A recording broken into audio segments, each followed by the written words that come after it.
Welcome to our live draft show. We are at the start here as I watch. Nice crowd shot, and we will get to the first pick soon. Gary's got to do his intro, and then we'll be off. How are you guys doing? Good. It's Christmas morning. It's that time. Yeah. Here we go. Hockey Christmas. Christian's going to be a little bit late, our USA scout, but he'll be joining us as well. Yeah, pretty exciting night. That's what we work for all year. And now we're gonna see if we get some picks right or we're really off base on some picks. So it's gonna be a fun night. It's gonna be a long night, but it's gonna be a fun night. What do you guys think of the day's events? I like the Montreal trade for Montreal. I thought it was a very good trade for Montreal. Yeah, no brainer. The trade and the contract. Yeah, good contract too. Yeah, I mean, the rumor was he was asking 10 or 11. Now they get him at 9.5 in Montreal. That's pretty big for me. Yeah. I mean, the good news for the Islanders fans here that listen to this is like you could afford to do it because you're about to replace him instantly here. So, yeah. So as long as Schaefer gets drafted to the Islanders, like it makes some sense for Dobson to be on the move from that regard too. So it really makes sense for both sides, I think. We can debate instantly. They might play him this year and play him all season. I'm not sure I would, but that's up for debate. I'm saying that he couldn't go in and be good, but I'm not sure I would rush him after his season where he played so few games. I would send him back for some more seasoning. Why waste his first year of the contract on a year when he's just still going to be getting his feet wet instead of coming in a year later? Yeah, he needs time. Whether it's back in the OHL or going college, like he needs more time. So, I mean, if I was making the decision, like I would send him back either like OHL or if he wants to go to college, make it happen. But you play what 17 games this year, like 20 games. He needs and defenseman, like it's tough, man, playing at 18 in the NHL. Even more so when you only play 20 games in your draft year. So he's awesome, but he needs I think he needs a bit more experience before really making an impact in the NHL. He's also the youngest player, one of the youngest players in the draft. So that's another factor. It's not like he's as old as Porter Martone or anything. He's got a ton more development room there. So, yeah, hopefully the Islanders slow burn him. You never want to – what was the last pick that they had in the first round? Who's the Swiss kid they took way back? Brad. Help me. You're asking Mr. Memory here? They rushed him, and he played like 50 games, had 0 points, and they pushed him back, and his development was all messed up, right? Let's look together, okay? We'll find him. We'll find him. I can't remember his name. Somebody we'll find him. Look at the screen. Yeah. Scroll down. Get down to around 2012 or 13 or something like that. If you're joining us on Twitter, thanks for joining us. Don't be afraid to jump on the YouTube channel as well. Brad, like I'm not going back in 2010 here. Yeah, well, I mean, you're right there. I don't see. Look for the Swiss. Are you talking about Niederreiter? Nino Niederreiter. Yeah. Nino Niederreiter. There it is, 2010. So that was. I remember that they botched his development by rushing him back then, and they ended up getting traded. So they've already had. Now, obviously, it's a different regime, but I mean, it happens. It happens. Well, it happens too often where a team just play their 18 or even at 19. It's too soon. But it's interesting looking back at their recent draft. They need some players in that front, like in their prospect depth chart. Like they need some guys. I mean, they made a good pick last year with Marcus Gidlov. Brad, we did talk about him in the goalie podcast. I still can't believe he fell to the 5th. Now in a redraft, forget about it. He's a first rounder in a redraft right now. He blew me away. He blew out the development window of him now. Like he's for sure top 3 in a redraft. I would argue he's 1. His growth rate was incredible. He was unbelievable in the SHL this season. So that was an enormous win for them. Like that's a huge one. Holkinen's a long-term play. It's going to take forever. I'm not a huge fan of Gamson, but Danny Nelson's looking good though. Nelson's developing. He looks good in college from what I've seen. Yeah. Hey, we got some comments. We got some comments. If you want to go ahead, Jerome, with those, and then just before you do that, I'm just going to say first, welcome to everybody. This is our first, not just our first live NHL show, but first live stream ever. So excuse us for our inexperience. Try not to swear. We have a few bumps along the road here.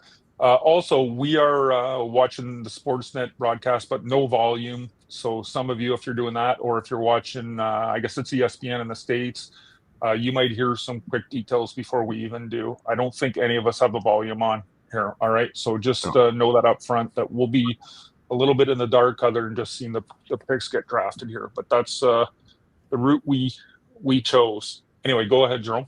Yeah, I mean, we had Alexander Zarkov said 2 a.m. for him. We have another guy here saying 8 a.m. So, I mean, if you're a prospect, if you're an NHL fan from Europe, like you're tough because like the schedule is not it's not made for you, basically. Yeah. So Alex is someone I know. He lives in Bulgaria. Oh, okay. He's a Bulgarian hockey nerd. Not many of those. Huh? Not many. Knows his stuff though. That's for sure. I'm glad you stayed up, Alex. That's the least shocking thing ever. Brad knows him. But yes, welcome. Yeah, he gives me recipes from Bulgaria. Soups. I'm sure he does. Yeah. You name it. We exchange prospects. This is like he gives me Bulgarian recipes. This is like the least surprising thing that's ever been said on the Hockey Prospect podcast. Jesus. On that note, we have snacks. I got chocolate-covered pretzels, OMGs, with toffee and almond crisp. We got 2 different types of drumsticks, Oreo chocolate drumsticks. We got some sort of churro ice cream. I don't know. We got all sorts of snacks going right now. There's the other thing that you have ice cream. It's in the I shirt. am I'm low on snacks. I got a drink. I was racing around. I did that Ottawa interview at 4:25 and ends up like eating a half hour.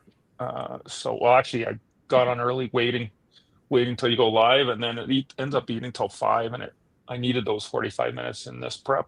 I was racing around since I made my part-time studio here in the basement tonight for 4 hours. I wasn't sitting in my desk chair, so I'm in my theater chair in the basement for tonight's show with a little less camera quality, but that's a good thing for most of you watching me. All right, Bettman is he's given his welcome. He is probably getting booed right now, I would imagine. I absolutely despise this format, and I am so proud of Bettman for despising it as well. So we will probably be rid of it after this year and back to a real draft next year where, imagine that, scouts are there. Yeah. They talk about a momentum killer. You go from the Sphere to this format? Come on now. The Sphere was so cool. They should be at the Sphere every year. They absolutely should. Oh, actually, no, I'm sorry. No. Sphere every 2 years and the other year in Montreal. That's yeah, there's always rumors of Montreal having a lot because Danmar really loves Montreal. Montreal's a great place for the draft. Everything is downtown, so yeah, it's perfect. Good food too. Yes. Miller Park in Milwaukee, welcome. I want a sandwich. Good username too. I could use a sandwich right now, to be honest with you. Yeah. And Mark's setup is sweet. Oh, you have no idea. There's an arcade right behind that, Alex. The arcade is actually taking a beating, but there's a few of them missing. But at the far end, way behind me, is actually my sim rig setup, which is not been used a lot lately with my hand issues. But there's a bar around the corner at the end too. But yeah. And then I'm staring at 135-inch screen with the draft on. So that's why I chose this for tonight with a 4-hour possible show. I was not sitting at my desk in my office. Yeah. Okay, so Bettman is still blabbering on here. I say that respectively. And Oh God, we have an old timer sending us a message here. Alex Linsky. Alex. Alex used to Oh. do some scouting for us and then turned agent. Welcome, Alex. It has He went been to the dark far side. too Did he? long. Good morning, Alex. It has been far too long. For his Good to have you. That's Yeah, a long good to time have ago. you here. And MJ's there. This message saying Montreal is a beautiful format. It's true. The energy in Montreal is real. Like for a draft, it's a fantastic energy there. The hype's real in Montreal. Actually, my two favorite drafts were LA and Fort Lauderdale, and back in 2010 LA. So I was extra pissed that they wasted LA for this stupid format this year. I want them to go right back next year with the proper format, because this theater is literally across the street from the rink. Oh, okay. And it's a good little area down there. There's a lot of bars and stuff, and then a lot of the hotels you can just walk to. There's a walking distance hotel that has a bar on the rooftop that was really good, and I won't share some of the details of what I saw that night. Yeah, but it was a fun night. Florida was really cool. I was there, so that was really nice. Yeah, it was a good the beach draft. Yeah. All the bars along the right on the beach on the ocean was good. Oh my God, this sucks. Just like zooming into their draft room, and so I just thank God. It sounds like it's just gonna be 1 year.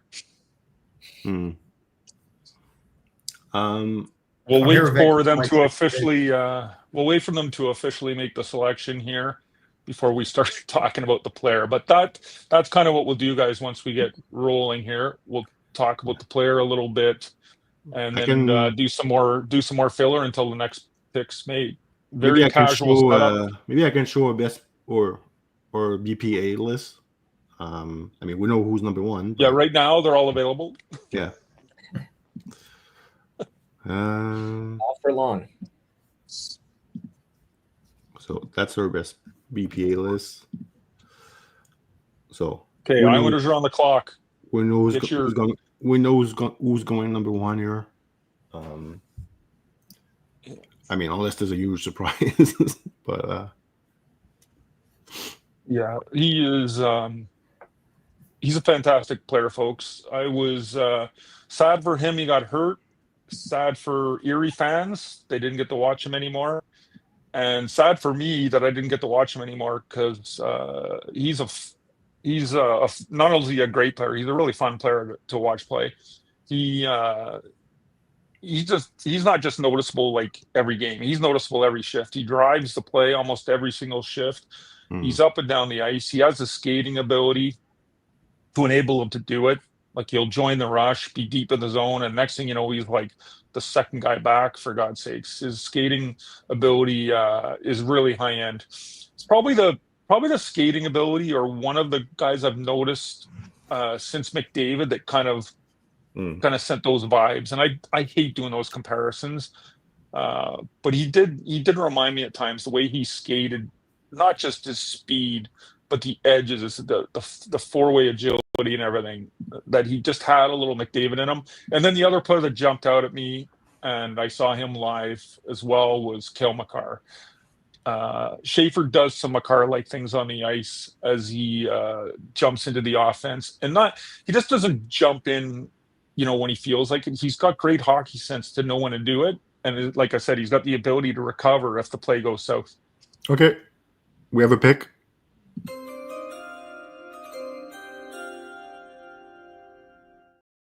All right, Matthew Schaefer, number one, from Erie of the OHL. Huge surprise, right? Massive surprise. So yeah, basically, Celebrini levels of underhyped. Like, he's going to be a defensive version in terms of franchise altering. Changes the complexion of the franchise instantly. So the Islanders get to have a very different look here. And the good news too is, like, the Islanders, they get to play a more exciting style with Schaefer leading the charge relative to previous seasons, I think. So it's going to be a lot more fun to watch this team. And they got the 2 extra picks plus Heineman. And Heineman is I mean, it was his fourth time he's been moved, but Heineman's a good piece too. So. Yeah, third time. Third time, yeah. Fourth team, third time. Just watching her, some scouts told me that his father's awesome. Obviously, he's had a tragedy with his mother, billet mother as well. Good to see his brother there. So, as good as he's on the ice, great kid as well. That's always nice to hear. Easy to root for. Jerome's got some highlights going. That's good. Yeah. So yeah, easy pick. These are stress free. It's nice when you have the first pick and it's pretty well stress free. Nice to move up and get him as well. Yeah, what a present. Yeah. Let's check the chat. Anything? Yeah, Dobson traded makes this a no-brainer. Yeah, if for sure going forward, he can handle. But make no mistake, Dobson's a loss too. Oh yeah, they could have played together, so that would have been yeah. Anyway, happy for this kid. Yeah, he's got to stay healthy now, though. That's one thing he's got to prove is he can stay healthy. If I was going to pick anything as the negative, it's just he's had some injuries, so he's got to stay healthy now. But he'll get stronger. I mean, he's super young. We didn't even mention that. He's one of the youngest players too. Yeah. Well, I mean, broken collarbone, freak accident. I'm sure he's okay. It's better than any sort of ligament tear or anything like that. Yeah, and the other was mono. Yeah, he's kind of had some bad luck. He should be okay. Well, freak accident. He skated 100 miles an hour into the post. He did take the post out. Looked good against Finland, though. That's for sure. But yeah, it'll be very interesting to see how many teams try to move up into this top 10. We're hoping for a lot of trades. Now it gets interesting. Now it gets very interesting. Yeah. The Mies is not a lock, everybody. No. I don't think he's a lock. This could open up very quickly. No. I had conversations yesterday and today, and a bunch of NHL scouts are convinced it's going to be Frondell next, and then Misa would go third. I feel sorry for these players this year that they're the ones with this stupid draft format. It's so much better the other way. But learn from this mistake. Yeah. They said 26 team out of 32 vote for this last year. I don't think if they do another vote, it's going to be 26-6. Hopefully. Yeah, they also fire Bettman's lead. Plus, on the NHL, this was a pain in the ass for the first year to set up the just the whole behind the scenes the broadcast, right? And I'm sure Sportsnet is not thrilled with this setup either. They want it back the old way. Yeah. All right. San Jose is next, so I might just pull their recent draft, look at what they have drafted in the last few years. Because they had a lot of picks. I remember last year they had some guys. Obviously Celebrini, Dickinson, Chernyshov. That's not a bad. Looking good so far. Yeah. And Will Smith the year before. Musty Altonen. We'll see about them. The big question is, Will Smith, can he play center? If they don't think Will Smith can play center, then they're going to try to draft a center. The question is, do they think Misa is actually a long-term center, or Frondell, or someone else, right? So that's going to be part of this, I think. Yeah. Because it's not a guarantee that Misa is a center either. Like, most of us think he can be, but it's not like he's a 200-foot player in the same way Celebrini is. Frondell is a better 200-foot player than Misa right now. So it'll be very interesting to see what they think and what they do. Yeah. Just going back to Schaefer as well. I mentioned, the injuries are one of the things the weaknesses that bothers me the most. The other part of his game that it's not a weakness by any means, but just has room for a little bit of improvement is just consistency in his defensive game. It's not bad, but that would be one of the reasons that I wouldn't rush him to the NHL. I'm not sure he's quite ready to make that jump. He might get there reasonably quick, but again, I personally wouldn't rush him. Very rare. They like to rush their first overall picks all the time, teams, but I wouldn't do it with this kid. I've also been asked point projections and everything. I've seen people telling me as low as 65 points, and it's there's no chance that that's going to be his ceiling. Everybody's much more likely to be point per game, maybe even more than that type of defenseman. He could be better than Rasmus Dahlin. Not as hyped, but he could be better.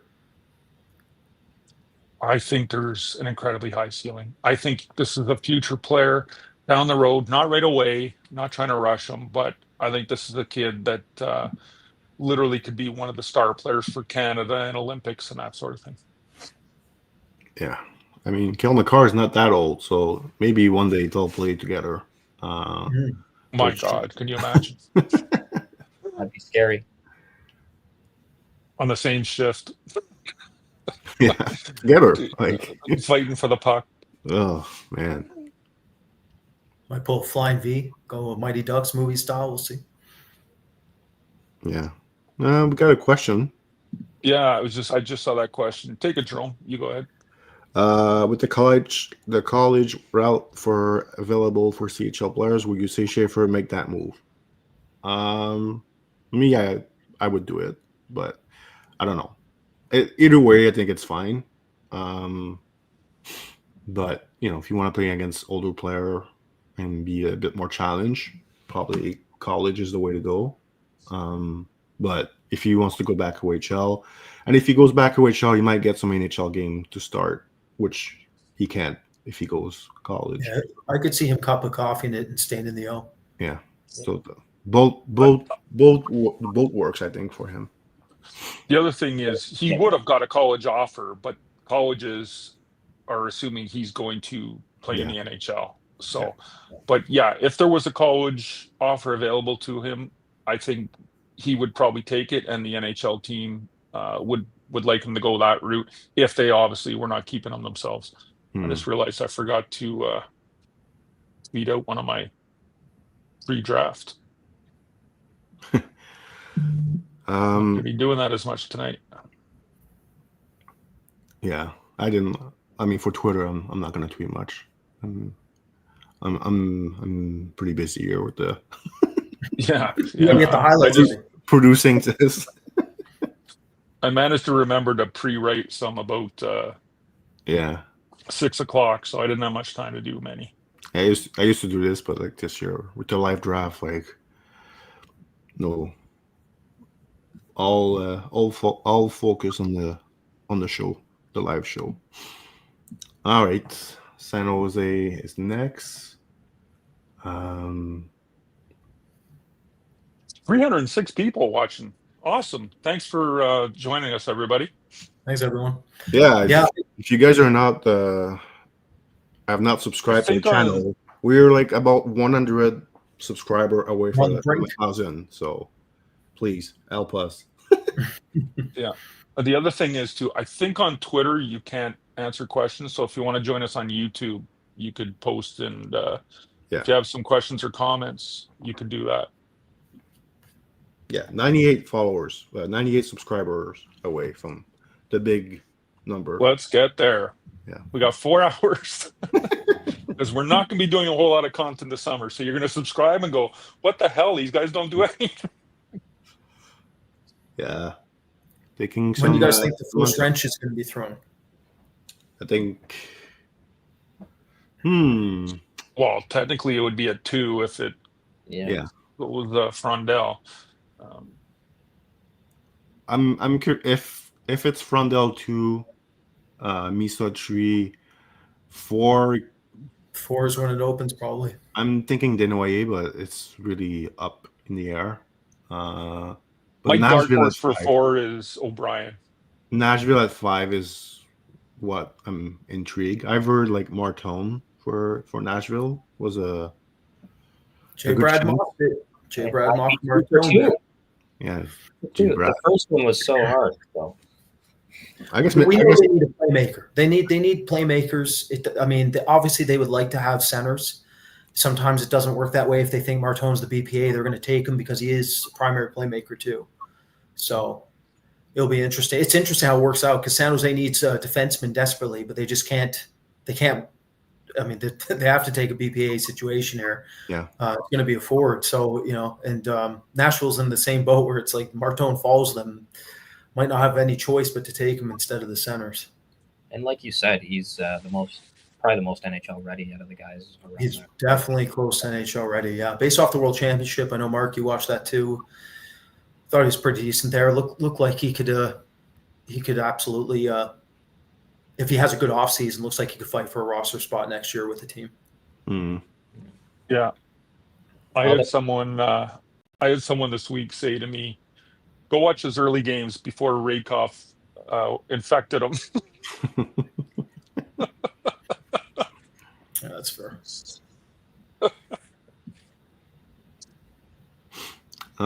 Quick question here. I mean, after the Dobson trade, do you think the Islanders can trade up in the position to pick Egan's?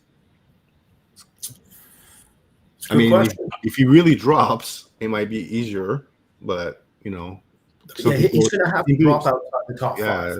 Some people were saying he might drop out of the top 10. So that makes it way easier. If that happens, that makes it way easier for sure. Yeah. All it takes is one guy being above him on the board. Yeah. I have a question for you, Brad. Oh, do you? Yeah. Well, you know how long my answers are. You best be concerned. You best be worried. If Frondell goes number 2, I'm going back or mock draft. Do you still take McQueen at 3, or you go with Misa at 3? Listen, I wouldn't take McQueen probably 13th. What are we talking about? I'm not the biggest McQueen fan by any stretch of the imagination. I think you have to take Misa at 3 if he falls. So, though I think you could make a ton of arguments for Martone. It depends how they see it. I won't be shocked if Chicago takes Hagens, honestly. If that was a team that moved up to take Hagens, I wouldn't be surprised at all. I mean, it would make them small. Like, they're already small. They definitely need size. Like, they really do need size. So, like, Martone fits that. I mean, Misa's not the biggest player or plays the heaviest game, but, like, there's just too much there, right? Like, you just have to. We have a pick? They took Misa. So it will.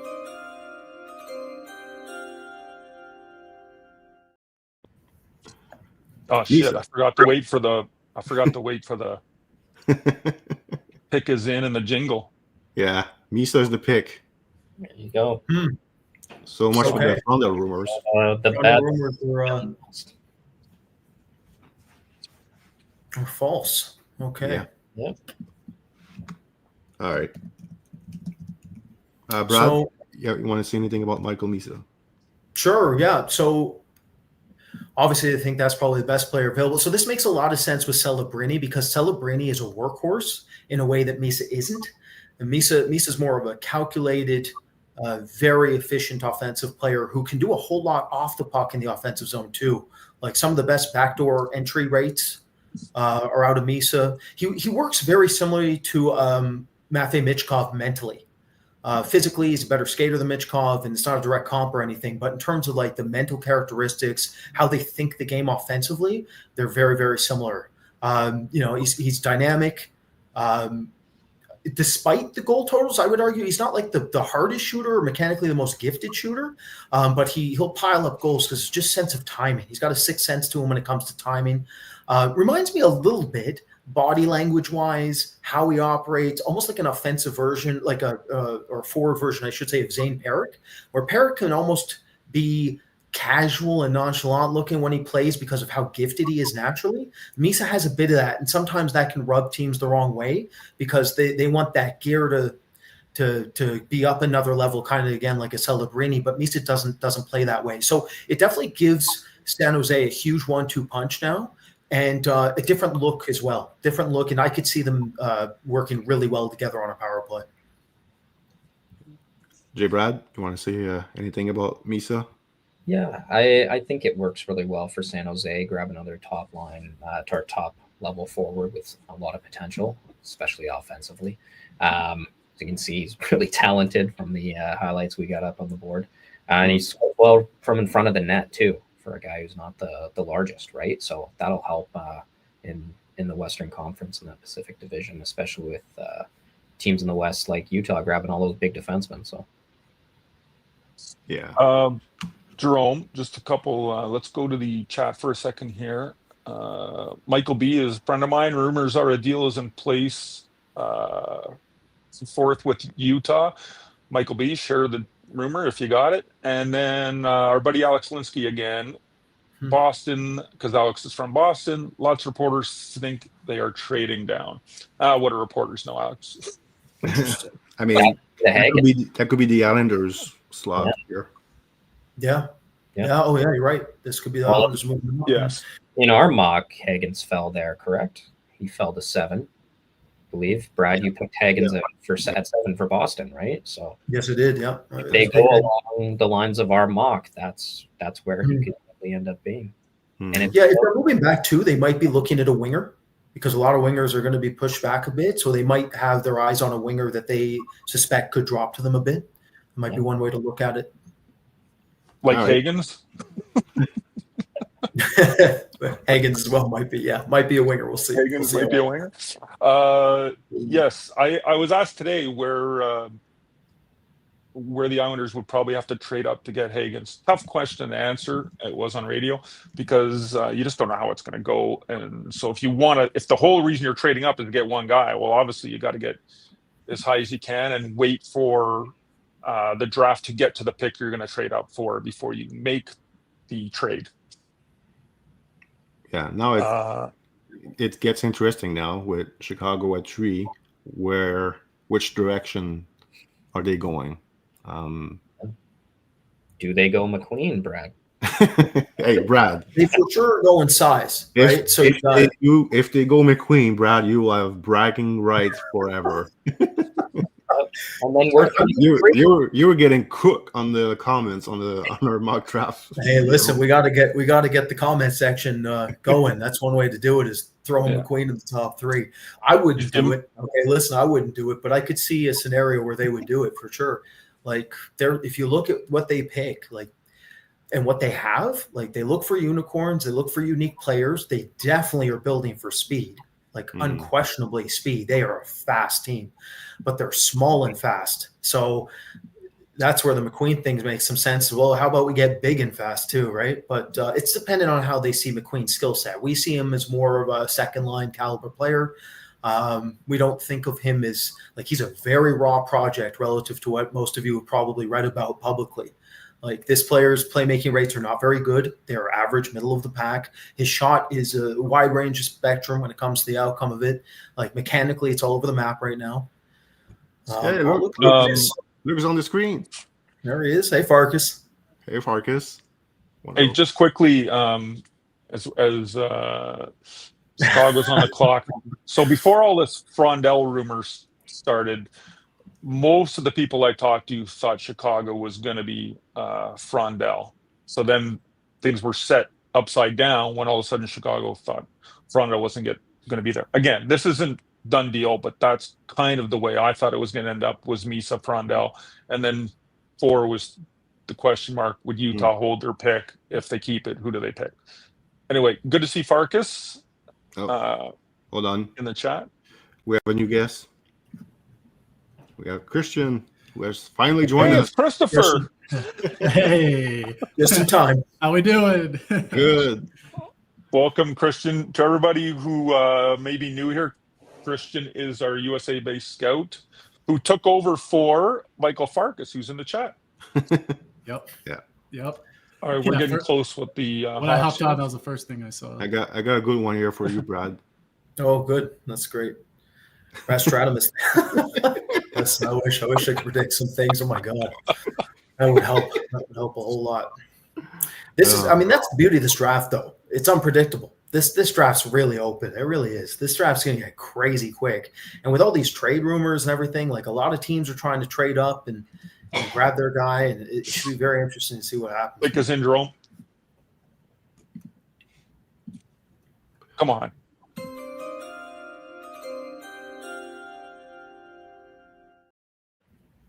Nice. I'm pretty good at this. Who's the pick? Well, it's in. He's reading it. Oh, well, I'm supposed to make the song when the pick is made. Well, Jeremy Roenick's up there. Anton Frondel is the pick. Okay, so they went with a heavy set player who can really shoot a puck. So power play wise, oh my goodness, Bedard and Frondel, that is wow, that's scary. That's a whole lot of intimidation when it comes to the wheelhouse one-timers.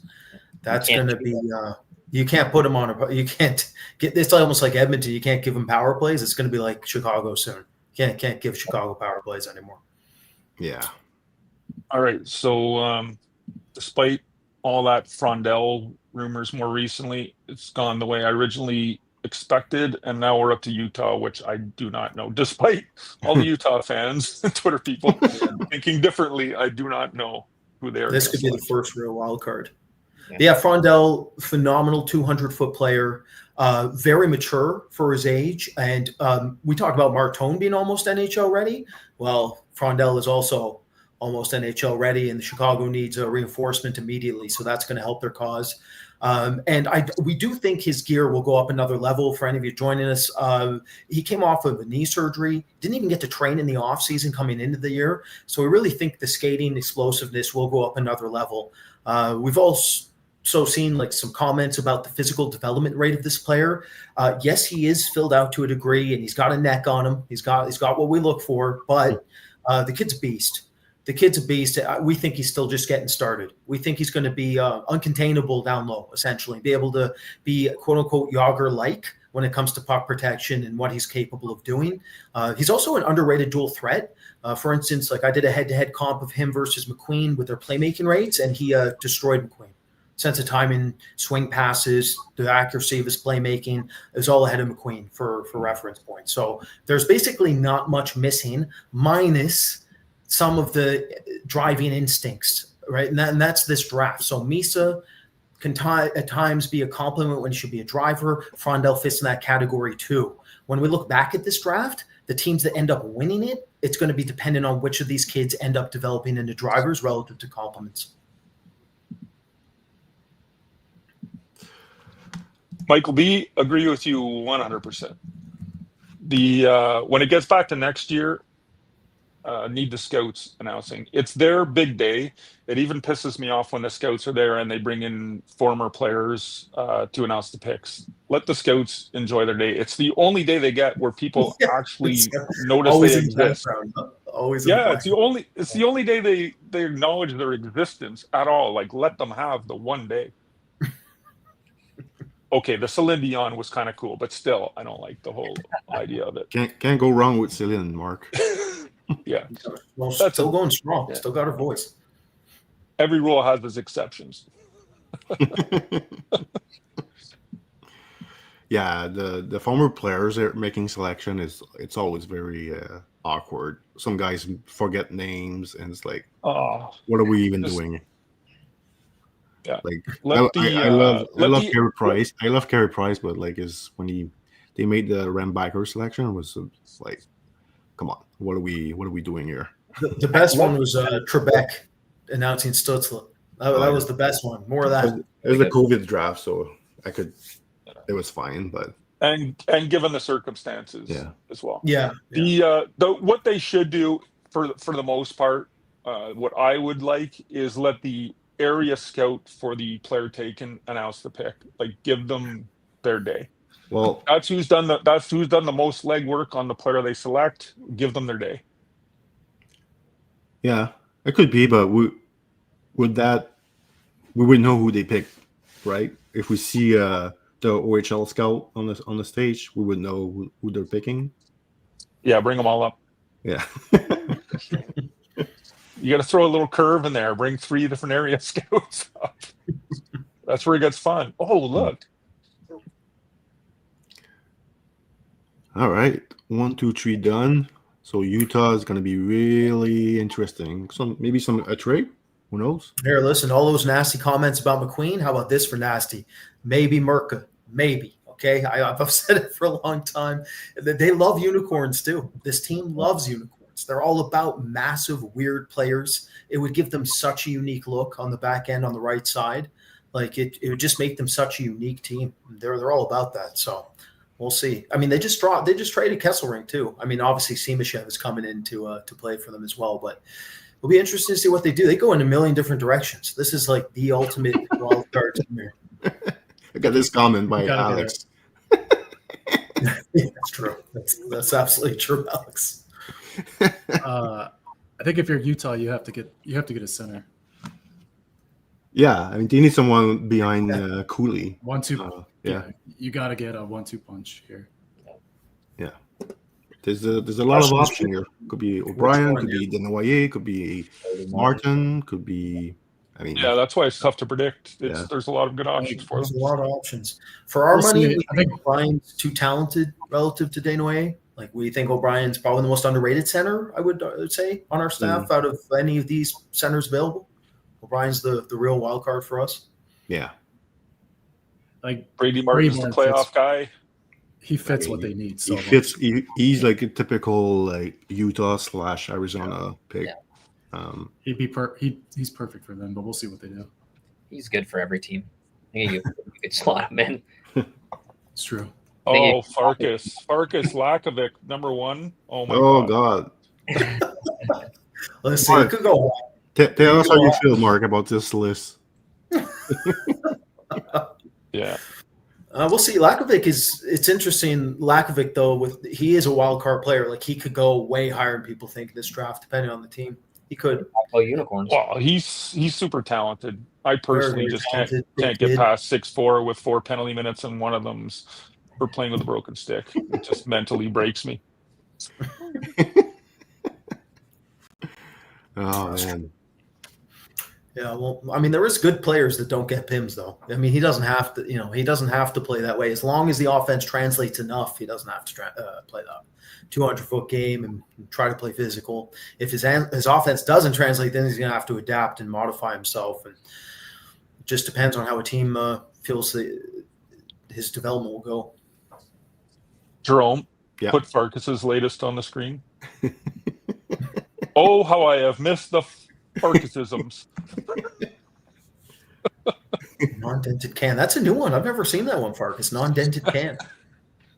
Yeah, And then I have no idea what that means. I don't know either. Non-dented can. So, like, he hasn't been broken yet? Because Schaefer had his collarbone snapped. I don't know. We need Johan. Where's Johan in this chat? Johan sleeping?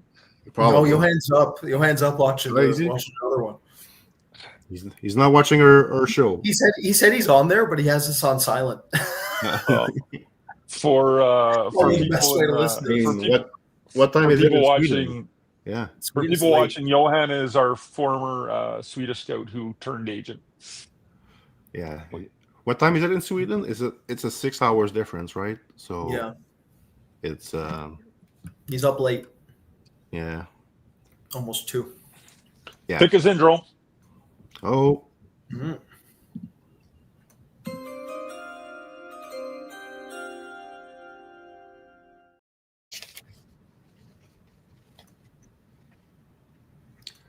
I'm waiting for the announcement.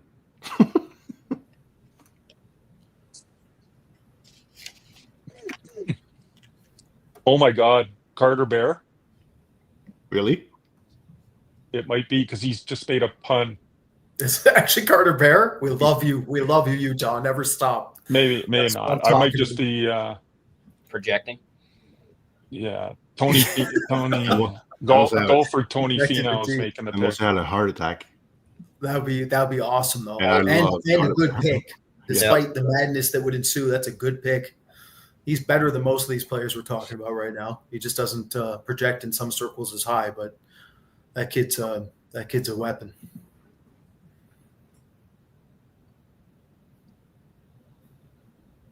Silence as we await. Oh, it's Desnoyers the pick. Okay. There you go. You were right. Yeah. Danaway indeed. There it is. Okay. Brad, Well, you want to talk about Desnoyers a bit? oh, that's your boy. Well, I'm pretty busy here, so just start, and I'll say something after you. Just quickly before you start, our former scout in on this selection. He is the Q area scout. Oh yeah, that's true. Okay, I didn't know that either. Big Kevin Thacker's his name, Yeah. by the way, folks. Halifax. Our former scout. We have two. We used to have more with Arizona, but we have two former HP scouts who are with Utah, and Kevin Thacker is the Q area scout. Anyway, go ahead. Sure. So the high character kid, like one of those kids where he's going to take over a locker room, boisterous, loud. I've talked to a lot of development coaches this past year. A lot of them are talking about how some of their star players are a bit quiet. So a lot of teams now are looking for a kid with a bit more charisma, a bit more outgoing personality. That's what Desnoyers offers. McQueen's another example of that too, actually. For all the bash I do of McQueen, he does have a great personality on him. But Desnoyers' skill set, primary playmaker, secondary scorer, not as dynamic as Hagens, O'Brien, even Carter Bear that we just mentioned. Not as dynamic as them. We project him more as a 47, 52 point type of player, but a 200-foot player, team first type of player, and somebody you win with. So also an enormously high floor. Like there's a very little chance he doesn't play in the NHL, at least in a third line role, and very likely a second line center role. So good pick by Utah, and they're starting to really bring the pieces together to start to contend here shortly. I think it's a good combo with him and Cooley at a 1-2 punch. Cooley is like, I mean, it's not like I watch a lot of Utah games, but back in his draft year, he was all offense. And then you get Desnoyers, who was a bit more, I would say, reserved offensively than Cooley, but much better, two-way player and more complete. So I think it's a good mix with, Cooley and Desnoyers as your 1-2 center. Barrett Eaton is still there. I think he had a pretty decent season last year, but Desnoyers also can play on the wing, as he played, I would say, 3/4 of the past season on the wing. So yeah, we had Desnoyers a bit lower, but it's still a good pick here for Utah. Yep, Plandowski was tired of taking all the guys we had ranked right on or beside the pick next to his selection, and he said, F this shit, I am taking a guy they don't have near our spot this year. Yeah, we're not going to be invited to that Utah podcast anymore. Yeah, I should note too, Plandowski, the director of scouting, also lives in the Q region. He lives in the East. Yeah, East Coast, Halifax, yeah. He's on screen now.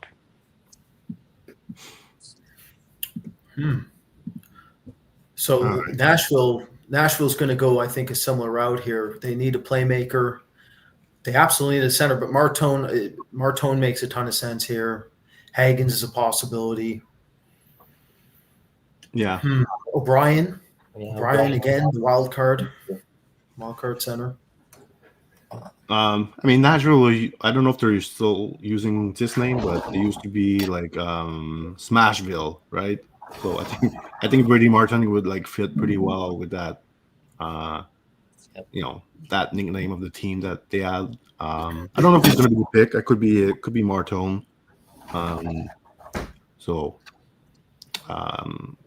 Yeah, we'll see. I had two scouts say Martin won't get past Nashville, and then two more who said he won't get past Philly. Yeah. So I kind of tended to more to agree with the Philly than the Nashville. So yeah. Let's look at Nashville's past draft, maybe.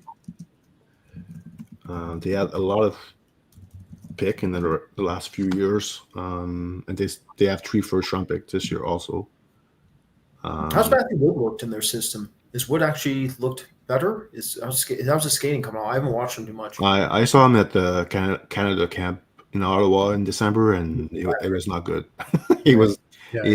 The skating looked really like still an issue, and the compete was just not there. He's the same. He's always been. It's the same. He can shoot a puck, and he can shoot a puck, and he can't skate. Great. So the brief scouting report. What was that? I was saying Martone's not that fast a player either, and then they got Wood coming in. Hopefully, who's not fast. So I mean, Martin is not that fast either. So Surin is. Surin has speed. Stiga has speed. I don't know how much can skate. Gochik. I don't know how much. Victor I don't know how Noringer. much. They got a lot of players who can skate in the last draft. Jerome, you got a question in the chat yeah, okay. from Luke. Brad, you want to answer that one or Mark? Well, I'm probably not the one to answer it because I don't see him like you guys do. So Okay. I actually not as convinced about him being for sure a center. So, Brad, how do you see Frondel fitting with the Hawks' future? Well, they're going to be like the power play immediately becomes just terrifying. That's the bit, like you can't draw penalty, like you can't take penalties against them. Bedard and Frondel together are going to wreak havoc on that power play.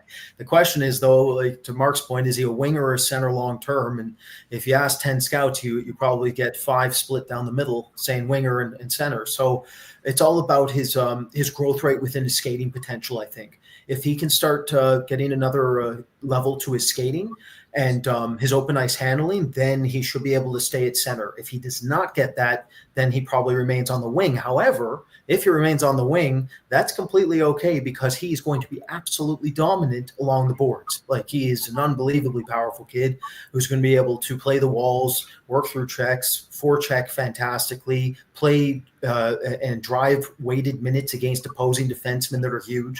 So he certainly gives the Hawks some of what they need. Like he can be a down low presence for them as well.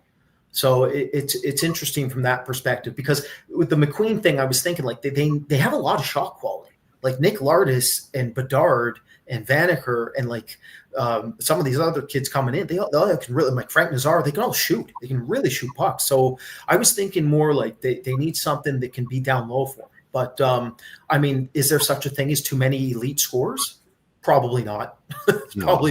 You probably are okay with an extra elite score. So that's what Frondel brings. I mean, Bedard, Nazar, and that's a pretty good trio up front. And then on the back end, I'm not sure what's going on with Korchinski. Like I know he did play in the NHL 2 years ago. Then he went back in the AHL. Because in Jerome. And they have. It's pretty interesting what they could do. And Rinzo looks really good on the back end.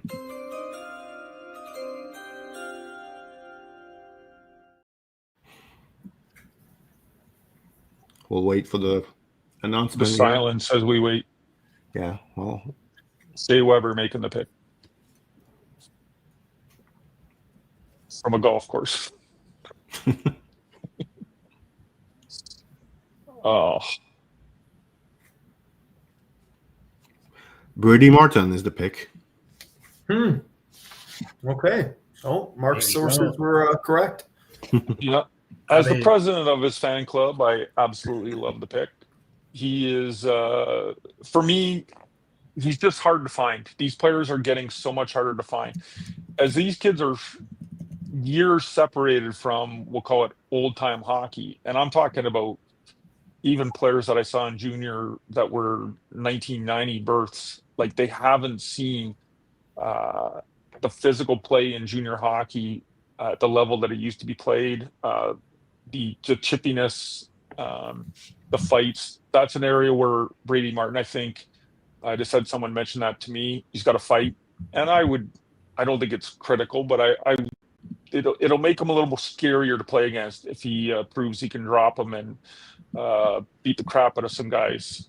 But this player is really at this time a unicorn. They're so hard to find, the guys that are so competitive, hit everything that moves the way he does. And then he's not just a grunt. That's just not all he does. He has much more skill than people think. I think he can stay and play down the middle. He's good defensively and great shot. His one-timer is very good.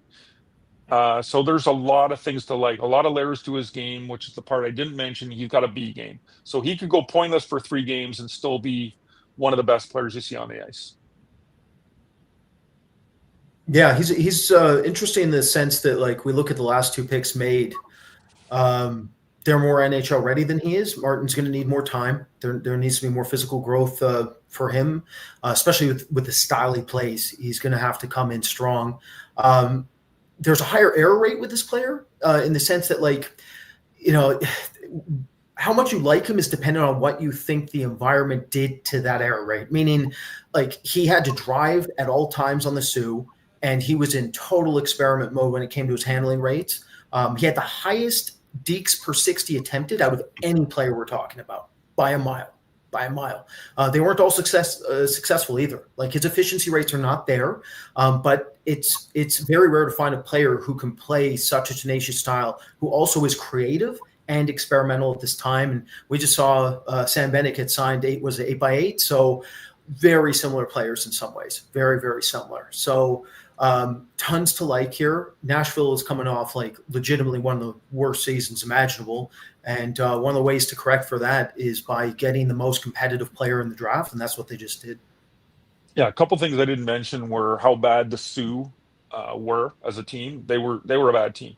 The other player that had some high-end talent with him wasn't even on the team to start the year. He joined later, and that was Reed, a defenseman. Yeah. Really, he had not much talent.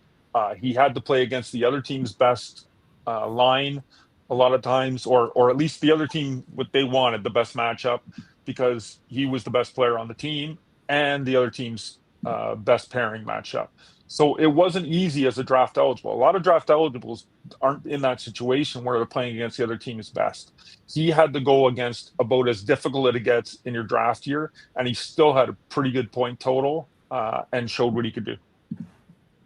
Yeah, he's got a really good shot. I think his playmaking is underrated. I don't think he gets enough credit for his playmaking. Obviously, his physical play, you would have to be blind to not see it. I really like this player. I think it's a great pick for Smashville. They're back. Yeah, Smashville is back. You got to use the draft to get the players you can't get in free agency via trade. And these high-end defensemen, obviously, that have gone. These centers, I mean, you just saw, like, Bennett just re-signed. Like, these players just don't leave. They stay. If they're happy, they stay where they are, and they're hard to get unless you draft them. And then you got to treat them right, be a good franchise, and keep them. Yeah, he's I mean, for those who might be wondering, like, is he getting drafted high like this just because of the U18?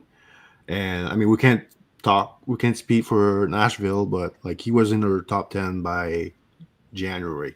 So this is not just a U18 bump here. This is a player we had him, pretty up there by midseason. The U18 was nice, but I really don't care. It's become a bad tournament without Russia. They play some horrible teams.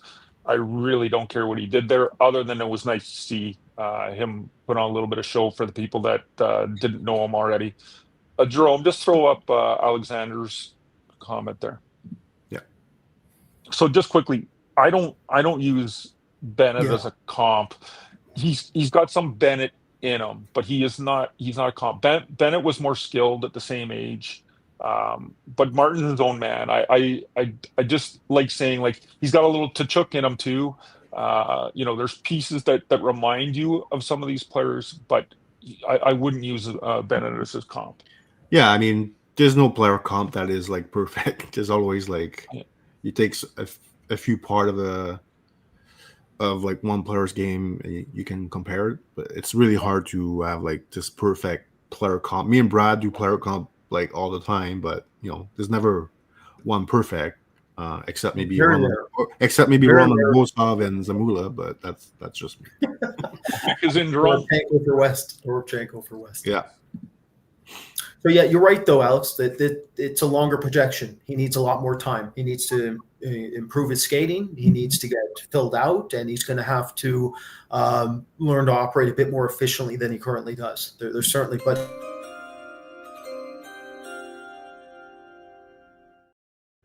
Is that how we shut up, Brad? Yeah. That's the only way I would shut up, Brad. Porter Martone is the pick for the Okay. for the Flyers. That's interesting. Okay, so they went BPA in their mind for sure. Yeah. Like they need centers, but they went BPA. And again, for all the Philly fans out there, this basically is a hybrid center. He doesn't play center, but he plays like a center. Like the playmaking ability, the playmaking rates. He can find his teammates. He can make his teammates better, and he can do it in different ways. So, like, yes, he can pass the puck to his teammates, stretch the length of the ice, find them that way. But he's also a bigger kid who can drive into the hard areas of the ice, and that opens up the ice for his teammates as well. So there's a multifaceted power game here to untap, and he is closer to NHL ready than some of these other players. So again, Philly, it's one of those situations where with this type of pick, they can maybe get him in full time next season and give their team a boost there. It gives them size because they have a lot of smaller player, Michkov, Luchenko, Brink. So I mean, Konechny. you get a 6'3", 210 game. Martone, Alex. Yeah. Sorry, I shouldn't have cut you off. Yeah, there you go. That's the question. Martone. Martone by a considerable Martone is probably the most ready in the whole draft, along with maybe Frundell. But Frundell, Yeah, Martone's older as well, which helps with that. yeah, there's a reason for it. Hmm. I talked to some scouts that interviewed Martone, and some of them rated it with their best interview ever. Just absolutely eats, sleeps, shits hockey. So He's regurgitating pucks. Good on him. Well, that's what he needs. Right? There's a reason he's high in the draft. Most of these kids who are high, they live and breathe it. Yeah. But no, it's a good pick. It's Philly's in an interesting spot right now, but they definitely needed size. They were kind of in Chicago's boat from that perspective. So it's interesting. Those were the two smaller teams coming into this, and they're ending up with Frundell's not that tall, but he's incredibly powerful. And then Martone is 6'3", and who knows, maybe he gets to 6'4" one day. So also they can afford to take a player who's not the quickest player, right? They do have some fast players, like Luchenko is very, very fast. So that can help offset some of that for Martone, and we'll see what they do here with the next couple picks they have. But I wonder if they go small later in this draft now.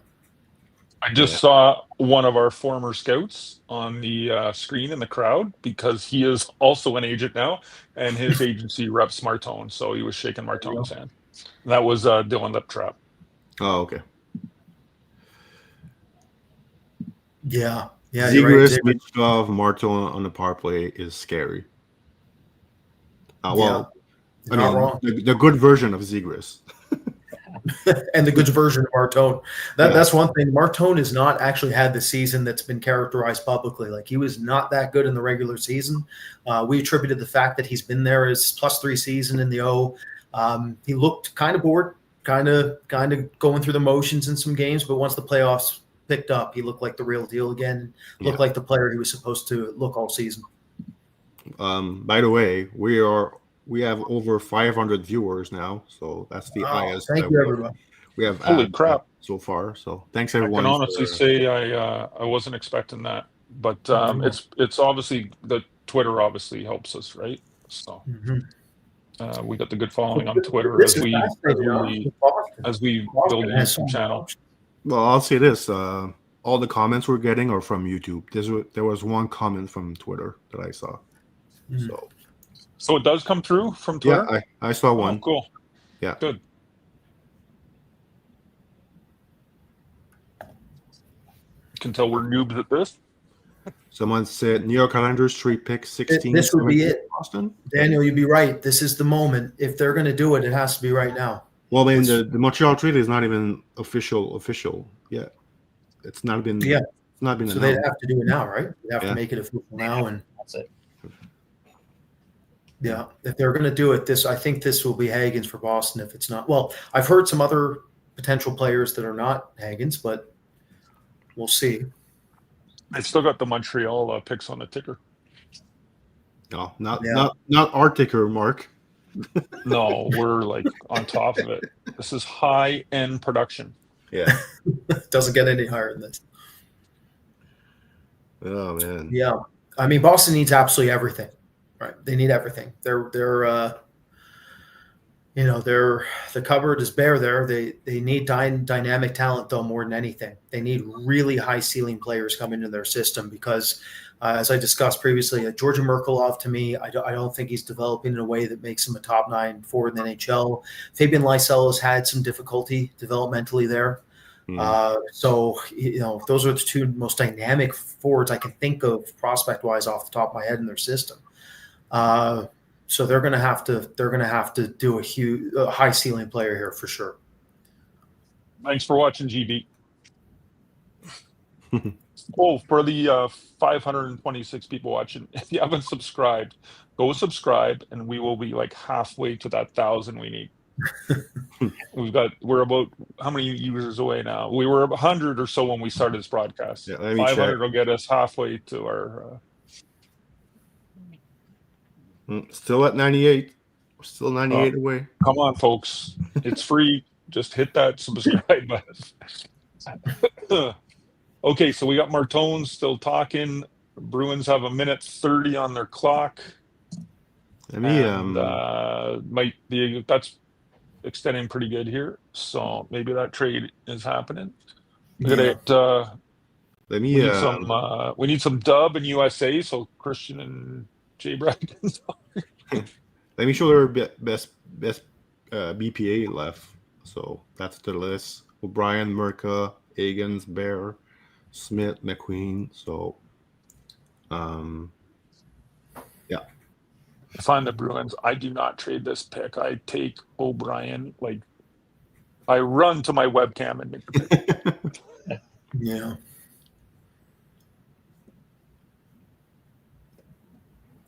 I mean, it is tempting though to get the multi-pick scenario too for them though, because of how barren the prospect pool is there for them right now. Like, Looks like it's Higgins. Yeah. Okay. Well, there it is. I have a classic No. Mike Furcus comment. So get ready, guys. You better explain the can. Read it. Be the next part. You explained the can earlier. No, this one is Brad. You will enjoy that one. Well, Farkas isn't wrong that like his handling rates in open ice are suspect sometimes. Like he can be a bit wonky with how he handles a puck. I bring it down to experimentation, too much experimentation, and not having the best ability to manipulate off his center line. So. Sorry, Brad. We have a pick.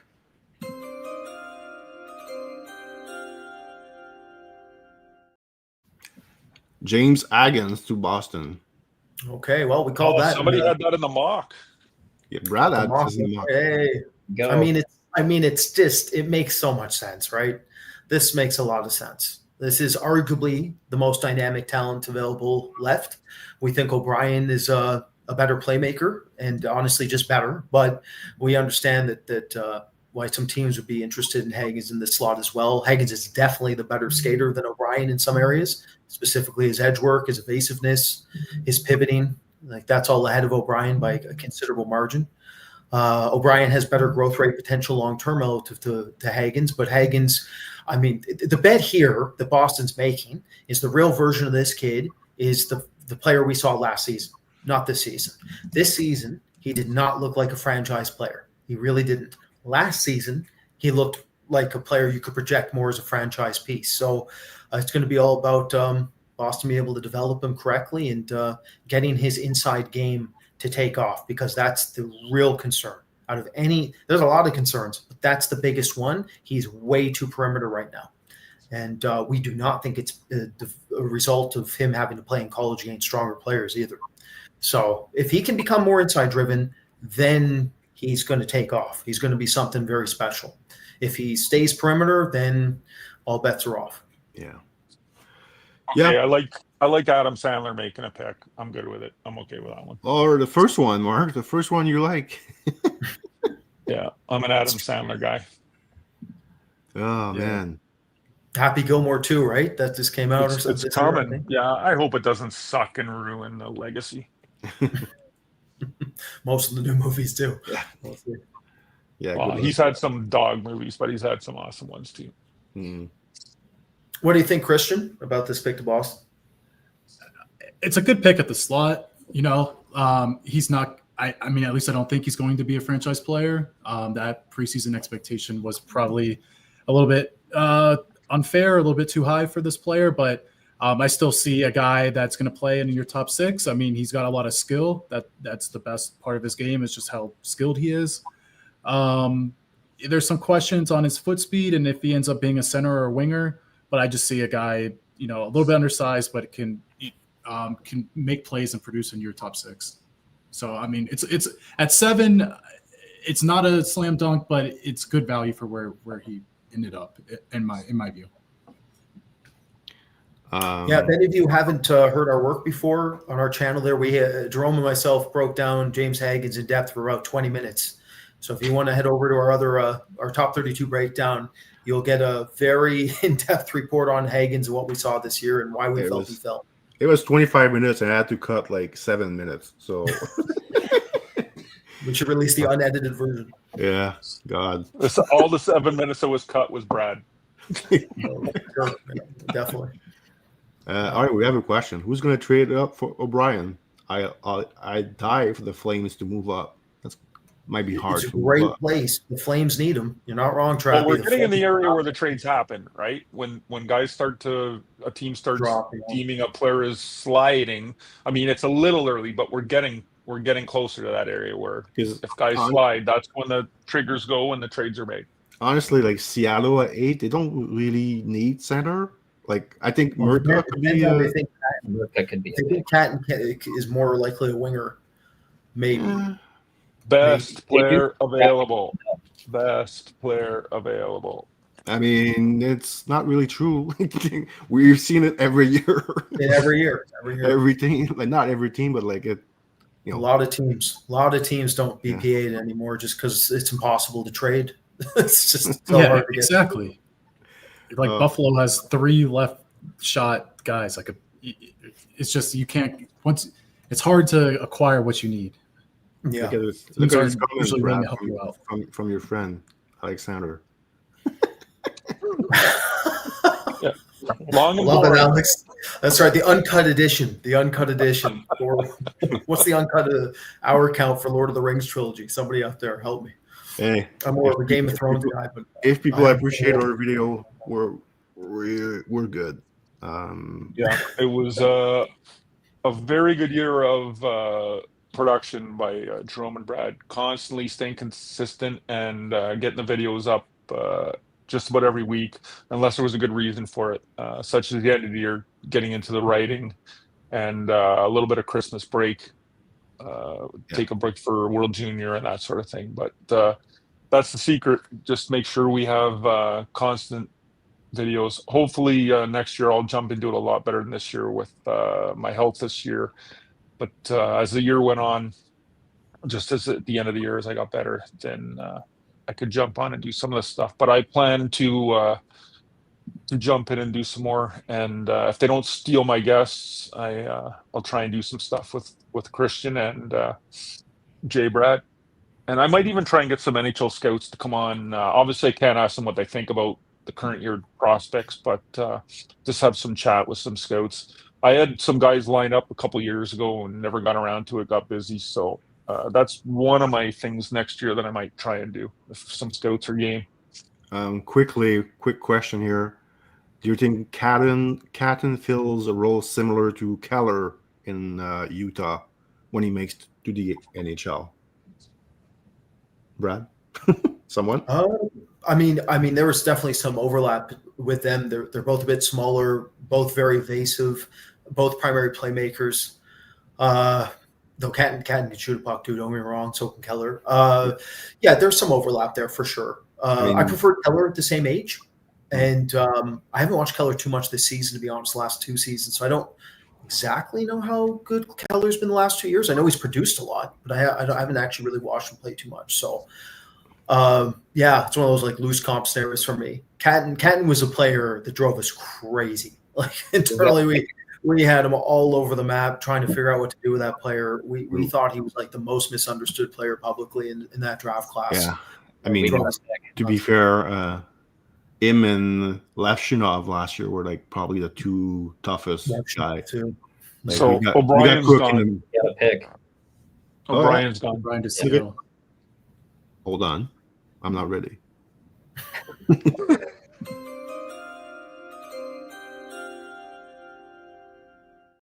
All right. Jake O'Brien was the pick by Seattle. So I was wrong. Yeah.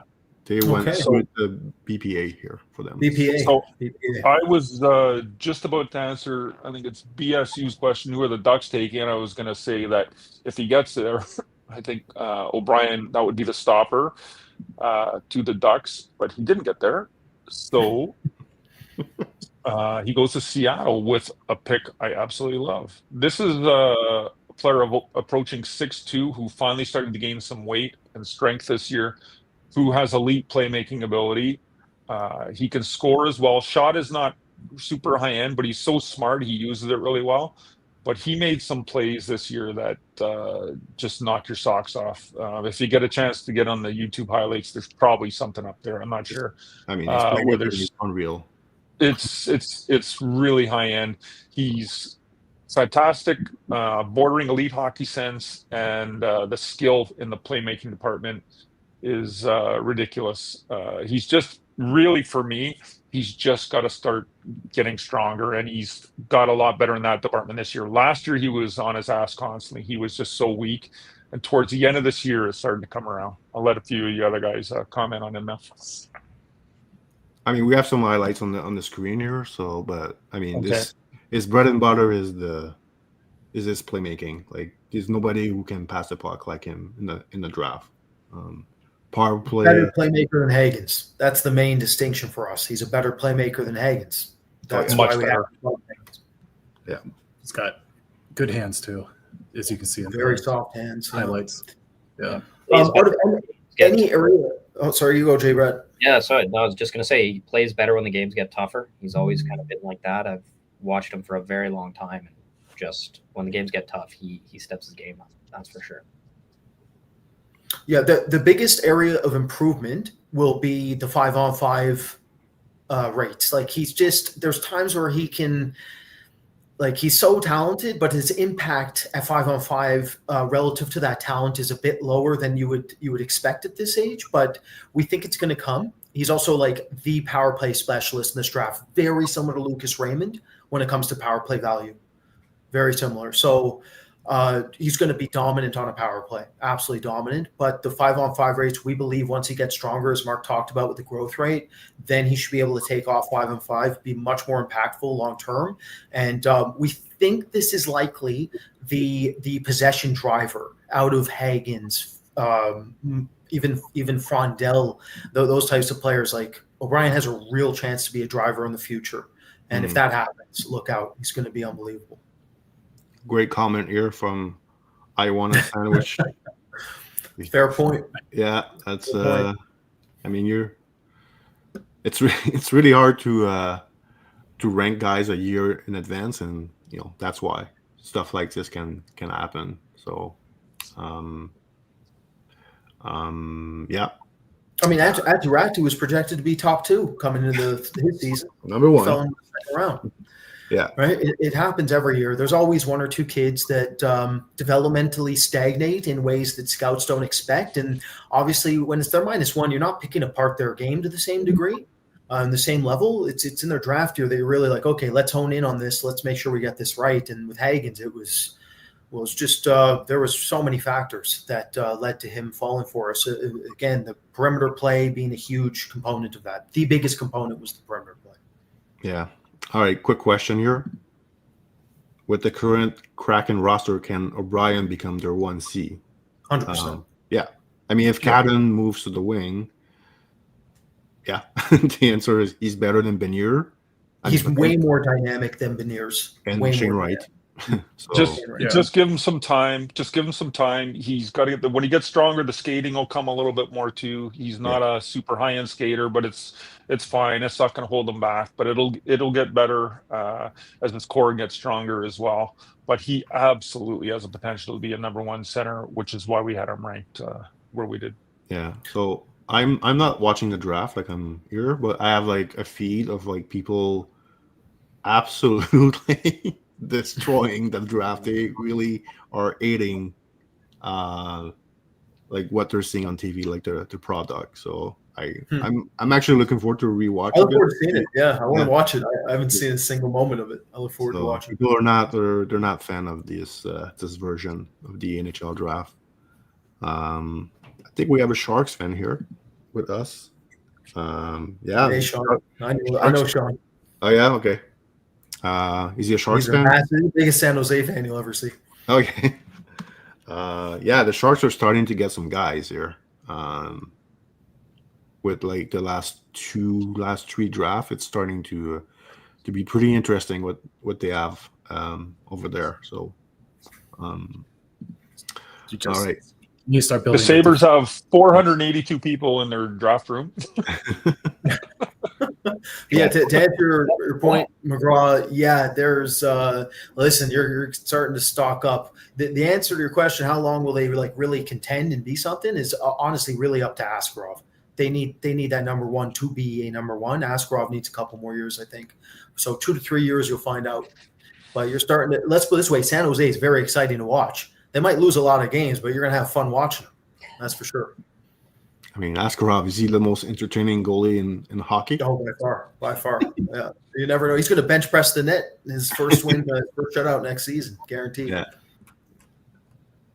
Yeah, they make him crazy in Russia, and they're awesome. The clock is out with Buffalo, so the pick is in. Nope. I need to put my song. Yeah, pick is in. Are the people that are complaining about the draft, are they watching the Canadian or American Dome? Are they specifying? I just Twitter, like I have the hashtag like NHL draft, so I pick is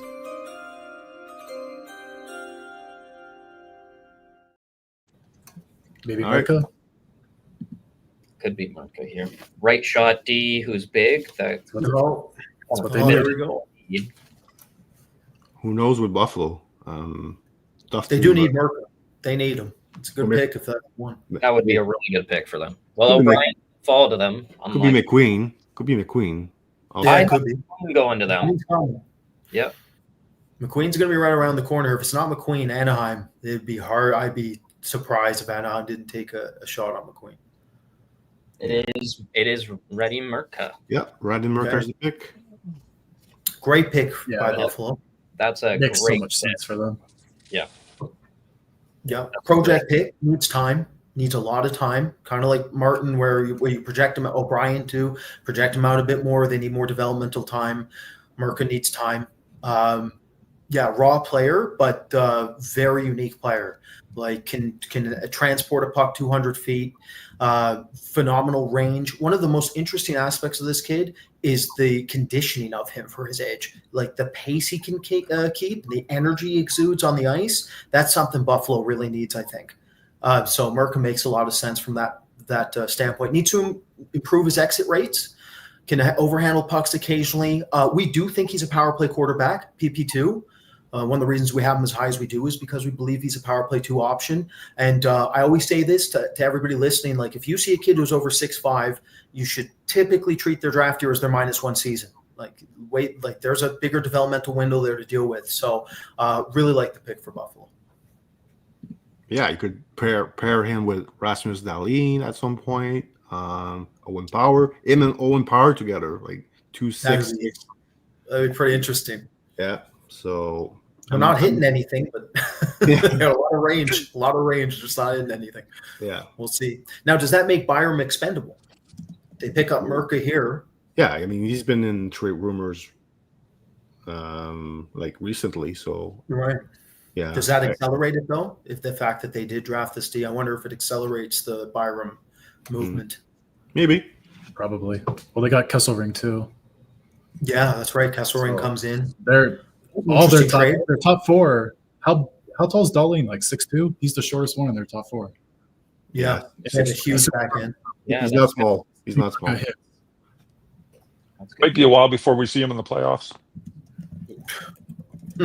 All bets are off for that. Be patient. It's only been like 15 years, okay? Be patient. Yes, 6'3", Dahlin. Yeah, I mean, Doan as well. Doan is a huge kid. So they bring in Doan. Kesselring is massive. They're getting huge. This team is adding a lot of size. And are harder to play against, and those are two qualities they absolutely needed tenfold. So, Yeah.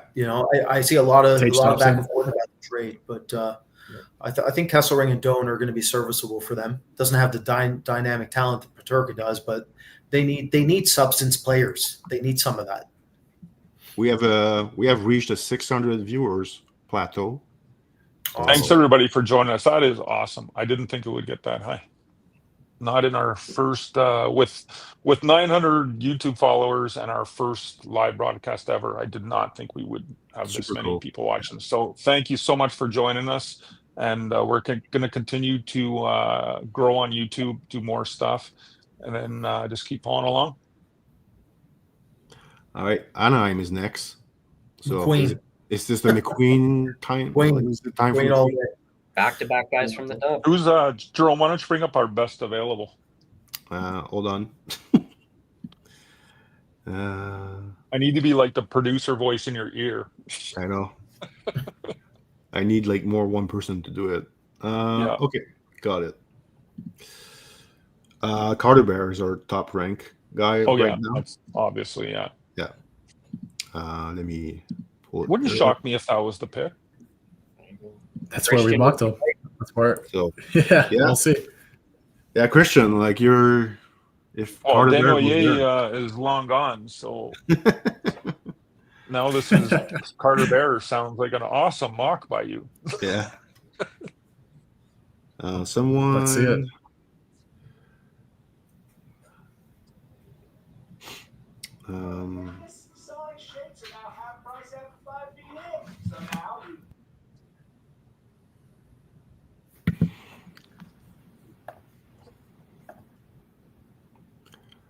Got awkward silence. Um, Sportsnet's got Schaefer on the panel. yeah. Okay. Yeah, so the thing with Anaheim, every time I watch them play, they look flat. Like Cronin has been removed. That makes a lot of sense based off what I was watching on the ice. They just couldn't play a full 60 minutes. They never brought energy, and their structure was all over the map. So I'm looking at a high-energy player coming in here. So to me, that's Bear, Eklund, McQueen. Those would be the three really high-energy forwards that make a lot of sense at this specific slot for them. With Lacombe's development and Minchikov, Zellweger, Terrence Smith, they got a lot of options there. The Q kid, Jerome, I can't remember his name. So they have options there in the back end. So I really think it's going to be a forward and a high-energy forward. Tristan Luneau is the defenseman you're thinking about. Yeah, that's He had right. a good year this year in the AHL. Finally Yeah. healthy, so that's been a bit of the issue with him. Absolutely. Yeah, Eklund would make a lot of sense, MJ's. A lot of sense. Eklund makes a ton of sense for basically any team now. Like if you're drafting Eklund 10 to 12 or 13 range here, you're doing very well for yourself. So he's it's Watching the boys is so much more entertaining than the actual draft format this year. we picked the right year to go live apparently, so we'll take that. Thanks, Sean. Yeah, I was thinking this was just gonna be a 1-year thing and then get back to going to the draft and everything, but I might have to like just come in on my phone and We might have have push to off just, Sportsnet crew and we'll take over their booth. we have hit the 700 viewers. over now. 700. Yeah, Wow. we'll Thanks, guys. Yeah, it's Yeah. awesome that you're all here, passionate hockey fans. at worst I'll like Thanks, Alan. join in from on my phone from the draft if I go next year. Got to see where it is and what's going on. Let's hope it's the Sphere or Montreal. Let's see what happens. Montreal Or would be back to LA. Or back to LA. Back to LA. But yeah, Anaheim is a very strange team to me because they have a lot of unique pieces, very, very impressive players, but nothing's gelling. Like based off last season, nothing's gelling. It Well, makes so let's see them this year with a new coach. yeah, real Dixon. coach coming in that can help give them structure. It looks like the pick might be in here. Yeah, somebody's coming to announce it. So the pick. You want a little music, G-Brad? I'd love to hear it.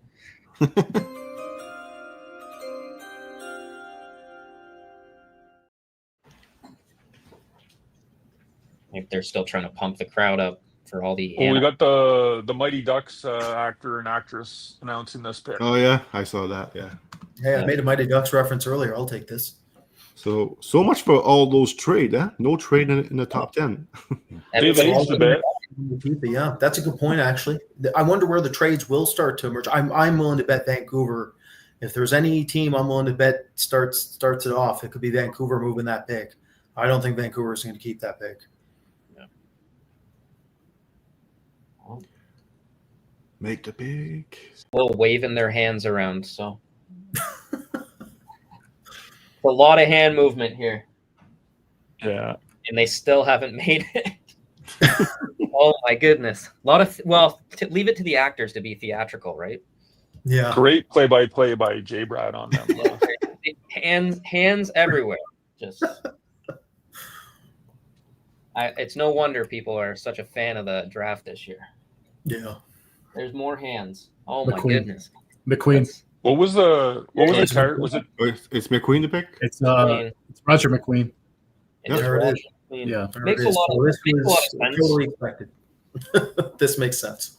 That makes sense. A lot of right. Last year they went, with Seneca because of size, right? They, biggest forward available right now, McQueen. So makes a ton of sense, right? Well, McTavish, McQueen, two power centers, heavy set kids who can really play down low, heavy game. I mean, McQueen gives them a very unique profile in the top 6. You look at what's his name who they brought in for Drysdale. Coach. Yeah. Like that's a whole lot of speed. They're going to be able to barrel over top of teams just coming in with speed and size. So it makes some sense. But this is one of those. This is like the wild card player of this class for so many reasons. He's the one out of any prospect that's been drafted so far. He's the one that requires the most projection. We feel publicly he's extremely misunderstood. Again, his passing ability has not been nearly as consistent as what you probably have read in the public sphere. Everything is on the ice, for instance. This is not a technical playmaker. He keeps everything flat. But he's not a terrible playmaker either. I don't want to give the wrong impression that he can't make a good technical give and go sequence off the rush or find a teammate and stretch the length of the ice through the neutral zone. He can do those things, and he can make accurate and crisp passes. It's just when you're talking about the technical playmaking relative to Bear Eklund, for instance, he's well under that. But he's massive. His hands are exceptional. He's very dexterous, and he does project to be extremely, extremely dangerous down low. And that's one of the most unique aspects of his game. I have seen a comparable for him. I've seen Blake Wheeler as a comp. We don't think Wheeler is a good comp for him because Wheeler's playmaking was exceptional as he turned pro, where this kid, again, a bit more raw. But he could have like a Kieran Walton style of development physically. And if that happens, if his growth rate takes off with his mechanics, especially his shooting mechanics, his wheelhouse, then he could really take off offensively. So he's a very interesting player, very interesting pick. Jay Brad, do you want to talk about him a little bit? Yeah, honestly, with how Anaheim's drafted especially last year, again, like I mentioned with Seneca, it makes sense the size-wise. The injuries do scare me. Big kid, knee injury, back injury. And one of the things, a lot of his points, like he started out on fire this year, but when he came back, a lot of his points were against Moose Jaw, Regina, not very good teams in the dub. So as much as he didn't look horrendous coming back from those injuries, I had more concern from him coming back than I definitely did at the start of the year. I had him highly rated at the start of the year. But again, this kid, he's committed. He's going to rehab. So Anaheim's got a guy that if he puts it all together and the injuries don't become a concern, Brad mentioned McTavish, him down the middle. You look at how teams win with board play. You talked about McQueen playing well along the boards. That's a big plus for them. And, a player who can be electric at times. Brad mentioned they were flat. He can inject a little bit into that once he gets into the lineup there. Okay. Obviously, the team. Thanks. Obviously, the team got the medicals. That's the most important thing here is that he stays healthy. Been injured a lot. It's scary. It would have backed some teams off. Some of them might have even had him, you know, I won't say off their list, because obviously if he fell enough, they would have taken him, but off their list as far as anywhere up high. But this kid, for me, the most impressive part is just his hands in tight. He's got fantastic hands around the net. He finishes anything loose around the net. It's really quite impressive.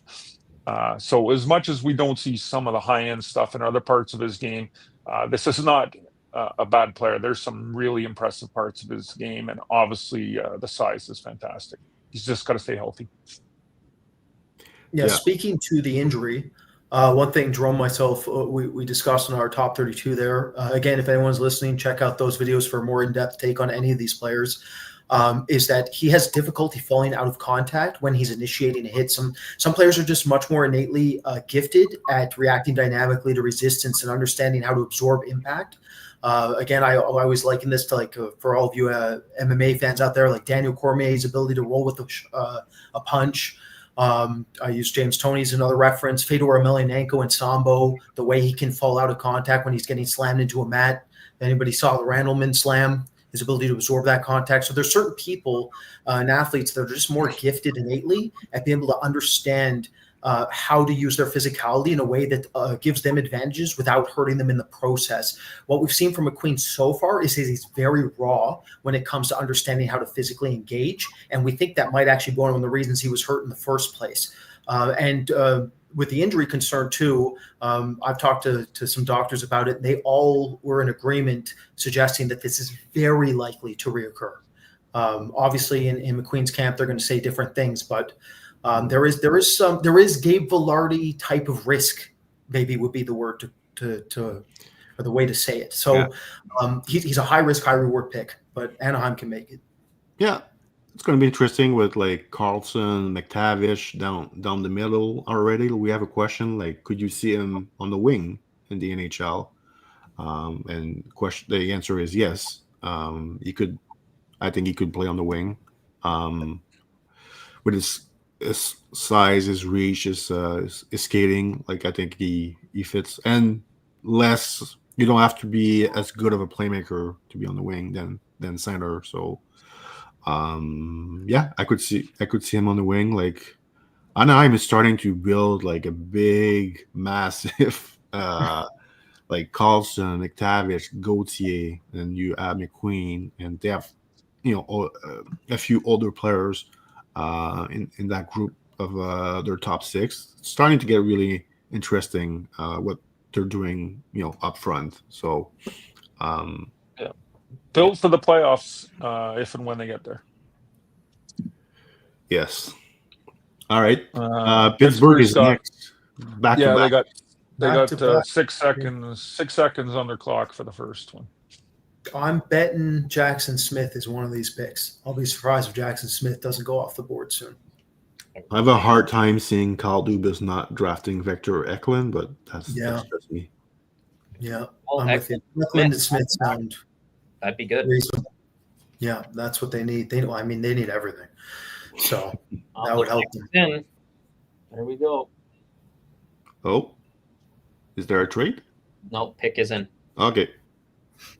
Because Kevin Wee just tweeted a photo of the Islanders with, like, eyes emoji, so something might be happening with the Islanders. Pick is in. Yep.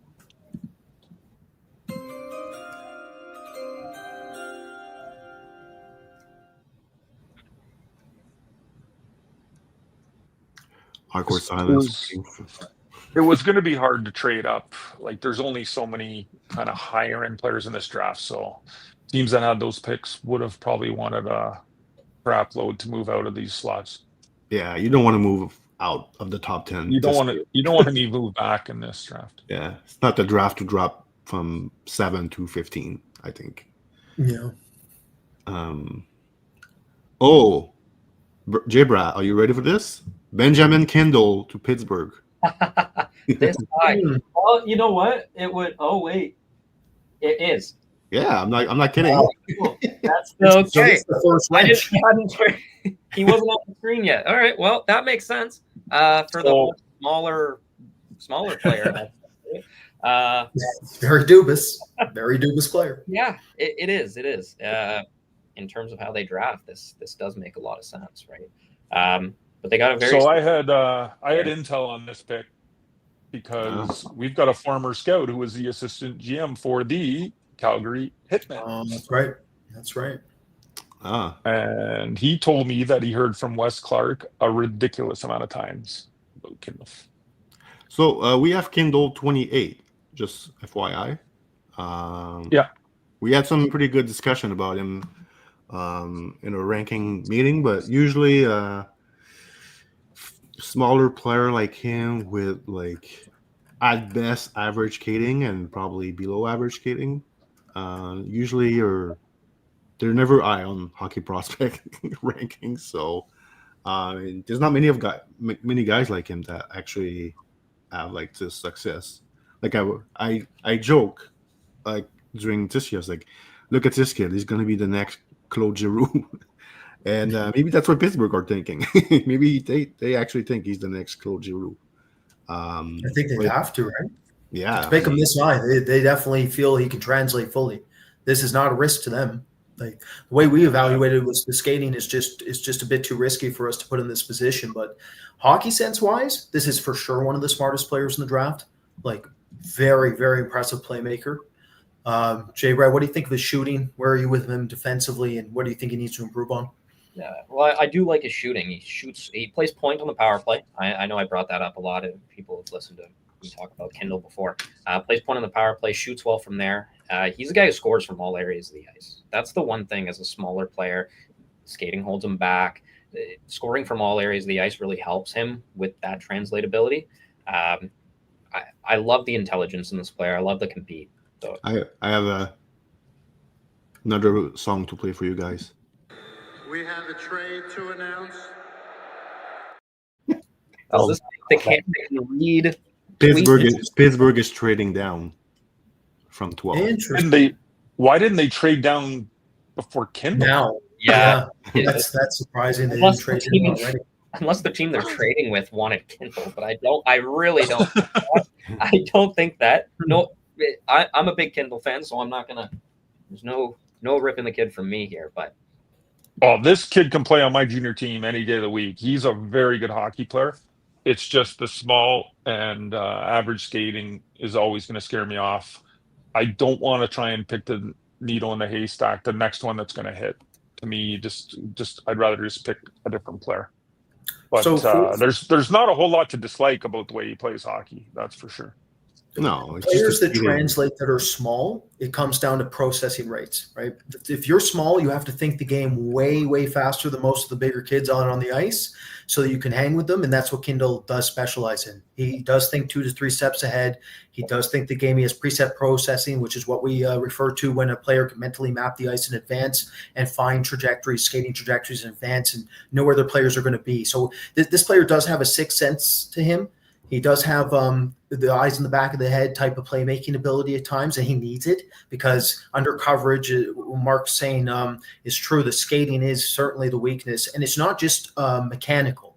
It's both. This is on HF boards. We had I had a question there that was a very good one about like what we look for in skating, and the truth is you really want to see mechanical efficiency and then the power on top of that. This is a player who lack both, so and that's one of the reasons. One of the major reasons. The trade is Pittsburgh trade from 12 to, and it's Philly for 22 and 31. Wow. Well, hey, Pittsburgh could double up on smaller guys and take. This got to be Eklund, right? This got to be Eklund. Yeah, I don't know. I don't know if they'll take Ben Sagi this high. Like, well, I do not like what Pittsburgh just did here at all. Yeah, it's a bit surprising that they wouldn't trade down to try to get Kindle a bit later. Maybe they might have tried, but it does seem strange that the next pick, like, price scale. But dynamic player. Kindle is a dynamic talent. He could become something pretty darn good for a franchise if the skating comes another level. Our friend Mike Farkas, who's a Pittsburgh fan, not really happy.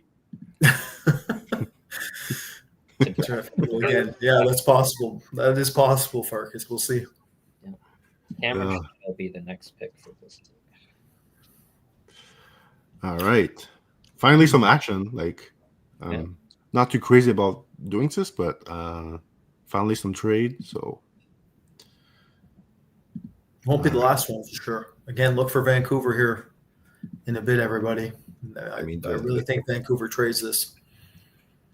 Yeah. Well, I didn't have Kindle over Bear. So I did not have that happening.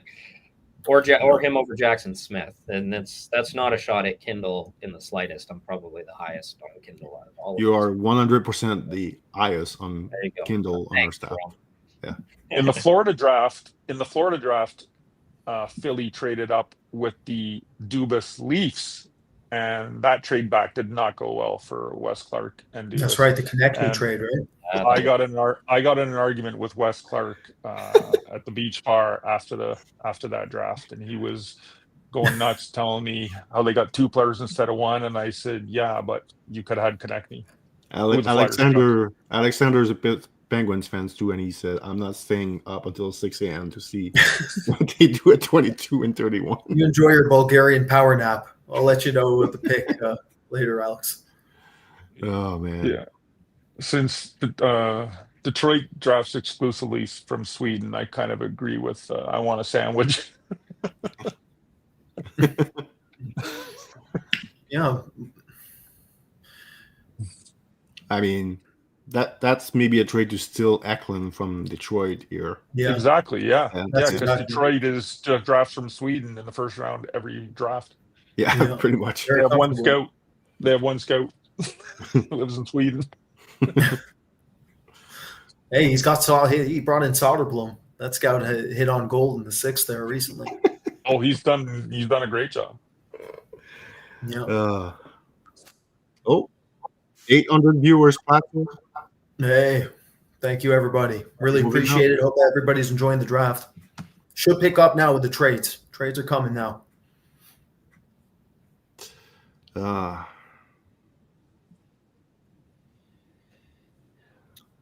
So yeah, I'm at the point where basically whoever drafts Carter Bear wins the draft. That's where I'm at.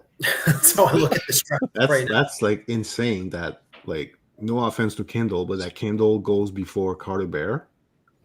I mean, yeah, it's surprising. There'll be some people scared about the injury. The injury. Yeah. McQueen's injury to me is because again, it's back-to-back years of it. Bigger player with knee back, and then I understand. Obviously more recent with Bear, but the McQueen injuries scare me a lot more than Carter Bear's. Yeah, I mean, Bear already accelerated his recovery too. Exactly. So it could be that, but I personally just don't see that. Still, Kendall going before Jackson Smith. That's also, another one. Yeah. Kindle going above a lot of players here is surprising, right? Yeah. Like it's surprising. I'll be honest with you. I basically had the inside intel. from the hitman assistant GM, our former scout, Jackson. And I was like, no, they won't take him that high. There we go, Jackson Smith. See, Jack Nesbitt is the pick. Is it what? Yeah. Okay, here we go. We're going hard now. This is getting crazy. Remember how we said this draft would open up? We've officially opened up, ladies and gentlemen. You got Kindle followed by Nesbitt. This draft just blew up. It's wide open now. This is a trade up for Nesbitt. Yeah, they trade up. Interesting. I thought it was Jackson Smith. No. I had no thought that this would have been Nesbitt at this point. I saw the long hair, the flow going, and I was like, Jackson. Flow's beautiful. Great flow. I saw the good hair. That's what I knew. Kid from good hair. So Mark, you talked to a scout who had him top 10 this season. What did he say about him that you think warrants a selection this high? All projection. Just thinks he's going to grow into a solid big player. So we've talked to him about a ton this year. We didn't see it anywhere close to, especially trading up to get him at this point in the draft. But there's strong points in his game. He has skill. He's tough. He fights.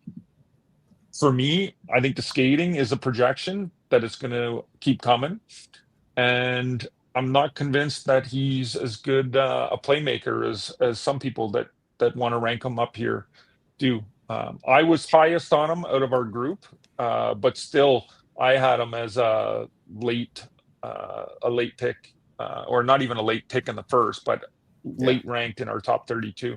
So we have him as a second round pick. Yeah. Like, yeah. So and obviously we can be wrong. We've been wrong before. We have. I was told just today he was going to go between 15 and 20. So the Flyers must have got scared, and they have traded up. Yeah. When we put him on, Jay, Brad, and Christian joined me for a session. They hadn't seen him, and I didn't tell them what we thought of him, and they agreed it was more like a third line type of projection. So, I guess it really comes down to how you see his offense translating, because what Mark discussed, I think all our staff is in agreement on, is he's not a very good playmaker. And then his shot, like he did score some catch and release goals that surprised me by the end of the season, but he's not a gifted shooter either. He's much more of a down low net front presence who's very good at redirecting pucks. He can jam pucks. He can force defensemen to collapse on him and find options. That way he can magnetize, draw in defense, and find lateral options. So he does have some of that, but like it's very interesting to me how often I feel like NHL scouts are all about skating, and in back-to-back picks, we're dealing with arguably two of the worst skaters out of the top 40 players in this draft. The Flyers, like we mentioned, like they have a lot of smaller player. Now they have Martone and Nesbitt. Big, yeah. Yeah, size. I don't know. There's been a lot of size so far. Yeah. Queen, Merca, right, going before them. So a lot of size going early, other than Kindle. All right, Detroit is next. We'll see if Victor Eklund goes there. How could it not be Eklund? So it's almost impossible to imagine this isn't Eklund. Yeah. The North American Eklund scouts are Bear, afraid probably. to make a pick. They just defer to Sweden. Who do you like? Yeah, Smith makes sense too, though. With what Reiserman looks for with bigger defensemen, gives them a unique, like him, Edvinsson, and Sider could be extremely unique. Like that's a very enticing top four if it works out for them. And Willander's there too, and Willander can absolutely fly, and he's huge. He's an osprey. So they have a very big back end that they're developing. And then they got Soderblom, who's finally looking like he is going to end up in the top 9 there. So they're really bringing in some mass there. I wonder if Jackson Smith might make a lot of sense for them if it isn't Eklund. Yeah, that was the mock draft pick. So that's right. That was our mock draft pick. How many mock draft picks have we hit on so far? 3? I love that Brad always asks question where nobody has any answer for it. I'm trying to think off the top. I think the top 2 and then top 2. I think we got 1, 2, and 7. 1, 2, Yeah. and 7. I think 1, 2, and 7 so far. I think that's it. But this is fascinating now. This draft just opened right up. So yeah, a lot of guys falling now.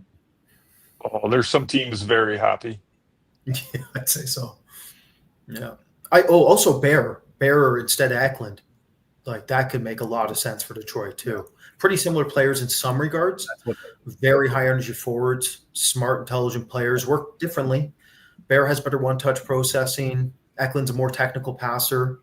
Eklund is I would say mechanically the more gifted shooter, better bottom hand activation, but Bear in motion shooting is close. They're both phenomenal off the forecheck. Both give you just that heart and soul pulse that you need in a playoff series.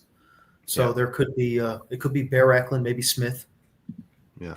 Or they go way off the board and we are maybe it's Limatov, okay? Maybe we get really creative here. It's Kerbin Limatov. They're going to Russia. They're getting huge. Yeah. It'd be awesome. It's gonna be interesting. I just have a hard time seeing them not pick a Swede here. So, and Eklund does fit like what they have. I've watched my text blow up here from some scouts after the Pittsburgh pick. I'd say you have. Yeah, why not move back? I'm sure it was 80% of those texts.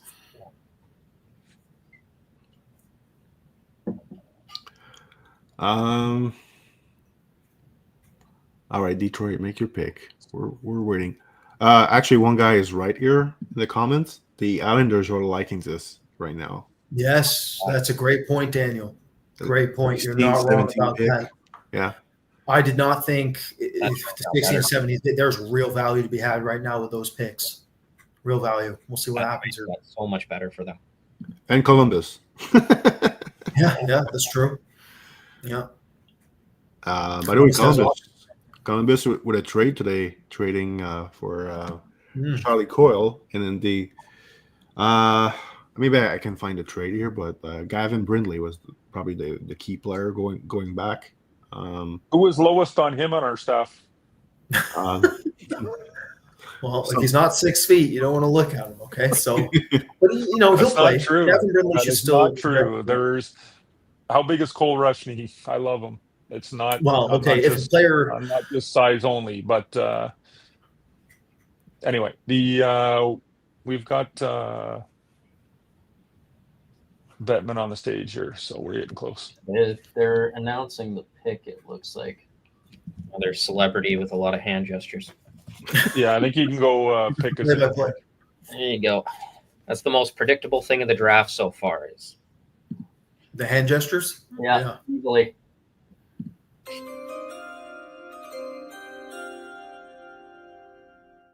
Show this guy was on. I never watched it, but I know he was on a hit sitcom. He's just announcing he's cancer free. I'm with you, brother. There you go. Let's go. Congratulations. Yep. So we'll see if this becomes more unpredictable too. But Detroit usually doesn't go too far off the board when it comes to their what they look for. Well, he's reading it now. Oh God. Of course, it's on mute, so I can't hear him. But Carter Bear, Detroit Red Wings. Detroit is smiling. That is we'll fire Detroit up. for me, pound for pound. Detroit just ended up in the top 5 of this draft for sure. That's an unbelievable pick. Carter Bear is better right now than a lot of these players that have been taken before him. That is one of the main things to In our say. opinion. In our opinion, 100%. This is a very similar situation for us as it was with Seth Jarvis. We thought Seth Jarvis was the top 7-8 player. We thought Seth Jarvis would fall to this range. He did. He ended up in a redraft right now for sure, top 7-8. We think Carter Bear is very, very much on that trajectory as long as the injury doesn't affect him. Yeah, why don't we let J. Brad talk since he does the West? I mean, we all love this player. We're all presidents of his fan club, but J. Brad covers the West for us, so let him talk. Yeah, he's again the easiest guy to talk about in a meeting. We don't really have to spend too much time on Carter Bear. Obviously, he's so competitive. You know, we talk about guys you want to win with, right? And Carter Bear's, if he's not the top of the list, you know, he's right up there. You know, he got a 9 for compete for us. Guy that you want in the playoffs. Again, the injury at the end of the season, maybe that scared teams into where he dropped here. But, you know, offensively, he is a really, really solid player. The playmaking, to me, is really underrated and can be dynamic. He was doing some between the legs passes, just really good vision off of him, and he can score goals as well. He actually played center a little bit this year as well when he wasn't playing with Miettinen, and he drove a line really well from the middle. I don't think he's going to be a center at the next level, but it was really good to see that kind of adaptability to put him in different situations and see him excel that way. So Carter Bear, again, for all of us, we all love this player. So great pick for Detroit for us. Yeah, awesome pick. Red Wings have, like, if you look at their past draft, they draft a lot of, safe prospect, and sometimes it's not the best. I love that goal, by the way. He did.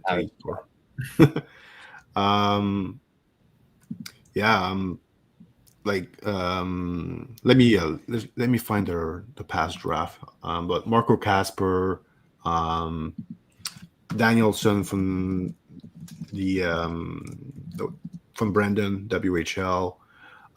So I think Carter Bear will fit really well with like those guys. So really nice pick by Detroit. Hopefully the injury is like there's no setback.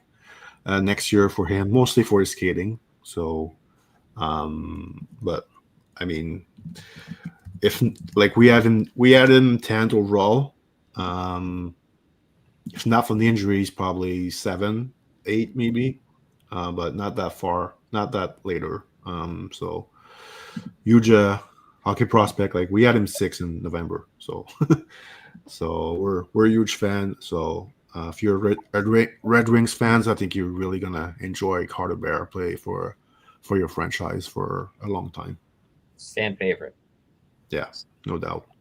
He's the kind of guy who'll get hit from behind, hit somebody else from behind, drive the net with the puck, and score somehow. He's a menace out there.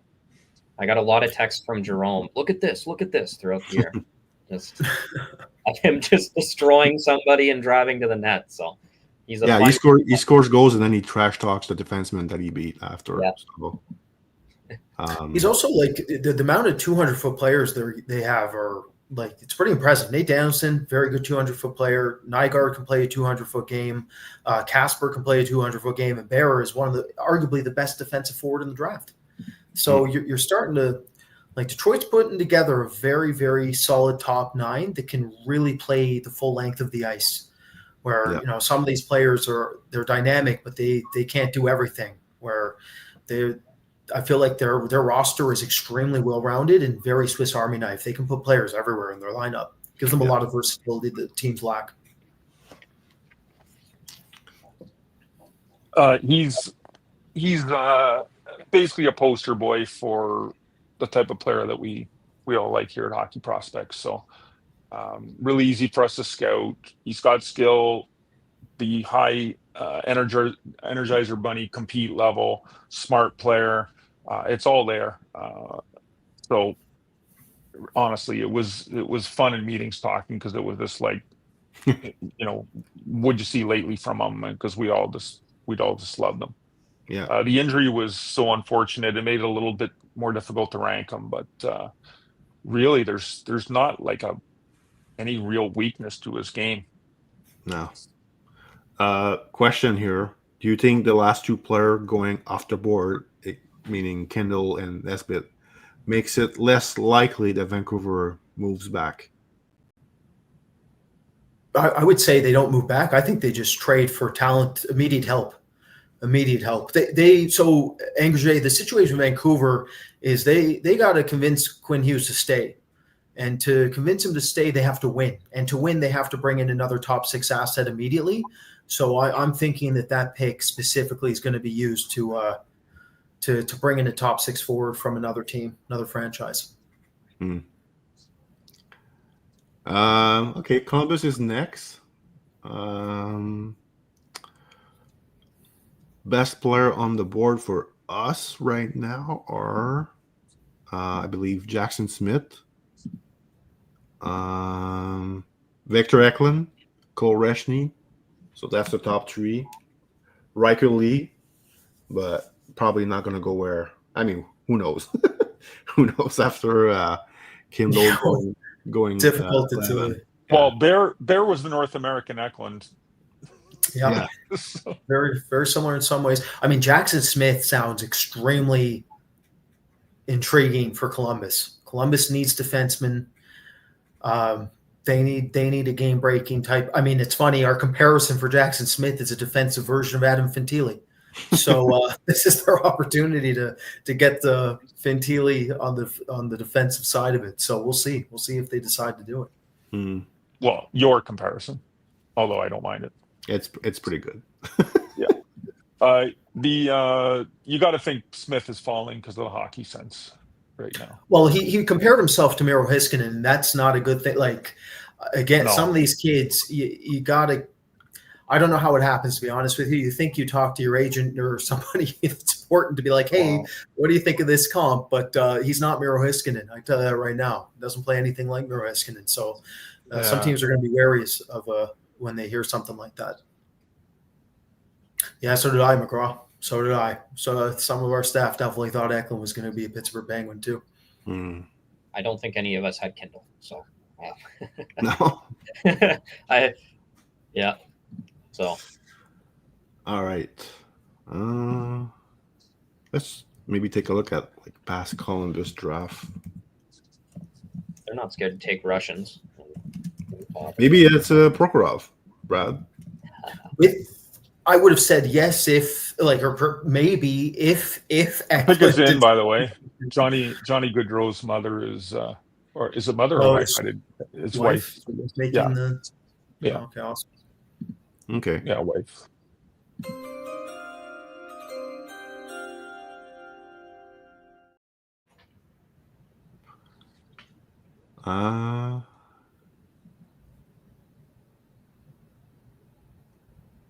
Jackson Smith. Hey, I'm loving the Fantilli comp even more. maybe they agree with you, Brad. Maybe they do agree with me. I mean, I'll give them this. They've made Fantilli develop pretty well, and that's just Evason's a heck of a coach. He's really helped Fantilli there, and he has Monahan to help him develop. So that's been really, really positive for him. I mean, on the back end, they need a game breaker. They need more. I mean, they have Matichuk. So what's interesting about this is if you look at who they have in their system right now, like Matichuk is going to be up full time, and his processing rates are very high, very intelligent defenseman, where Jackson Smith is much more toolsy, but not nearly as intelligent. So it's a very different look relative to Matejchuk. Detroit fans is really happy. They should be. Yeah. Oh, man. All right. Well, almost, not even, but close to halfway the first round.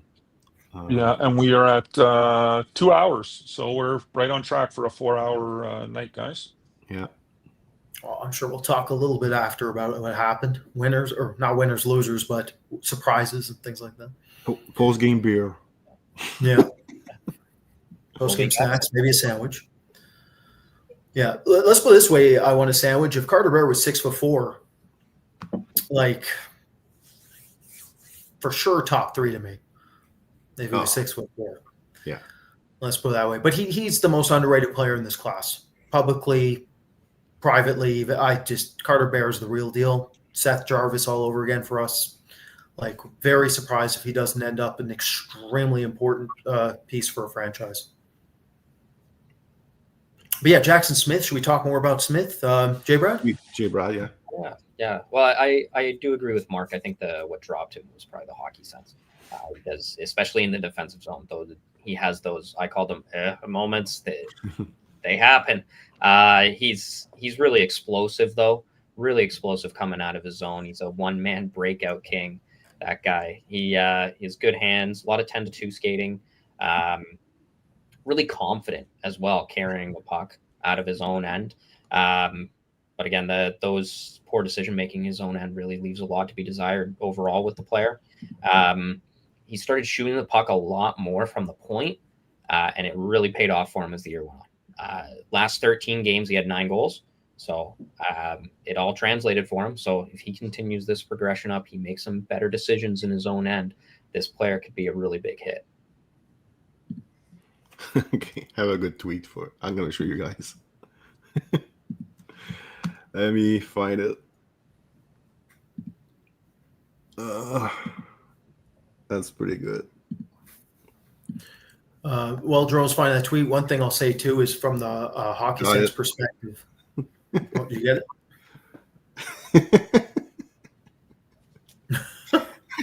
Well, that's pretty good. Yeah, that's a good one. Sorry, what was it? Don't be surprised if the Canadiens trade 16 and 17 pick plus Emil Hyman for Noah Dobson. That's great. Yeah, Jackson Smith. The other aspect of his hockey sense that's difficult to project in some instances. His toolkit's phenomenal, as J. Brad mentioned. Very explosive, very good puck handler. Can handle the puck at his top speed, so he can dissect through layers. But once he hits that neutral zone, sometimes he doesn't recognize that the cleaner, safer, more efficient option on the weak side is the better option, and he'll overhandle and overpossess the puck. So he can play in a tunnel where you want him to try to expand the ice a little bit more. The other factor is once he hits the offensive line, unfortunately plays die on his stick occasionally because he just doesn't understand what he should be able to, what he should do. Like he's capable of basically anything. And usually with a player like that, they need more time to create a structure, an offensive structure for themselves that allows them to actually translate correctly. So you got to give them a bit of benefit of the doubt, but there's a tremendous amount of potential with them.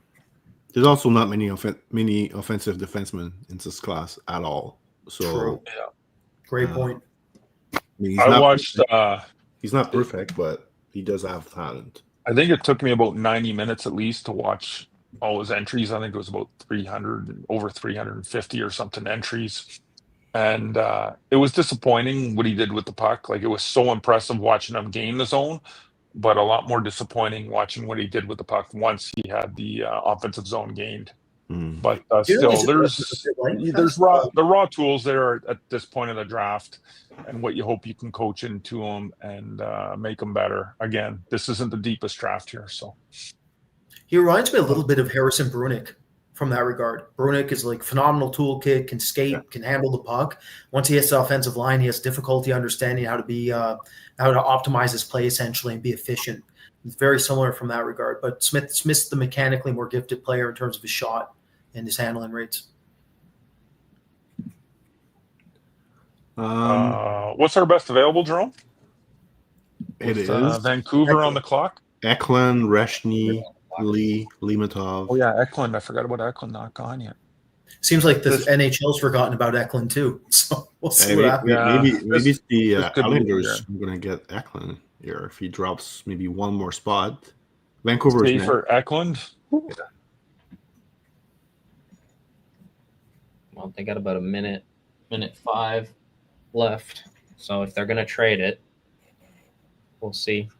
I mean, the Islanders are in position to be able to get potentially Eklund and Reshny, Eklund and Lee. Like, you have that plus Schaefer in a draft, you're doing all right for yourself. That's a pretty good haul for this draft class. That's exactly what the Islanders need, is something like that. But I'm shocked. I shouldn't say shocked. I'm surprised Eklund has fallen this far. This is a bit surprising. I think he would have been the guy for me that I would have picked to fall. I thought he was going to fall, but not as much. Not this far. I thought he was going to go like 12, 13. Yeah. This is getting up there now. It's a bit like Zach Benson a few years ago. Like we thought he was going to go top 10, and he went 13 to Buffalo. Yeah. It's a bit similar. Like small winger like him that are like very like immature physically. They usually drop a bit on draft day. They didn't trade it. Pick is in. All right. Gay Pro is the same thing. Gay Pro. Yeah, that's true. Yeah.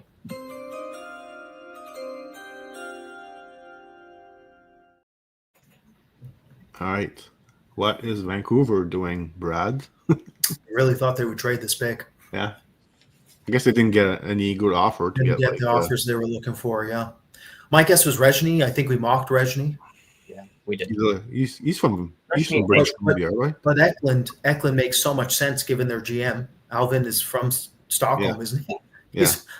He knows Djurgården's system inside out for sure. I'd be shocked if it's not Eklund. Very surprised. Yeah. If it's not, I'm gonna be worried about Eklund. It's almost like when Jarmo didn't draft Puljujärvi. which turned out in hindsight to be a real good idea. Yeah.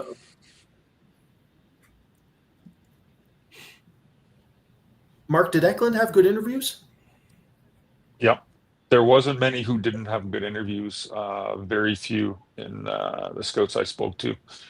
So I got details on a lot of interviews, which was interesting. The pick is in. Yeah. It's Braden Coots. Okay. That's wow. Okay. Dub going. That would be another one that makes some sense. Jay Brad, tell us about Braden Coots. Yeah. So for me, future third line energy center. He's a captain in his draft year, so a lot of good leadership qualities, high motor, high energy, strong skater. He has a good compete as well, good hockey IQ. He's smart in all three zones. That's probably one of my favorite things about him is the intelligence in all three zones. He's very responsible. What brings him down a little bit is he's not a top 6 projectable for me because of the lack of playmaking. I don't dislike his shot, but again, the lack of playmaking in center, he pushes him down from the top 6. Like I mentioned, draft your captain for Canada at the U18s. Really reliable. He's on every international roster. He's on playing really good roles. PK at the next level, could end up power play too as well. He's really good on special teams. So he also gets to pucks quickly as well, and he steals a lot of pucks as well with a lot of stick lifts. So I do really like Coots. I did have Reshny a little higher, but Coots to Vancouver does make some sense. Yeah, another guy with pretty good floor, I think, and an easy player to like. As I was just watching the 15th pick here, it cracked me up a little bit because I was thinking back. I was at a playoff game. I think it was in Brantford. Anyway, it was packed. There was tons of scouts there, and was there a bit early. And there was about 9 scouts when we were talking, and the topic just came up about that it's a weaker draft, and everybody was joking about it. Obviously, different teams, so no inside info going around other than everybody agreeing that it's a bit of a weaker draft.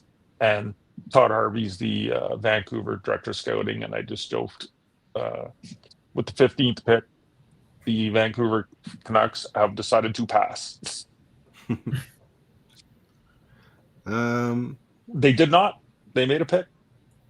Yeah, surprise. Yeah, Coots. So Coots is a high energy forward. Like that's another thing about this draft. There's a lot of high octane competitive forwards in this class at the top. That's one of the strengths of this draft.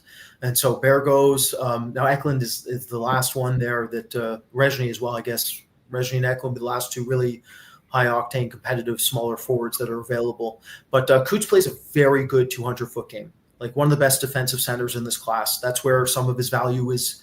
Because not as J. Brad mentioned, not a high-end point producer. We envision more a 30 to 40-point player.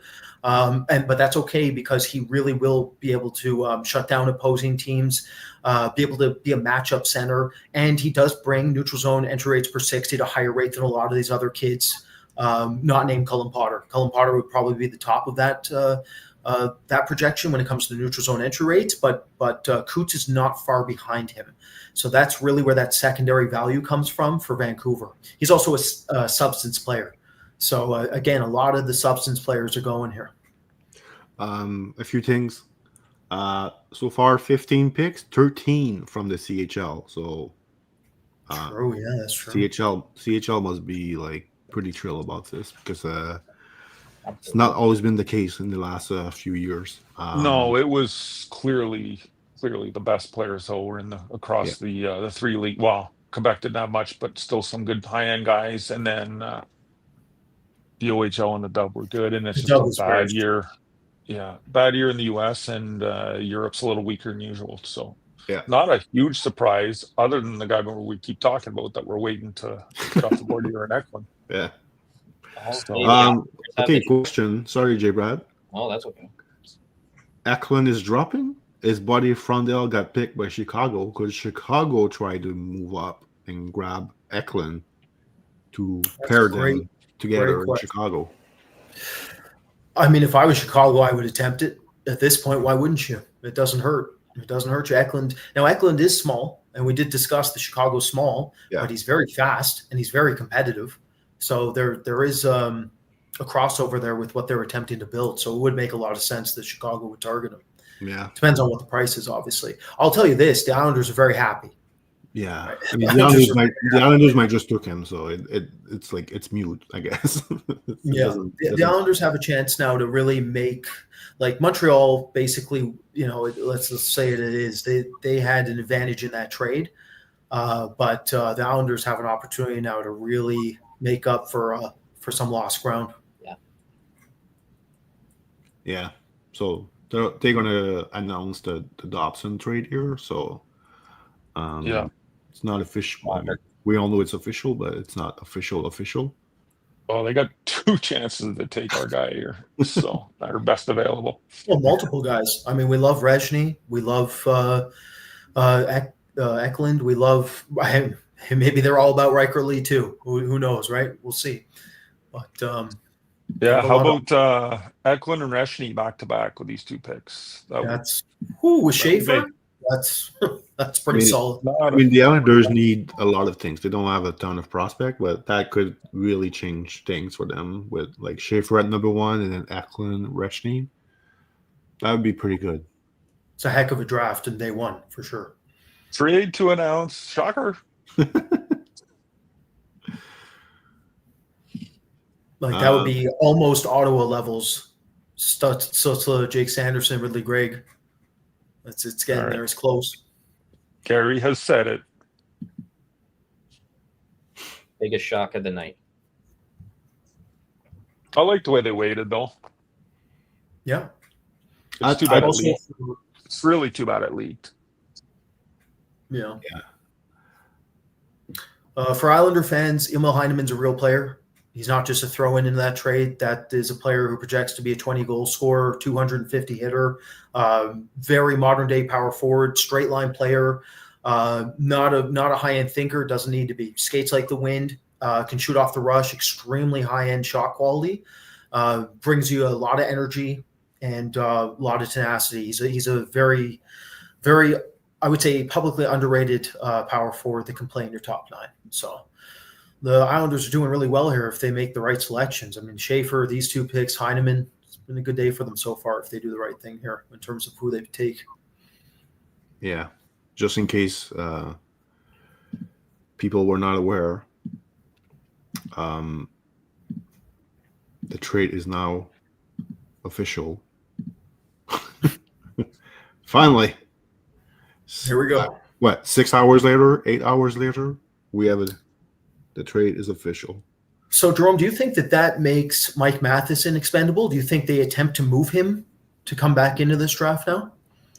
I don't know about the draft, but they still need to find a center, so that he might be used as a, use him. But I mean, he's a UFA in 1 year, so I mean, it really depends. There's not many center out there available. That's the issue that the Canadians are having here.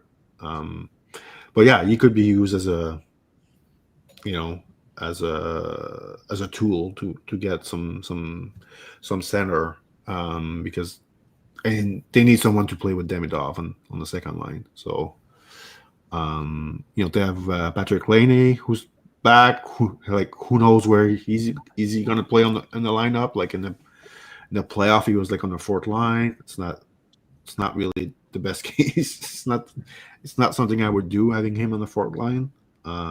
But they need to find like a spot for him on that roster. But yeah, they need someone really good to play with Demidov. So I don't know. You know what's sad about the trade? The sad thing is the Riker Lee can't be drafted by the Habs now. We can't see Demidov and Lee together. That was one of our dream scenarios. I know. So my mock draft is not. It's not happening for my mock draft. So our mock draft's out the window, folks. Everybody listen to this. Our mock draft has been nuked. We are in orbit. We stand no chance of getting any of this right now. So not that we thought we really would. We knew it. We knew it was going to happen. Yeah. We do it on pick 3, huh? By design. All right. So as we wait for the Islanders, Pick is in. Okay. Pick 16 is in. the pick is in. Yep, it's in. They're just bringing out the.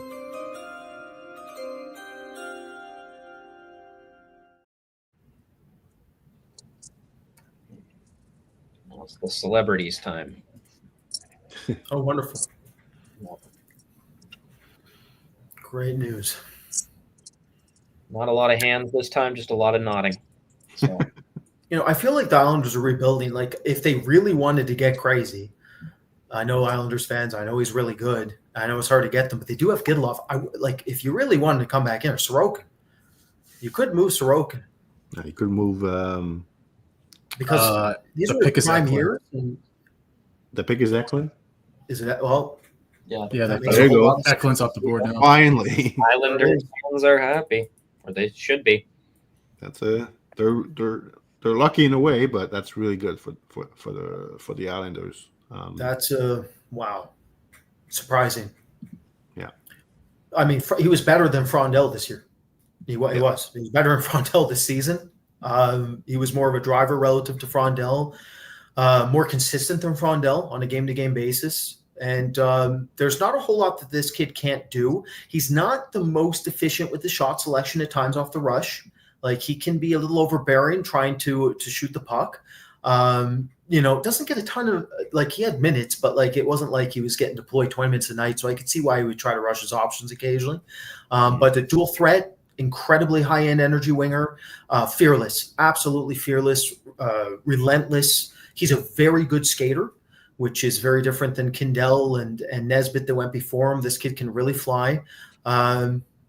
One thing I've been told from some people in Djurgården staff, actually, that was interesting was that some of them felt that he kind of refused to play in their structure at times. I wonder if that's maybe a part of this drop is them getting some information from the staff there and hearing what I was hearing, that he's kind of doing his own thing occasionally at the rate that their staff didn't want him to do. But I feel like he can play in a system and he can play with structure. He's a very intelligent hockey player when he wants to be. So it's one of those situations where this is for everybody listening, like, projection wise, this is a very easy player to project. It's extremely hard to see how he doesn't play at least in a top 9 and at the lower end hit 40 or 45 points. We think of him, obviously we have him, where do we have him? Top 13? 13. Top 14, top 13. Yeah, 13 overall. 13th. So, we think of him as a potential top 6 forward that can get 55, 60, maybe even slightly more than that. Works very differently than his brother, operates differently. His brother is the better playmaker. His brother sees the ice better vision, mentally maps the ice in advance better. But this player, more tenacious, more relentless, better shooting mechanics for sure. I would say much better scorer than his brother. So those would be the differences between the two. But he's going to play in the NHL for a very long time. The Islanders fans should be extremely excited that he fell to this selection.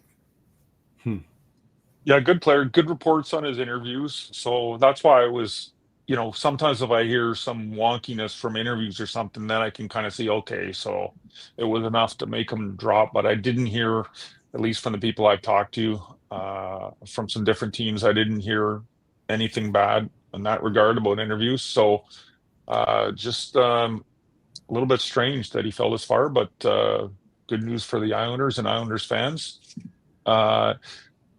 Share some attributes like Bear, like the sheer competitiveness, the hardworking, better skater than Bear, but Bear has them in some other ways. So yeah, finally our Swedes off the board.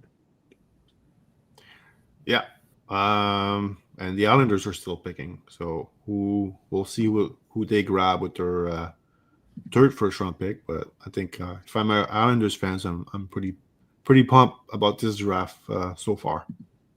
And Sandwich, the floor is extraordinarily high. Bear and him have two of the highest floors in the entire draft. It's very hard to see how they don't play.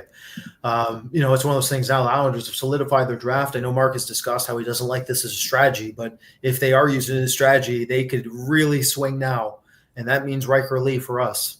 If they want to swing, they can do it. And Riker Lee is right there. But, that's not a swing, though. I don't see Riker Lee as a swing. I mean, I think he's a good player at this point of the draft for me. So Justin Carbonneau would be a swing here. Sure, Carbonneau is the swing right now, I would say, for sure. Yeah. So Reshny, Lee, Limitov, Ensler, Lakovic, Runback. That's our top guys left on the board here. Put Cole Iserman and Carbonneau on a line. Hey, listen. Turnover rates. I would say Reshny is probably still on the board because he's not huge and he's not a high-end skater. For us, he's a good enough that we still ranked him high. But I could see some teams just want a little bit more in the skating department at his size. But that's the only reason I could see that Reshny's still available at this point, and I would suggest he won't make. I'll be shocked if he makes it to 20. Well, he's a better open ice skater than Kindell and Nesbitt for sure. So Much even better. when you factor Yeah. Nesbitt's growth Much rate, better. so- Yeah, but he doesn't have Nesbitt's size, so people are a lot more forgiving, and the big guys typically their skating gets better because their core is a little behind, and for their core strength, and the skating just naturally gets better. But Reshny's a bit of a late too, right? Like it's a little bit. His playoffs were really good, but the regular season, like point wise, sure, great, but like he 92 points in 62 games, right? But he was still a bit of a late riser with that playoffs. Vic is in.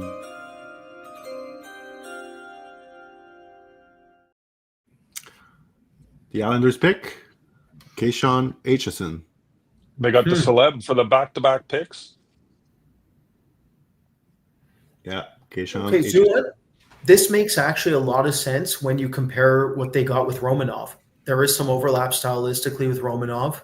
Romanov is a hard-hitting player, very similarly sized, not the highest end puck mover, not the highest end offensive skill set, but Aitchison brings a shot that Romanov didn't have. So it's interesting from that perspective because this is the type of player that they do look for occasionally on the back end.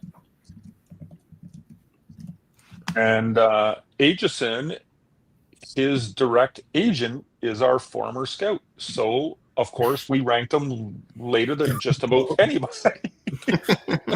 We'll thank him for his service with Hockey Prospect. So Aitchison is a really interesting player. I did not expect to see the offense that he brought this year. It was there's our scout. Give him a hug right now. Former scout, that is. I didn't expect to see the offense. It was pretty impressive. I saw him pretty early in the year, and he scored a nice goal. And I was like, oh, nice goal. And then it just continued to the point. What did he end up with? Like 26 goals, I think, or something like that. Yeah, 29 points. The offense was really impressive. He's not a huge kid, but he plays a nice physical style, which again I mentioned with Brady Martin. It's a little more rare these days. So when you see the guys that are playing an aggressive physical style, that's attractive as well. So for me and really for us, the thing here with this player is that he struggled defensively. So he got a lot better against the rush. So one-on-one against the rush, he got a lot better. But his in-zone defensive play needs a lot of work. Listen, that's teachable. It could improve and make our ranking of, I think we're 20 or 21, something like that. It make our ranking look bad. But that is the weakness for this player, in my opinion, and I think in general. The rest of you guys can comment here, but for all of us. Yeah, I wish he was not as good offensively as he is, which is kind of funny to say, but I wish he was better defensively and offensively. Like, okay, he had a great year, but I don't know if I project him to be like a real offensive guy in the NHL. At least not a first power play. I just wish the defense was better. If the defense was better, and the skating, I think we could have pushed him like we pushed for Solberg last year. They could have been pretty similar, but Solberg is better defensively, and he's a much better skater. But Aitchison's got more puck skill, more natural talent offensively. So it's going to be interesting to see how he does at the pro level and with the Islanders in a few years. Yeah, another player not to rush. Marty Williamson kind of teaches like a run and gun. There's not a whole lot of defensive zone in his style in Barrie. So not surprising really that that was an area that he struggled. But again, it's a teachable thing. It's something that you can change in a player's game. And then the other parts, there's things to like. I agree with Jerome. I don't think he's ever going to be like a power play one guy. But he shocked me with the offense he brought this year. I mean, 26 goals for a defenseman is still 26 goals. Yeah. They also have a lot of defensemen who can really insulate him to let him kind of do his thing offensively, to allow that part of his game to flourish, like Isaiah George, Romanov, Pulak, like Mayfield. They have options there to help insulate him long term that can allow him to kind of – we kind of joke and call him more like a complimentary power forward at times. Like that's how he plays. He's a very unique player. He's not really a natural player at any one part of the game. Like he's not a natural defender. He's not a natural puck mover, and he's not very natural offensively, but he kind of does things his own way and makes it work. So to Mark and Jerome's point there, like with these types of players, you need to extend their developmental window. He's going to need considerable time. He'll chase hits too at times. I mean, I like the physical stuff, but you don't want to be taken out of position chasing a hit. He will do that occasionally. But again, this is teachable stuff. So you can't teach scoring 26 goals from the back end. So there's some stuff here that's very positive. And for the Islanders' third pick of the night, not too bad. Yeah. Okay. I mean, he's also a risky pick, and they can afford that now with what they already drafted. Calgary's next. Are we getting our mock draft right with Lakovic at 18? No way. How they have to take a center. Regini's right there. There's no way. I go Regini. Regini. It makes so much sense for it to be Regini. I'd be shocked. Yeah, I'd be a bit surprised Regini is there at 18, but he's going to be a great pick if Columbus. He goes is here. My next guess. I think it's going to be Regini or Lakovic, but going center makes sense. Yeah, that's true. Yeah, Jay Brad, good point. If they think he's a center, they could consider Lakovic still. That was something I believe you spoke about in the top 32, right? Yeah, we did. Yeah, there are people that think Lakovic can translate his game to center, so including him, which is important. He thinks he can do it. I mean, his playmaking, he can pass a puck. He can skate and pass a puck, so there's no question. Also, he's one of those players where if you put him at center, does he engage more often? Right, food for thought, right? Like that might be a way to untap him, get him more involved, force him to be more involved, and maybe he will be. I know Columbus tried it with Patrick Laine. It failed, and then Montreal attempted it too. It's failing. But Laine's unique case study is, I'm sure a lot of you listening to this know. So Lakovic's not that bad. Lakovic's showing the Calgary War Room now. Todd Button with Fred Parker beside him, who's the assistant director of scouting. He lives in the Ottawa area. And Ginla was in the room. Yeah. Farkas agrees. Farkas thinks he's a center. Well, could be. Could be. Well, the other thing with Lakovic is the 200-foot games there, too, to be center. Yeah. I believe Farkas is wrong. Potentially on the game. Sometimes he'll do drive-bys. Sometimes he's all stick. He certainly doesn't use his body as often as we would like, but there's a raw base to work with in terms of defensive game for sure. We have hit 1,000 viewers, guys. Oh, nice. Wow. Holy crap. I wasn't even paying attention. Thank you so much, everybody. Let's talk about Lakovic when he gets picked. Can you tell everybody that Mark's a huge fan? I like minutes, certain parts of the player. Like he's got high-end skill. Anyway, I'm convinced this is going to be risky. Oh, hold on.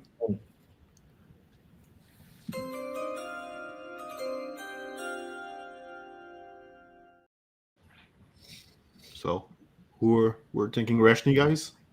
We got Lance McDonald coming out to make the pick.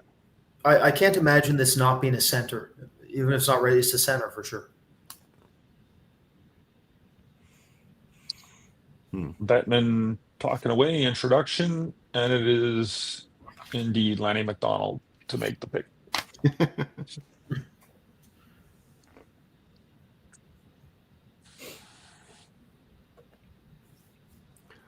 Yeah, another thing about Calgary too, they need more dynamic talent. Like Zeri's a good talent. Huberdeau's there. He's starting to turn a corner again. Coronado's looking really impressive with his development, but they don't have like a game breaker. That would be another reason to maybe suggest Lakovic instead of Rezhny if you were to try to contrast them a bit. Lakovic's the more talented player. Didn't have the better year, but he's a more talented player.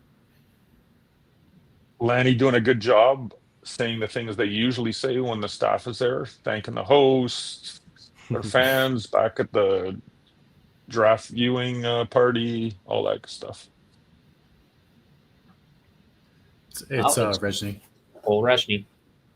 There it is. Excellent pick. Excellent pick. What do you think, Jay Brad? Yeah, well, it makes sense. We talked about center, right? And yeah, Rezhny, the playoffs. I've harped on it when I talked about him earlier. Through quotes in the book. Go buy the book, definitely. The quotes are worth it alone. But the playoffs were outstanding for him. Throwing his body more, cross-checking Jackson Smith a lot, another draft eligible, but excellent playmaking as well in the postseason. I always highlight Game 3 in Round 1 against Tri-City. That was probably my favorite viewing of him all year. The playmaking, the aggressiveness. He's also going to University of North Dakota next year, which I think will be a good move for him. Brad mentioned this, I think, when we were on the pod together. 92 points in 62 games, 25 points in 11 games. Doesn't seem like the guy gets a lot of points a lot of the time, but he's always on the score sheet, this kid. He always finds a way. I think he sticks at center despite the size with the excellent playmaking skills he's shown down the stretch, just improvements upon improvements as the year went on. Again, first pod, I think, Jerome, we were both in agreement that he was playing too passive. And again, just as the year rolled around, just improvement. So you'd love to see that whenever you see a guy getting better and better throughout the year. That's why he's getting picked this high. So I'm a big fan, and moved up the board a lot for us, and good pick by Calgary. This is a rare pick in the sense it's BPA for us and positional need. Very rarely do you get both. That's what Calgary just hit on. So that's huge for them. One factor I'll say is that when I watched him against Ravensburgen, who's, for all of you listening, one of the top, if not the top rated goalies, he dismantled Ravensburgen. So he really showed an understanding of how to take advantage of a very toolsy athletic goalie, which is exactly what he's going to have to learn to do in the NHL for his game to translate. The other factor is that this is an inside-driven player for being smaller, and he's very dynamic around the goal line, the offensive goal line. He'll try all sorts of unique darting moves to try to get in tight, doesn't mind taking a hit to make a play, and he just makes his teammates better in so many different ways. The supporting play, his ability to stay above the puck, his ability to weaponize the transition and be the lead breakout candidate or find a lateral option when he's hitting the line. He can do basically everything for a team. He's very well-rounded. The upside is a bit more limited relative to a couple of kids we have up here, like Zorovsky, Lee, and Lakovic are more talented. They're more dynamic, but they don't have this kid's well-roundedness and substance and just translation. This kid really has a game that translates. I've known Todd Button a long time now, and get a feel for what he's looking for in players, and that's why I was confident that Rezhny would be the pick here. Without me knowing for sure, you just start to get a feel for what different guys like, and solid pick. I would imagine that if I was to talk to Todd, he would probably say in Calgary as an organization, obviously Connie, the GM, that they probably want to get bigger, but when it's not there, you can't force it. So you just take the best player available. And I think that they just took the best player available to them when they were picking. He also plays bigger in his size for sure too. So that helps. Yeah. He's not tiny. It's just, he's not going to be, obviously they didn't just draft a monster. So, but talent matters. And skill, vision, creativity. He's a great player, and I think they'll be really happy with that pick. Mm-hmm. They also were successful at developing Connor Zari's skating.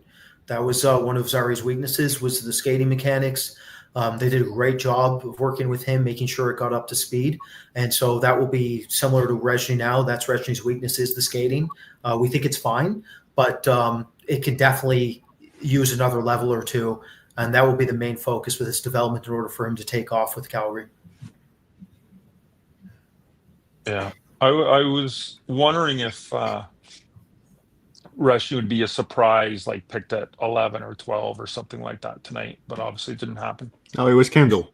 It's Kindle. There was a surprise. Yeah. Yeah. So this is wide open now. This is gonna be crazy coming up here now. Like this, where does Daniil Prokhorov go? Does he actually go in the first round? Or Maybe Swarovski, Vansaki. Vinsagi. So this is St. Louis, right? Coming up. I feel like St. 11. Louis. Yeah, 100. St. Louis. So Oh, it's Vansaki and over. Nestersil fit there. If it's not Vinsagi, I'll leave this room. That's it. I'm leaving for 5 minutes. It's not Vinsagi. Well, There's- they got Nestersil, who's like what, 6'4"? Suppose 6'5". 6'5". The Lakovic 6'5", is yeah. 6'4". They got Vansagi, he just plays amazing hockey. Most St. Louis player to ever play hockey is Vinsagi. I'd be very surprised if they don't take him. Oh, Well, and he's from there. Not you don't pick him because of that, but it's a bonus. No, it doesn't hurt them. I would Makes I it would easy. personally love Vansagi to pick here. Yes, it would be nice. Okay, St. Louis. They're another team. I wonder if they trade this. This might be a trade scenario. I wouldn't be shocked if they attempted to trade this pick for something if they could get some help. Again, They I were pretty think surprising team down the stretch. They were good. I think when you're waiting for your pick here, if one of the guys you're hoping gets there, man, you're just taking them and taking a run, because this is the point where it gets a little more wide open on all the lists. Definitely. Yeah. We're at that point where this is now, as Mark said, wide open. This is Yeah. bordering impossible to predict, minus St. Louis Vinsagi. After this pick specifically, I think this draft is about to go wide open.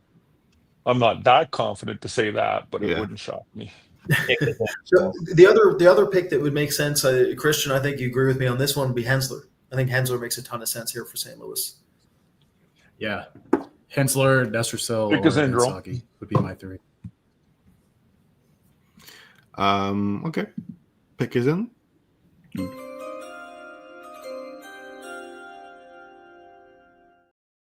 Trade thing. Oh yeah, it's what's her face is making this pick. Nikki Glazer. Oh, This yeah. went R-rated draft. Good old what's her face. So she's Fresh off at the Tom Brady a news. draft party. She's at a draft party in St. Louis to make the pick.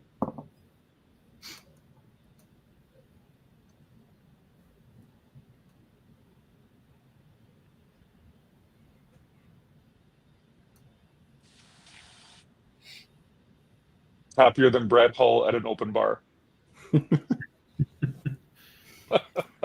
Yeah, Hensler, Vinsagi. That's the guesses. That's definitely what I would guess right now for St. Louis fans. Oh no, Carbonell. Is it Carb? Oh, they went full Dominic Bach mode, huh? Interesting. That's really Oh. interesting. Carbonell. All right. Interesting. I mean, okay, they had success. They draft Zachary Bolduc back in 2021.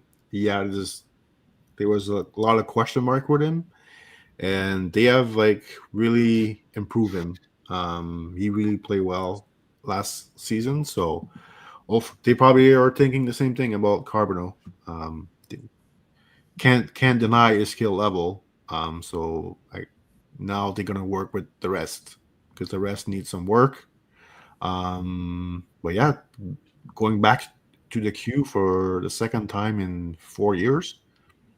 Interesting pick by the Blues. It's definitely not Shane Vansagi, Brad. It's not. It's not Vinsagi. No, that's extremely surprising to me, to be honest with you. The last time they went with the hyper skill option that was very high risk was Dominic Bach, and that didn't work for us or them. This is an incredibly high ceiling player, very dynamic, exceptional shot.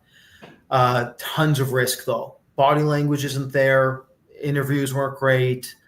One of those situations where we think he can be a bit more limited in terms of how he thinks the game.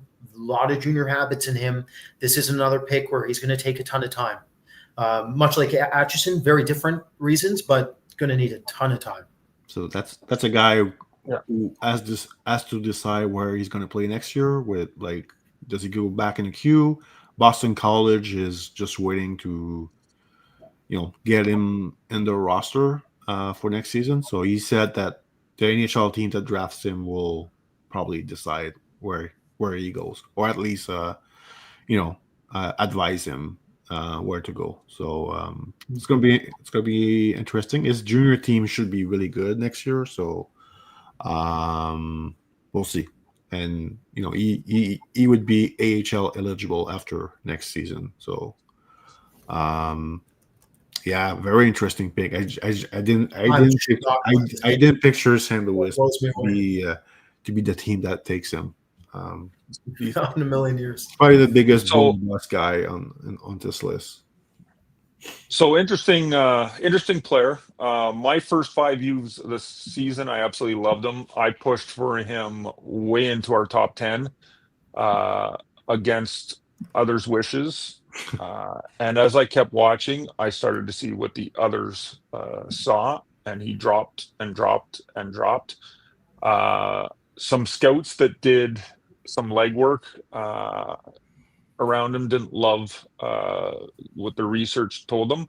But that said, Brad mentioned interviews.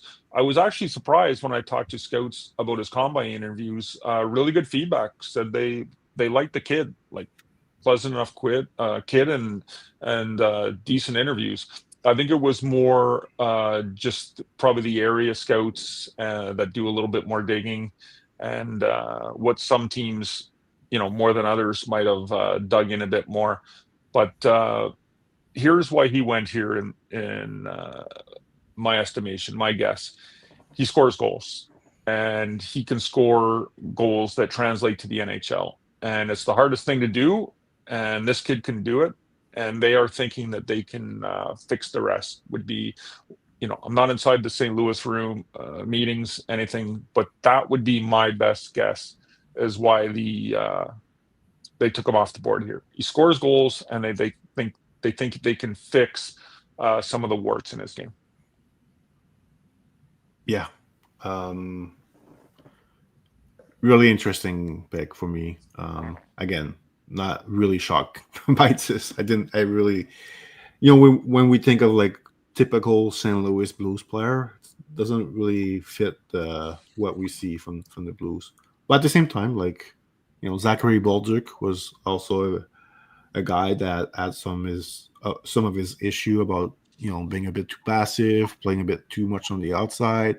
And then after 1 year in the AHL, he has completely changed his style.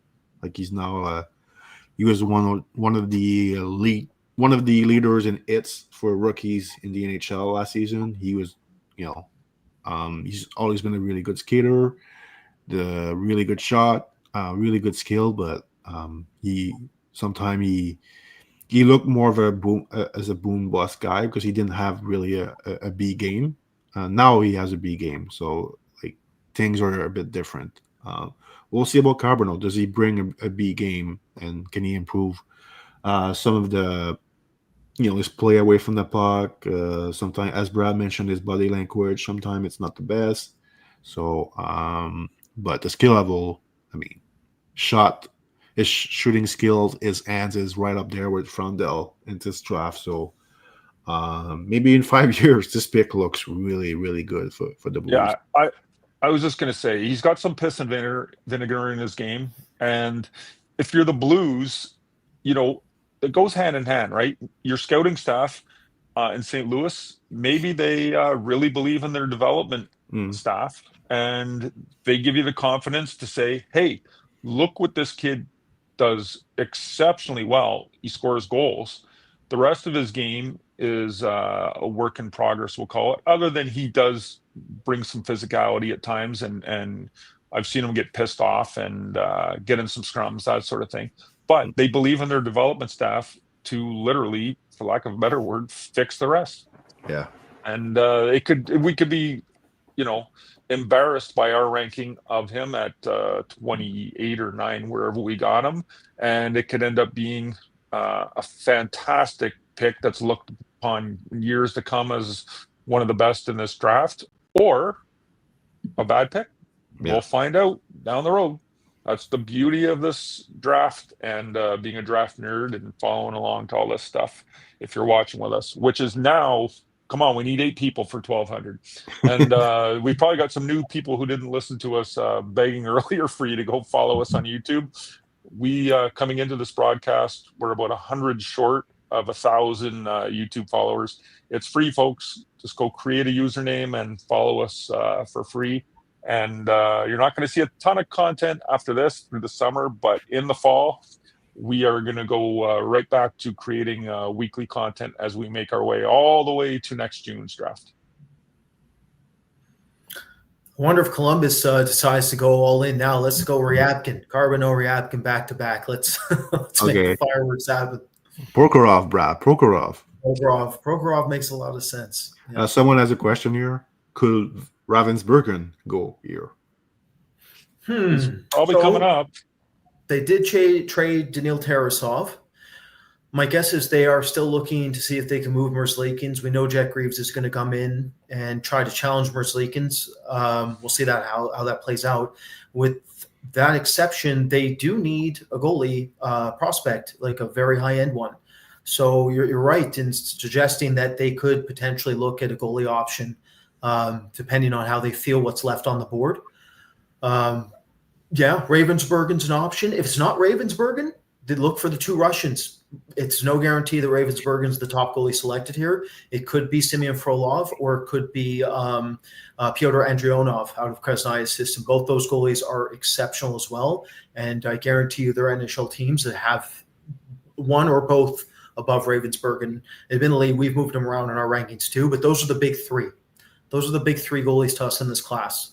But yeah, no, Columbus does need goaltending as well. So it's true. It's interesting. They have all sorts of options now available. They also still need defense. Just because they got Jackson Smith, that's a risky style of defenseman coming in. That's a high, kind of a boomer bust defenseman. I've talked to Christian about this possibility too. This could be Hensler as well. This might be Hensler again here. I won't be shocked if you end up with Smith and Hensler out of your draft. I mean, that's speed for days on the back end, and it helps with the risk. The pick is in. They just showed a little video story on Jim Nill, the Dallas Stars GM. Fantastic guy. I've met obviously tons of people in the last 20 years. I met Jim Nill in Sochi, and it was the first time I ever met him.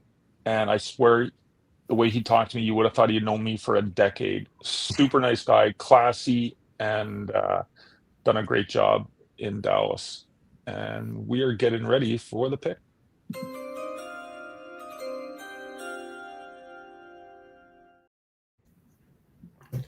All right, Columbus, who you got?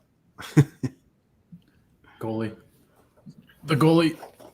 I can't say his name. Andrianov, the goalie, Brad. There you go. And there it is. So this is our second ranked goalie. Basically a dead tie. In our art is number 1. In our art is number 1. This is basically this was like a split situation for us right down the middle between Ravensburgen and Andrionov. This is a goalie savant. Pound for pound, the most quote unquote natural goalie in the class. He's a heavy set kid, which is extremely unique at the position. Usually you don't see it. The last goalie that has been a prospect that was heavy set, that was taken high, was Jacob Fowler. Fowler's cut down. He's looking the part for Montreal. Before him, you're looking at Freddie Anderson, who's been successful, who's always also heavy set and came in as a re-entry, and Linus Ullmark. Those are the 3 goalies off the top of my head that were weighed more than you would expect at the position for their age when they were getting drafted, but made it work over time as they conditioned themselves. Andrionov's going to have to do the same. He's from Krasnaya's system in the MHL, which for pound is probably the best goalie system in the world for my money. They incorporate a hybrid stand-up style with each of their goalies, which is pretty unique. It's to compensate, try to counteract what's occurring in the NHL with the RVH position getting exploited off of post-integration play. He is one of the smartest goalies, if not the smartest goalie in the draft. And he has a tremendous amount of potential. His weakness is similar to UC Saros, the same age, which is that his blocker is a bit behind, and he's not that big. Well, we still have no idea what his actual listing is. Maybe one of you can tell me what they have him as a listing there. We've argued between 6 and 6'2", but either way, his extension rates within his upper frame are a bit limited. That keeps him from being able to get to shots on his blocker side occasionally. But he has absolutely everything. Absolutely everything. This is a very good pick, and this is not a off the radar pick. This is a possibility going into this class for sure. Yeah, I'll jump in here and tell a little bit of the process of what happened with our goalie list here. So originally it was him second with Ravensburger in 1, and then literally, as Brad likes to do, as the book is about to be published, he changed his mind. And one of the reasons was we just started to have a little bit more confidence that he was a little bit taller than listed, but we couldn't get it confirmed. And that is why I resisted, because we could not get the confirmed height being a little bit taller. We tried, but could not get it confirmed. So I decided to just stay with what we had first. And that was basically a virtual tie, but Ravensburg staying as our number 1, with this being the 1B, which probably would have been switched if not for the reason I just mentioned there, which was not getting that confirmed taller height that we think he's taller than listed. Yeah, if he was 6'2", I think it would be a scenario we would have had him 1.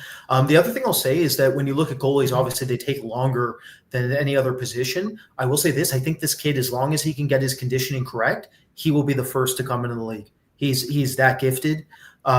Just thinks the game at a completely different level than the rest of these goalies.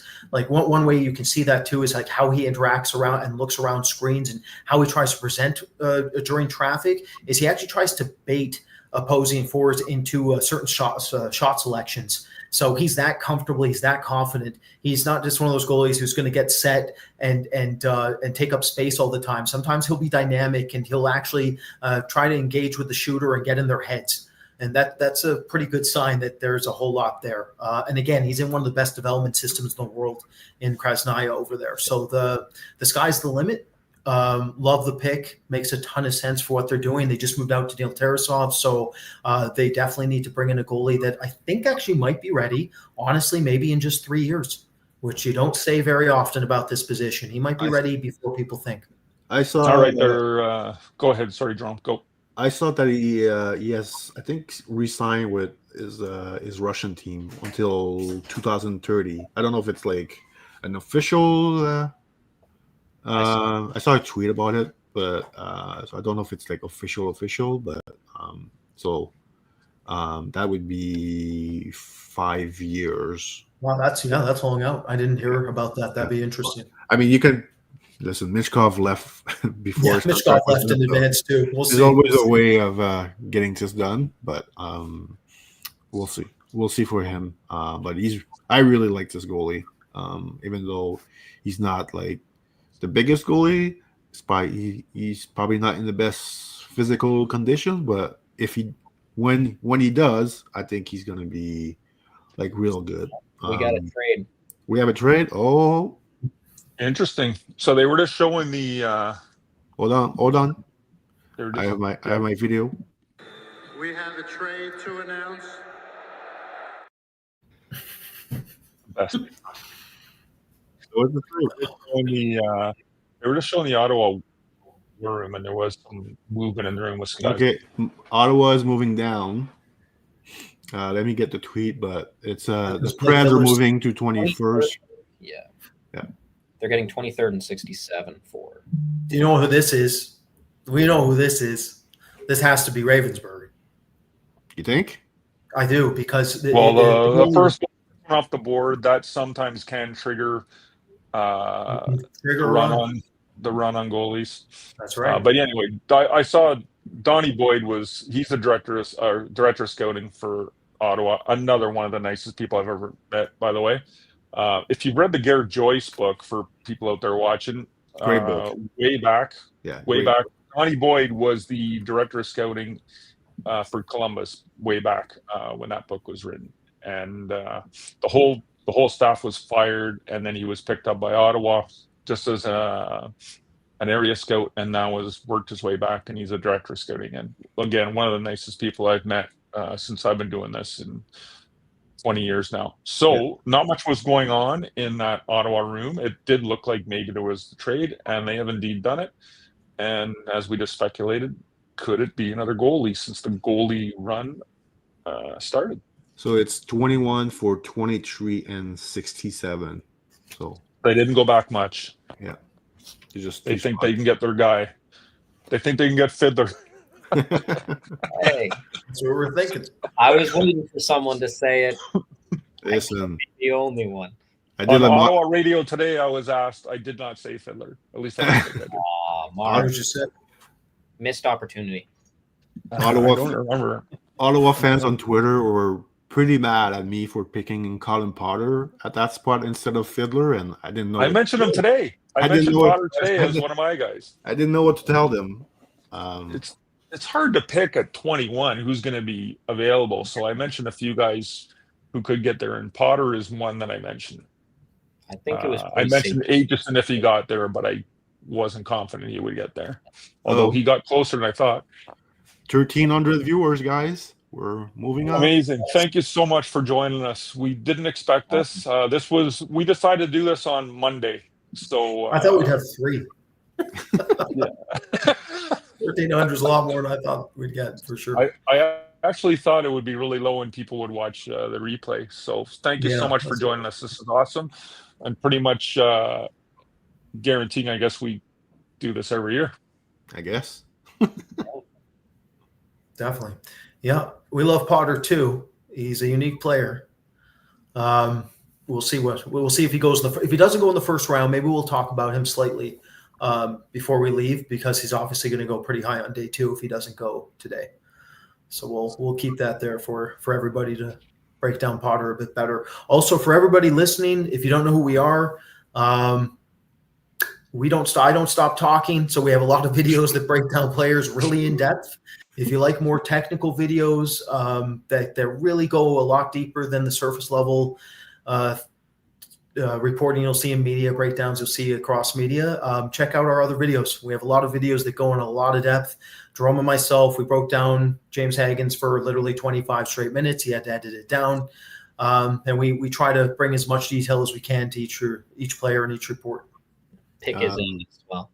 Oh, yeah. Picks in, director of scouting. I think he's actually assistant GM now. Jeff Kelty, another awesome guy. I'm throwing out these names because I like to just give them a little bit of publicity because they are so behind the scenes. So.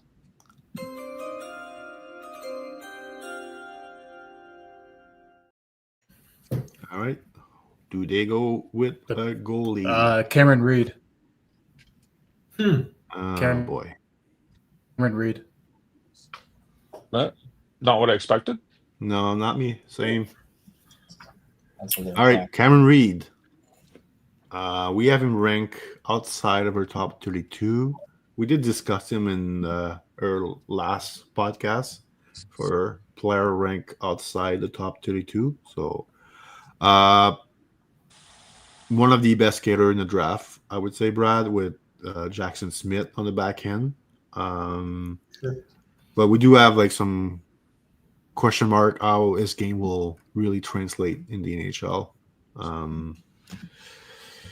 Maybe Brad, you can just continue here on Cameron Reed. Sure. So he's talent-wise not as dynamic a shooter as Axel Sandin-Pellikka. Doesn't process the game as fast as Denton Matejchuk. Not nearly as dynamic as obviously some of these other small defensemen coming in the league like Hudson, Hughes. He's not at that level.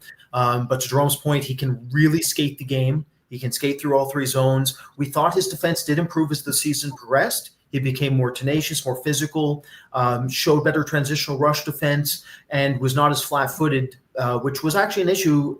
Considering he can skate so well, sometimes he would get caught watching the play too much. But we felt that improved. However, we also predicted that his offense might die in the playoffs slightly because he's not the best in terms of his sense of timing once he hits the offensive line. He can lose his teammates' skating trajectories when he has to peel off pressure, find blind options. That's not one of his strengths. And his seam recognition in traffic dies down slightly as well, despite having a tremendous amount of lateral mobility to be able to open up his seams again. So we think the ceiling is lower than most other people in the industry.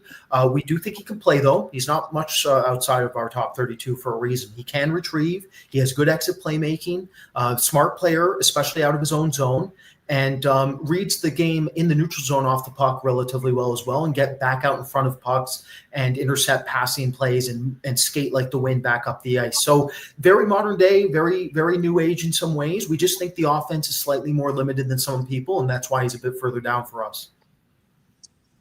Yeah, saw him a lot.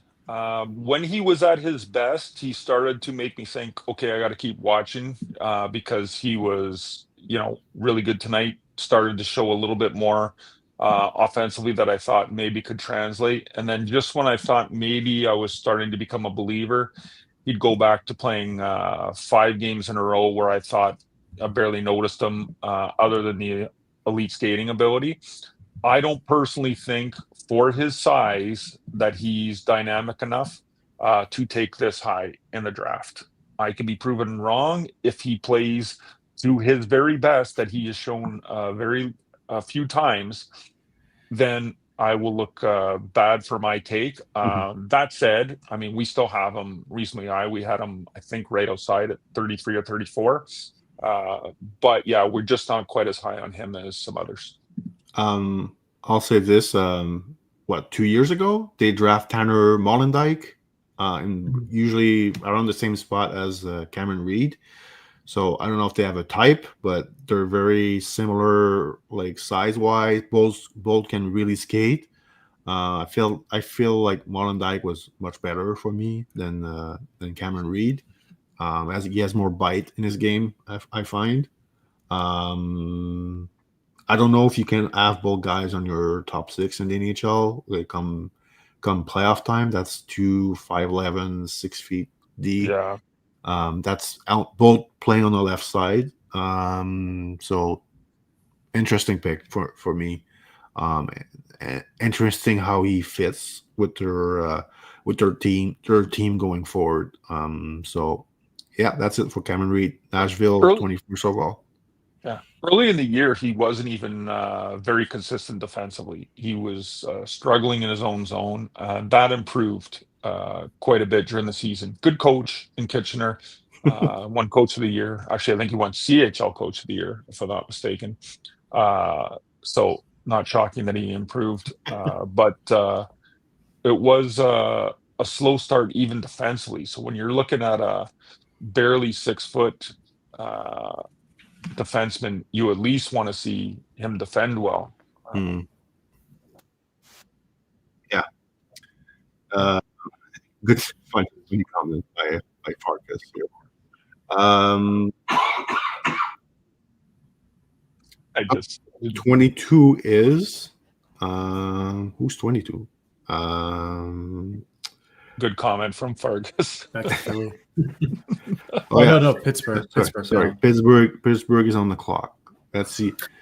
Farkas might have another panic attack with whoever Pittsburgh pick at 20. Yeah, I guess we've got a ton of new people since we talked about Michael Farkas in our chat earlier. So Michael Farkas, until this year, was our USA-based scout.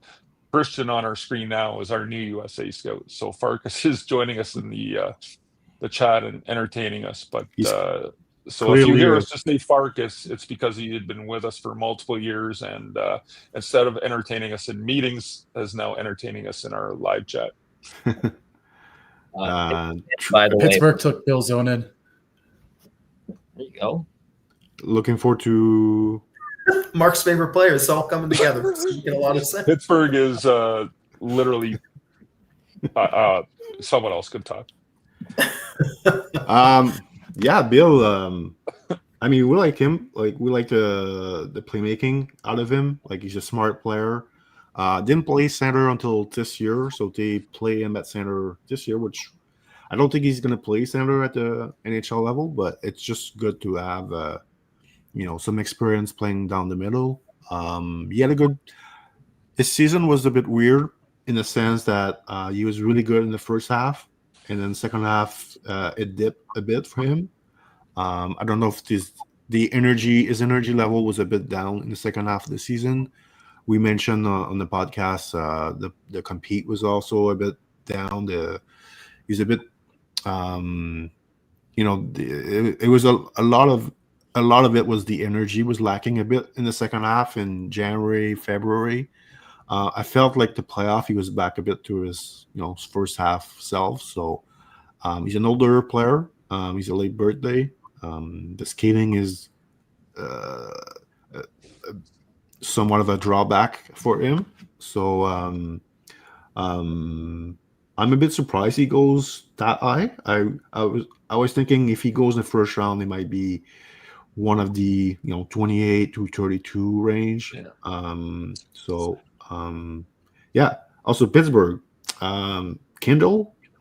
I guess Pittsburgh does not care about skating because the Kindle pick, the skating is lacking, and then Zonon, the skating is lacking too. So, really interesting pick by Pittsburgh. The difference being size, obviously. Zonon is a good size kid. We just talked about him. I'm just getting so mixed up on when we talked about, but this was in our recent video, right? We talked about him, and I talked about his skating. There's not much glide. If you watch his skating in the first half of the shift compared to the second half, you'll notice a difference.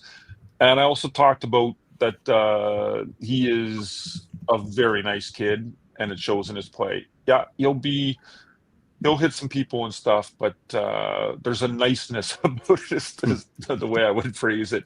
I don't dislike the player. I just don't like it this high. He plays again. clean. This is another one we had just outside our top 32. So it's not like we didn't like him or we had him buried. That's for sure. Farkas is back with another great comment. Oh, it was a great one. I saw it. Yeah, so Bill Zonin, one of the best aspects of this player in terms of like his specialization is a short area playmaking game. Very efficient short area playmaker, very good off the cycle. He's very good at coming off the boards. He can reload in transition. He can support his teammates. He plays a 200-foot game. It can be dangerous along the walls, and he's a pressure cooker. That's kind of the way I would describe him. He's clean, but he's a pressure cooker. So he's always on top of players. He's always weighing on them. He's always using his range. He can be a menace on the forecheck in terms of how he pressurizes. So there's at least that. It's just there's the finishing rates with his physicality is a little under than what you would expect given the type of player he is. So we would love to call him a power playmaker, but we can't. The other aspect of this player where I think there is a big range of opinions comes down to like his game-to-game impact. So as Jerome mentioned, like there are games where for a player who keeps a high pace and has some advanced mechanics, like technical ability offensively and mechanics, he can just be faded in the background. He can drown out in the game and you don't really notice him very often. And that's not what you want in the queue, specifically the queue. When you're drafting high in the queue, you better hope that the player you're drafting has like real high 5-on-5 impact value, or the chances of them translating decrease significantly. That said, this player is a bit of an anomaly from that perspective because I do think he plays. It's just it's difficult to get a read on exactly how he's going to operate, and especially with the skating mechanics, which are extremely weird. For all of you listening, our nickname for him was the stop motion zoning, and that's because he has the weirdest mechanics you'll ever see. He's fast twitch, but he's incredibly rigid, very short stride. So that's another reason, too, why he's so inefficient. His conditioning died down, and we think that might be one of the reasons that his performances were affected. But he's a unique player, and I really do think he does play, and he seems like a fantastic kid. He's just a more of a role player type of role. He's a depth player. He's going to be a role player for us. We don't think that he has that significant top six upside like some people I've seen publicly state. No. But there is skill. Like that's strength, right? There is skill.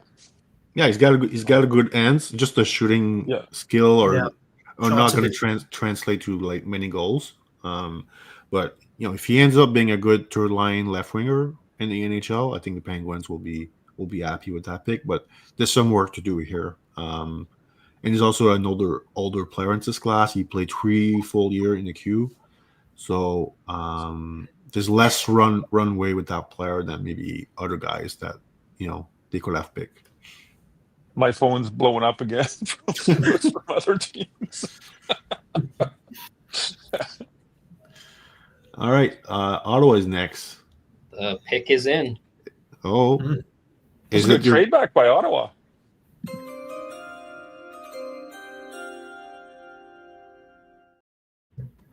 Is it time for your guy, J. Brad? Is it time for Blake Fiddler?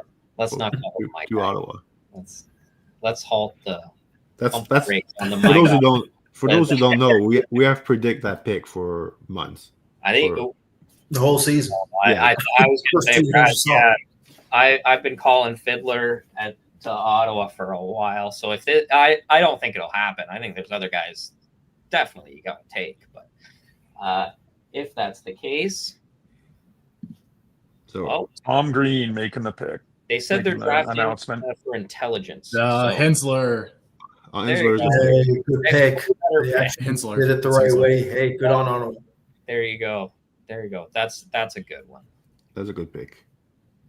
Christian, talk about Logan Hensler. Yeah, I didn't know if I was gonna be able to talk tonight. He's a late birthday. He's a 06, late 06. Played this year at Wisconsin.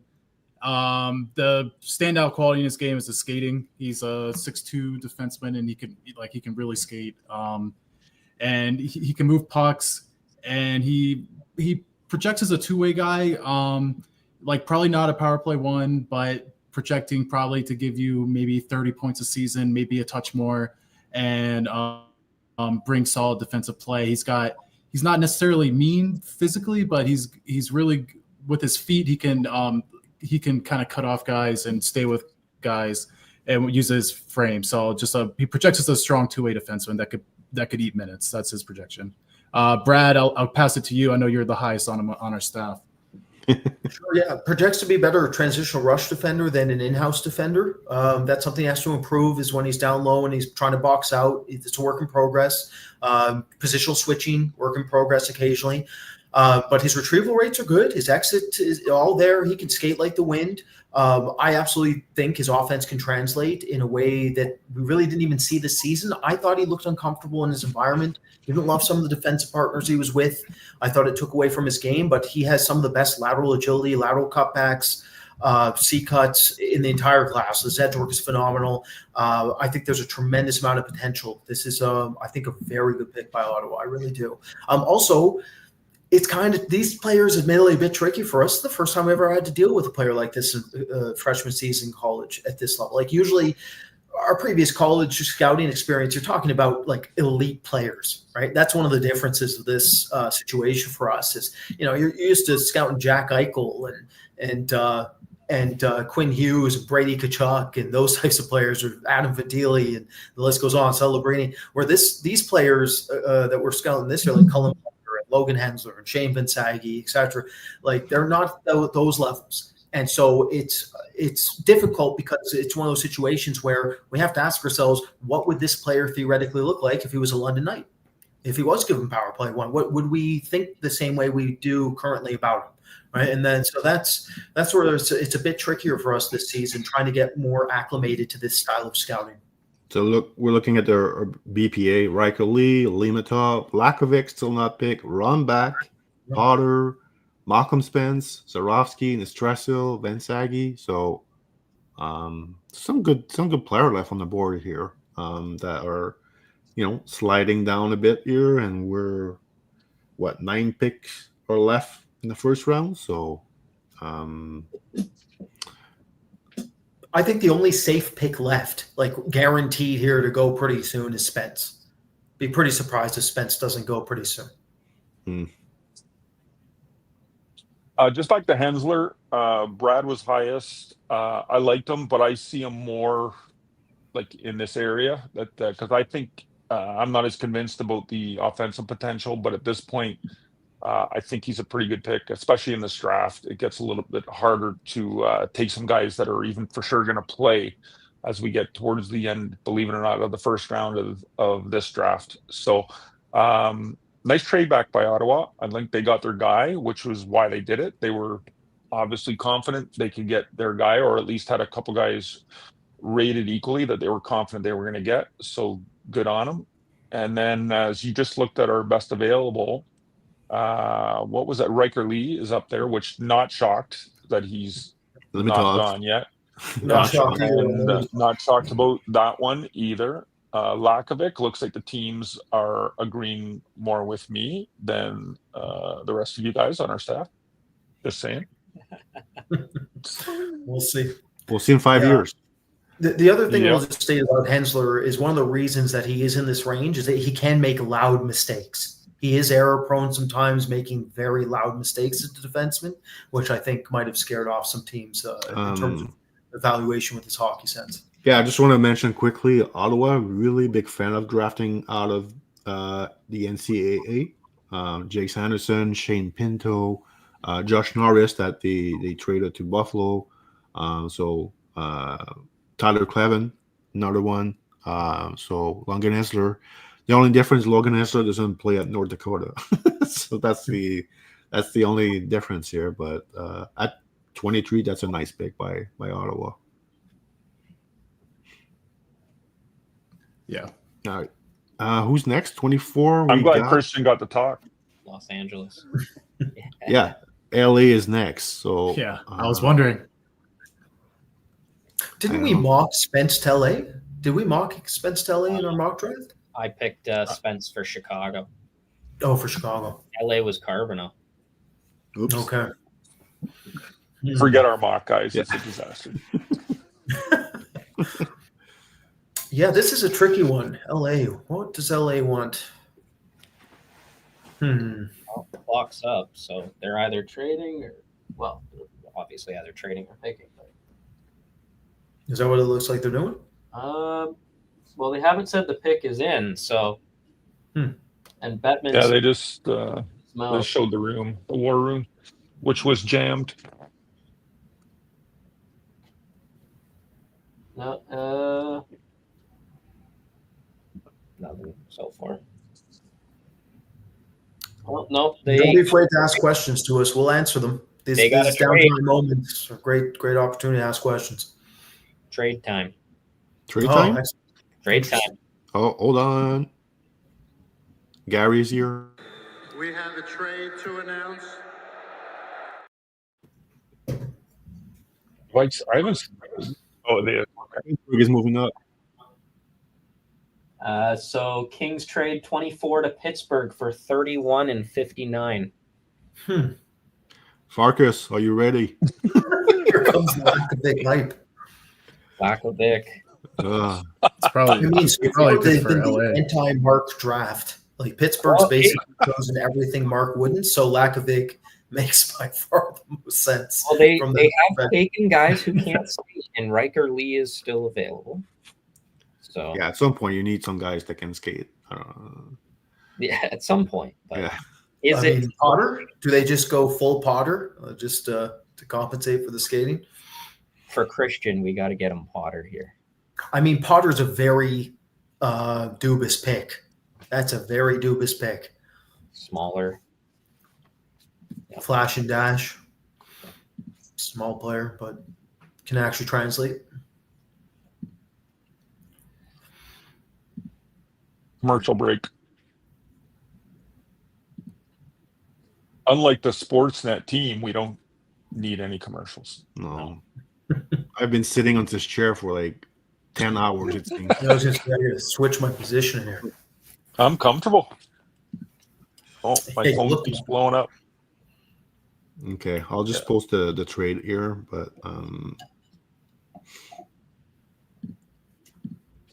just so people can see it.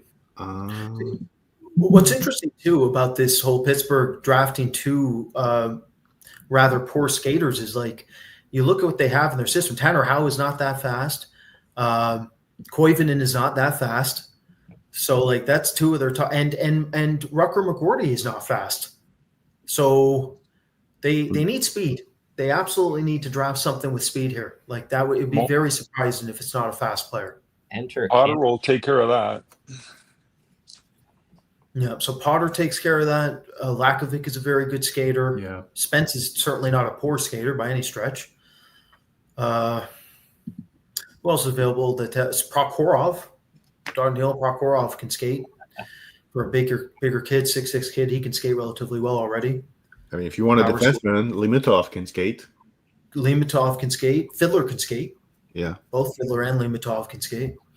So, but that's the one criteria I would say that they have to make sure they get a skater here, because a lot of their pool is slow, like really slow.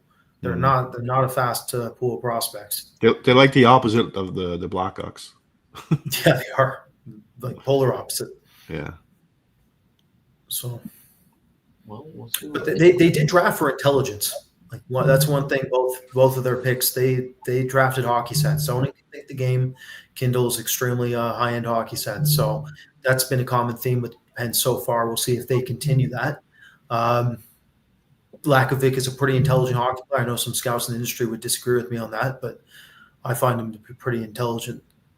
So fast plus intelligence, Lakovic makes a lot of sense. Potter's not as more of a reactive player, not a high end thinker, but obviously can skate like the wind. So we'll see. Click is in. Oh, hold on. It is. Oh, wow. No Horkoff. There you go. Mark was right. Who's the pick? He said Will Horkoff. Wow. Another Horkoff. not good skater. Mark was right. One of the worst skaters in the class for right now. He's 6'1". So that helps. But yeah, wow, that is unbelievable. 3 picks with like 3 legitimately mechanically deficient skaters. Farkas is not happy.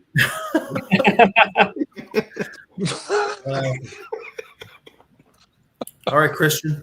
This is it's time to strike. There's a lot. Yeah, go ahead, Christian. It's your area.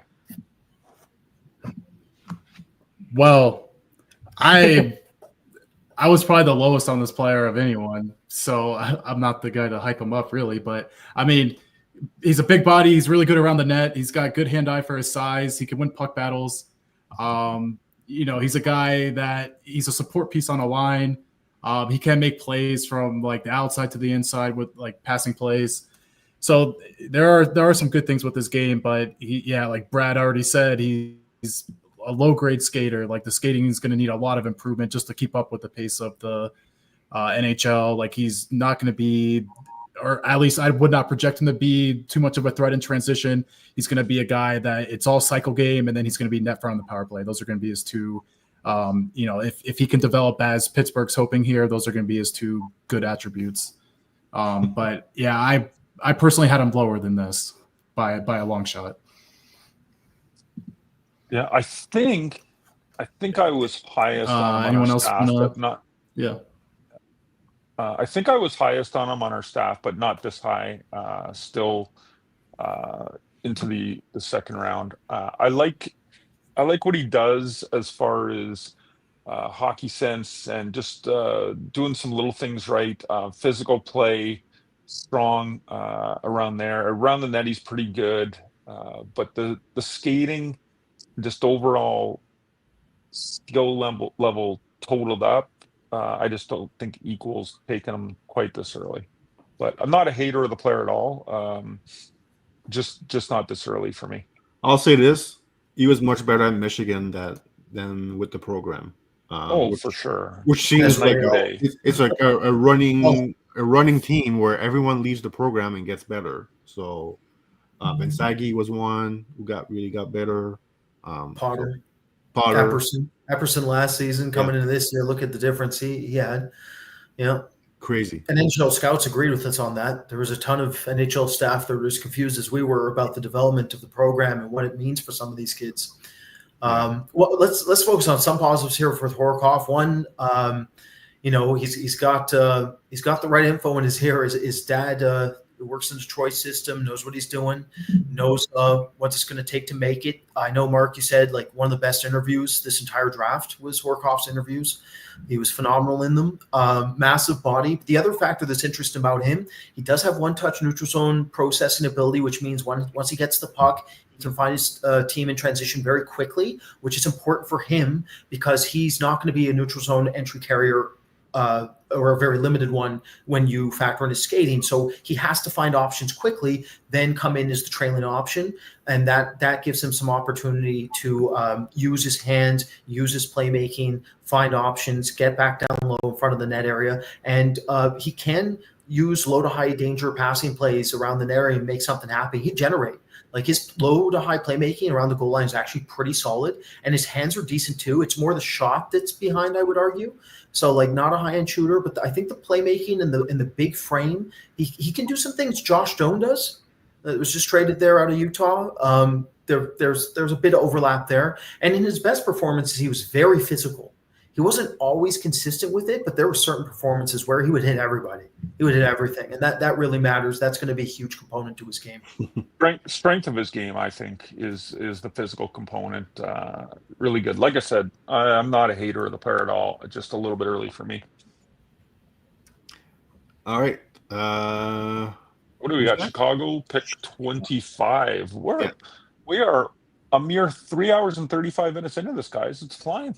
Yeah, it's people watching the actual TV broadcast are not watching now. Again, thanks for joining us. 1,500 now watching. Thank you so much for joining us. That's how bad the live feed was from Sportsnet. Yeah, that's how bad the broadcasts are. Apparently, everyone is watching like stream on YouTube. Now. I do miss PSN. So this might be one where we get the mock right. J. Brad might have this with Spence. I won't be shocked. Spence makes a lot of sense for me with Chicago. They brought in a tremendous sniper, 200-foot player, attention to detail. Why not bring in another 200-foot player with attention to detail who can defend and do some things, bigger body, has potential to develop a wall game, a war game that we haven't seen yet, but we think it's there, and can play heavier game. So yeah, Spence, I think, makes a lot of sense to go up here potentially. Their OHL area scout is largely responsible for the Andrew Shaw pick back in the day.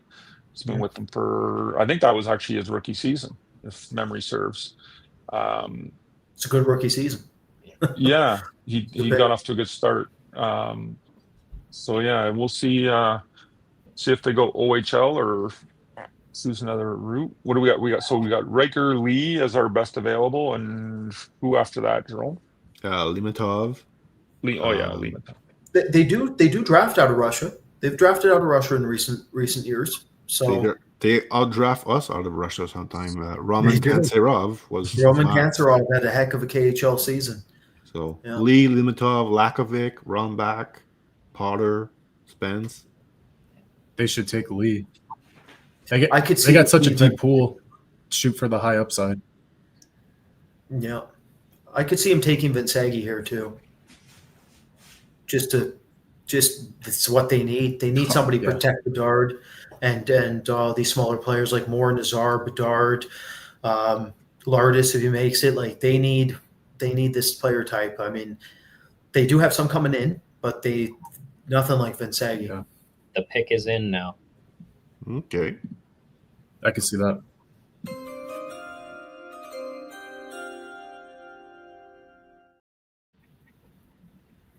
Just for the people watching too, if you look at our draft list, we are not trying to predict. We are not like Bob McKenzie. We are not trying to predict how the draft is going to go in the first round. So we're not trying to guess as many first rounders as we can in 32. We are strictly acting as if we were our team ourselves and making our list, and that is what we post. So it's not the same as what Bob McKenzie does as well. We are the 33rd team. We are the 13 for now. We draft 33rd every year.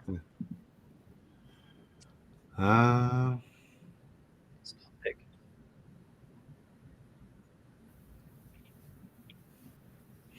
They draft out of the OHL last year. They got Vanaker, so could be. Yeah, they draft out of the OHL reasonably often. Oh, the pick is in, and it's Vaclav Nestrasil. Jerome, you're Oh, my love boy. the pick. Yeah, Love this pick. Great pick. Love it. Christian, you can go. Finally, Yep. another USHL guy. Yeah, now we're taking all the USA guys now. Nestersil, big body forward, 6'5", but still, still needs to put on a lot of weight. So like, there's still a lot of untapped potential there for him to use his frame. You could say his standout quality is he moves his feet and he gets on really good at causing turnovers, really good at putting pressure on defensemen. And his physical game improved a lot over the season. So at the beginning of the season, he wasn't really using his body, but by the end of the season,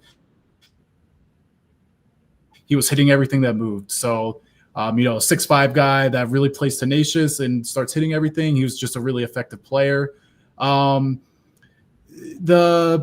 production, we'll see. Who just took him? Chicago. Like, Chicago's got a lot of higher end talent, so we'll see where he ends up.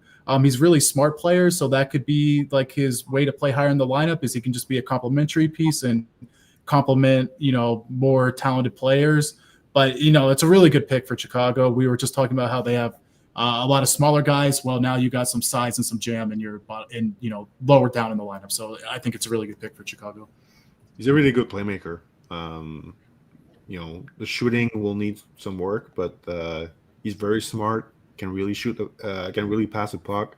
Makes player around him better. Will score goals around the net. Like he's 6'5.5", so he might end up being 6'6". He's in 5 years. He's probably going to play at 215, 220. So you're starting to get like a pretty interesting package at 215, 220. The skating will need to improve a bit. His stride is a bit short, but I love that player. He's a beast. Like Christian mentioned, like once he figured out that he had to be a really physical player, like it completely changed his season. The first two months of the year, he was a bit, trying to figure out what he was. And once he figured it out, like he was pretty much like a point per game player from December on in the USHL, and he had a good playoff too with Muskegon. They won the USHL championship, so I really like that pick. I would have picked him way before some of the other guys that went before him. So nice job by Chicago, Frondell, Nestrasil. I'm all on board with those two.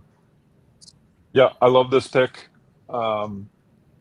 Just got better and better as the season went along. As Jerome just mentioned, I think he had about 35 points in his last 40 games. About the only thing I could say that I didn't love is just his stride was a little bit short, but I obviously we love the player, so we don't think it's going to be a negative enough to be a stopper for him. But this guy hits a ton. I think he had some of the best hits this year from any prospect. I mean, there was damage left over after some of his hits. It was fun to watch. So yeah, big props to Chicago on that one. We like it. And Jerome, I'll stop blabbing. The pick's in for the next one. Oh, damn. They're fast. That one's way quicker. They're not messing around anymore.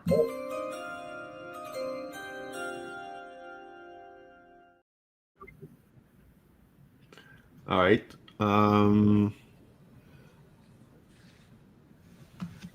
The pick is who's drafting 26? I lost the draft order. Nashville. Goalie time, bro. Oh, another good one. Riker Lee. Hey, there we go. There it is. The USHL guys are going like nonstop. Christian, You're up again. That's a nice pick at 26. Riker Lee. That's a good one for Nashville. Yeah, Christian, you want tremendously talented. Yeah, can you guys hear me? you're- Am I breaking up? Yeah, you're back. Yeah, You just went quiet for a sec. Keep going. Okay. Tremendously talented player. Like Brad said it before on some of the scouting sessions. You know, he's up there for the best hands in the draft. If he doesn't have the best hands, just a tremendously skilled player. He can create something out of nothing. He can beat guys one-on-one. He can make plays with the puck. He can score. He can set guys up. Just a tremendously gifted offensive talent. If you're Nashville and you're trying to build your team, like, he's a great piece with a ton of upside. The question marks around him of why he might not have gone higher is just his skating. He's actually not bad in terms of just getting from A to B, but it's just the mechanics are not always, or the mechanics just need some work. So the question is just like, will skating hold him back? So there's a little bit of boom bust here. But in terms of just like his ability to think the game and his skill level, he's got tremendous upside to be a top 6 player that can produce a lot of offense. Brad, you want to talk about Riley? I think you. Yeah. Okay. So just to Christian's point about the skating mechanics, like, we think certain aspects of his mechanics can get overhauled. Specifically, he leans over the top of his center line, doesn't have the best posture as a result of that. So that decreases his ability to use and activate his lower back, so his posterior chain can be used correctly while he actually gets going. His 3-point flexing, so glutes, knees, ankles, they all get affected by that because his posture's poor. So it just makes him not that efficient in open ice, just not that powerful kid. The other factor is that his hip mechanics are under what we want. You know, hip dexterity is one of those weird, wonky attributes that some players are just born with better dexterity in their hip line than other kids. And because of that, it can affect their crossover mechanics differently depending on how they skate.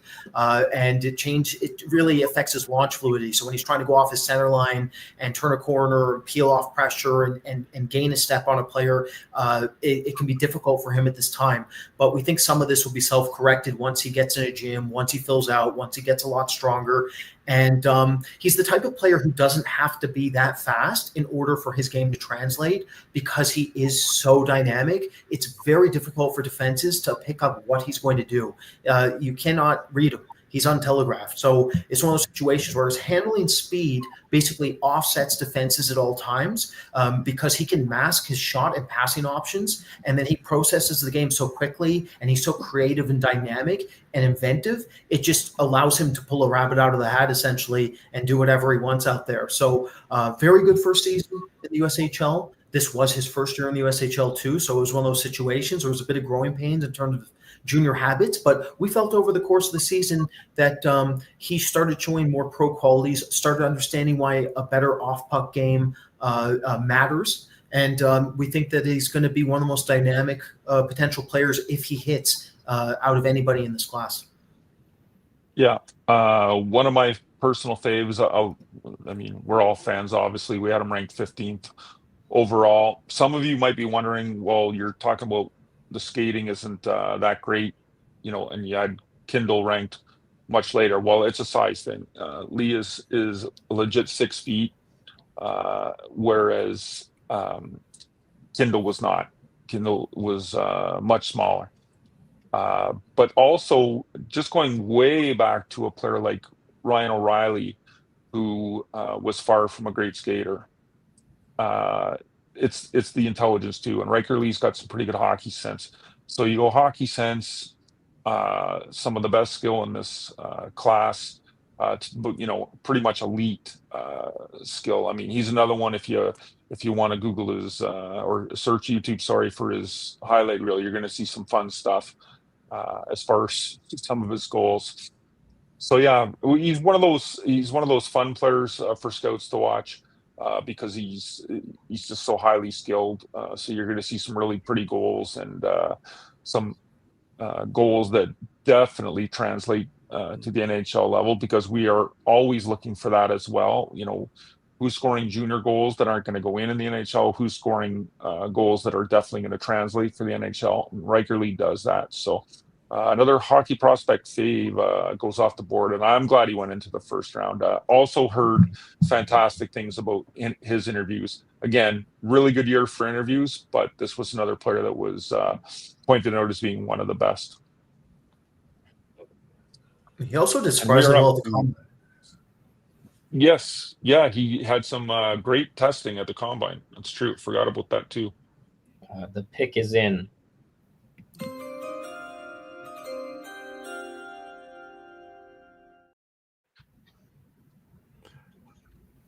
Who will it be?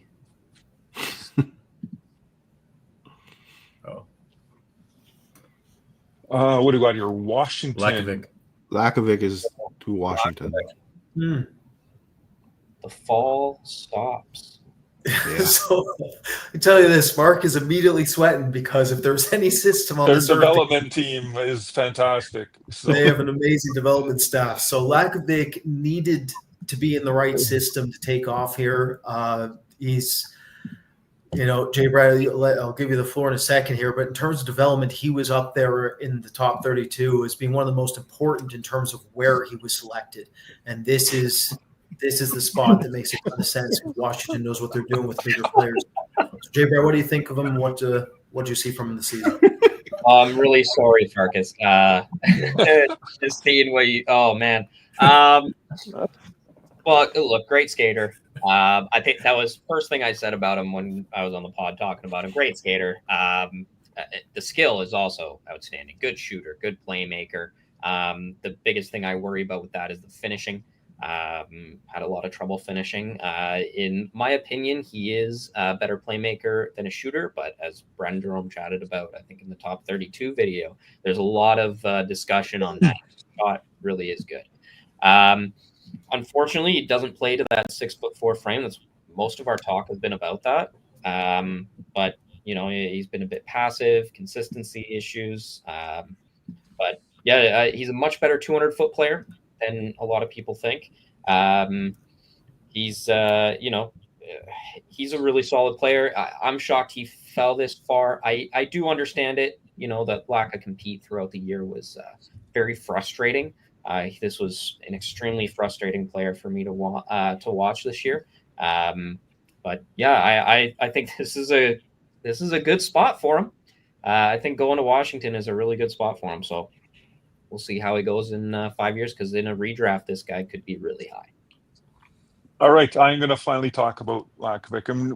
We've had some joking this night because I had him lowest out of all of us on my list, my personal list, compared to everybody else. But I will say I have no problem with him going at this part of the draft. My issue was when people were talking about him 12, 13, 14, 15, even people talking about 10 and that sort of thing. For me, even 16, 17 was a little bit early, 18, that range, 19, still a little early for me. But now here we're at what was this pick 27 or something like that? Yeah, like 27. This is much more what I envision of where it's worth the risk. I've jokingly mentioned a few times that I just can't get past this 6'4" kid who had managed to go a whole season and have 4 penalty minutes, and one of the penalties was for playing with a broken stick. It boggles my mind how he pulled it off. The way they call penalties in the CHL, if you breathe on somebody wrong, I don't know how he did it, but he managed to do it. He was questioned heavily by teams at the combine about his compete and about that. I am told he handled them fantastically well, which was amazing to hear. I do not dislike this kid. I have nothing against this player, but it was really nice to hear that he handled the interview questions so well. I got nothing but positive feedback about his interviews. So again, not rooting against this kid. I just didn't like him as high up as I saw him on some mocks, and just with my fellow scouts here. Didn't have him as high as they did. I was lowest on the staff. And the way we work at Hockey Prospect, if you're the highest or you're the lowest, we just hope you fail so we can ride you for the next decade about remember when you had this guy wrong.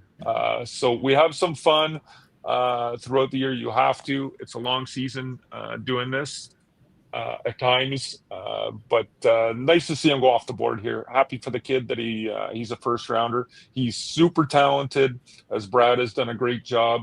Both Brads done a great job here explaining. Just the joke within our staff was just that I wasn't as high on him as everybody else.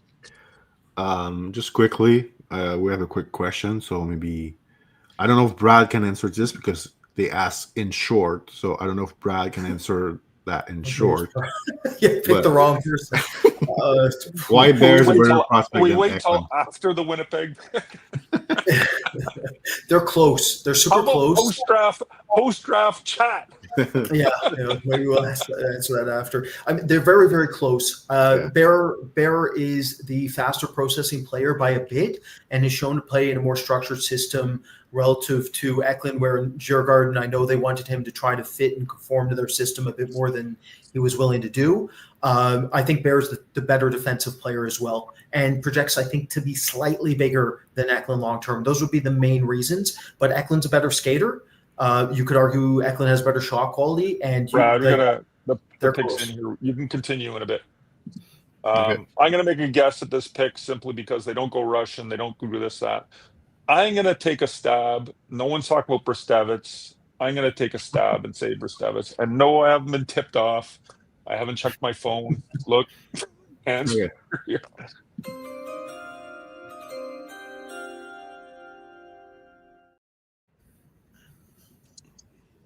Oh, okay.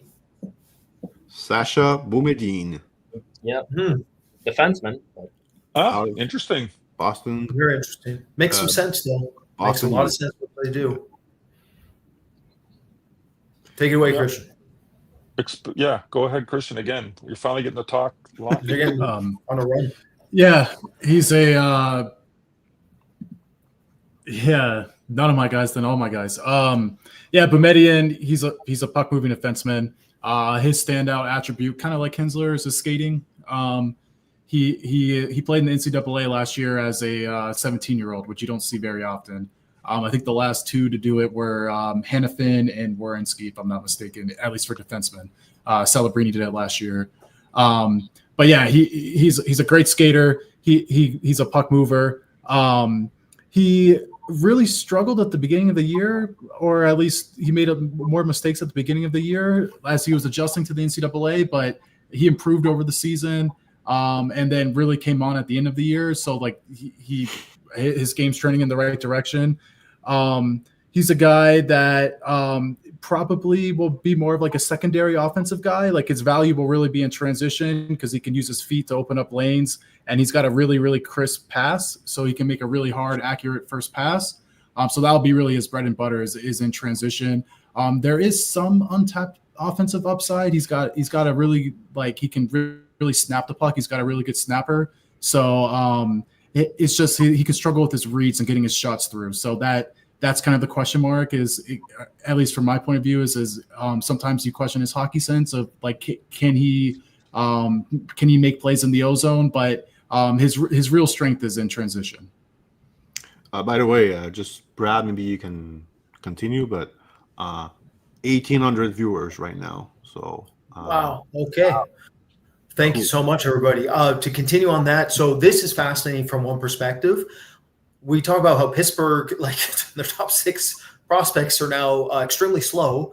If you look at Winnipeg, it's the total opposite. So you look at Elias Salomonson, you look at Brad Lambert, Kevin He, Braden Yeager. The list goes. They're all unbelievable skaters. They can skate, and now you got Boumediene, who can skate like the wind. So philosophically, look how different some teams look at drafts. Right, it's a perfect contrast. It's interesting because there is some crossover with Alphonse Frey as well, who is another exceptional skater. Alphonse Frey could have a difficulty with some of his offensive translation because he was not the most intelligent hockey player when it came to how he read the offensive zone, but he could transition a puck. And then you look at Elias Salomonson, who is technically the most gifted of the three, I would say, offensively, especially from a mechanical shooting perspective. But Boumediene does bring, again, enough there puck movement-wise and enough physicality. We thought he did develop over the course of the season. His growth rate was in the right direction. He did come to the U18s. He produced massively there. But we really like the second half surge from him, and it makes a lot of sense in terms of what Winnipeg looks to do. They look to bring in a ton of high-end skating talents, and he's another. All right. Yeah, it's I mentioned that the interview feedback this year was fantastic. This was one of the few players that I got some poor feedback from interviews from multiple teams. And it just kind of triggered my memory because it's the Jets making the pick. That was it Christian Vesalainen, Jerome? Yeah. That I had the poor feedback that year and they took. It was much worse for Vesalainen, and I want to stress that. This is not like horrible stuff here, but there was so few of them this year that I'm remembering here that Boumedian had some negative feedback, but not at the level that I got from Christian Vesalainen that year, who the Jets took. I think it was right around the same pick, if not mistaken, the end of the first. So yeah, Brad Lambert too, right? Lambert didn't have the best interview process either, so they don't mind going against the grain in terms of how they're evaluating a player coming off of an interview. Well, Vesalainen didn't work out. Not really. No. Yeah, one of the fastest back ends. They're developing one of the fastest back ends in the league. Like Salomonson, Frage, Boumedian, all three of these kids can really skate, but they operate a bit differently. They all operate a bit differently. I like Boumedian the player a lot more than I liked Vesalainen the player. Yeah. Hurricanes are next. Are they going Russia, Brad? Oh, Zarovsky. It's got to be. We're going all Russian now. Zarovsky or Prokhorov could be a unique player for them to take, but I know they're heavy in analytics. I don't think his analytic models are going to be very good. Prokhorov? I don't think that they would work out from that perspective. I'm sure like the advanced stats for Zarovsky are really good. Yeah, So, Zarovsky. Can you put up Racing on Dirt's comment? Racing on Dirt. I agree with you 100%. I am probably the leader in giving Brad a hard time. We go back and forth and have fun in meetings as well. I joke all the time about we can't get a word in. If you ask him to write a short profile, it will be 10 times longer than you wanted. But he is a tireless worker, a great scout. So I want to make sure everybody knows that when I talk about him and joke, it is jokes. As someone who has done this now for a very long time, I am very glad that Brad joined us. It's about 8 years ago now, 7-8 years ago, at least here. I think I lose count how time flies, but yeah. So your comment is bang on, and I just wanted to make sure people know I'm joking when I throw little jabs at Brad. I'm in a fever dream, folks. I don't know what's happening right now. I've never heard Mark say something positive before. So I told you, Brad. I'm a new man. Listen, I'm a very pleasant, tall man now.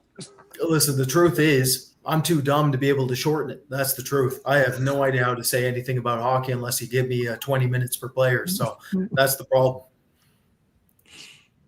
Yeah. We're with you, MJ. Oh, there might be a trade. There might be a trade. Apparently, Chicago and Carolina are swapping picks. Well, the clock is out, and there is. That's another team too that needs a goalie. I think Carolina needs to get another goalie in their system.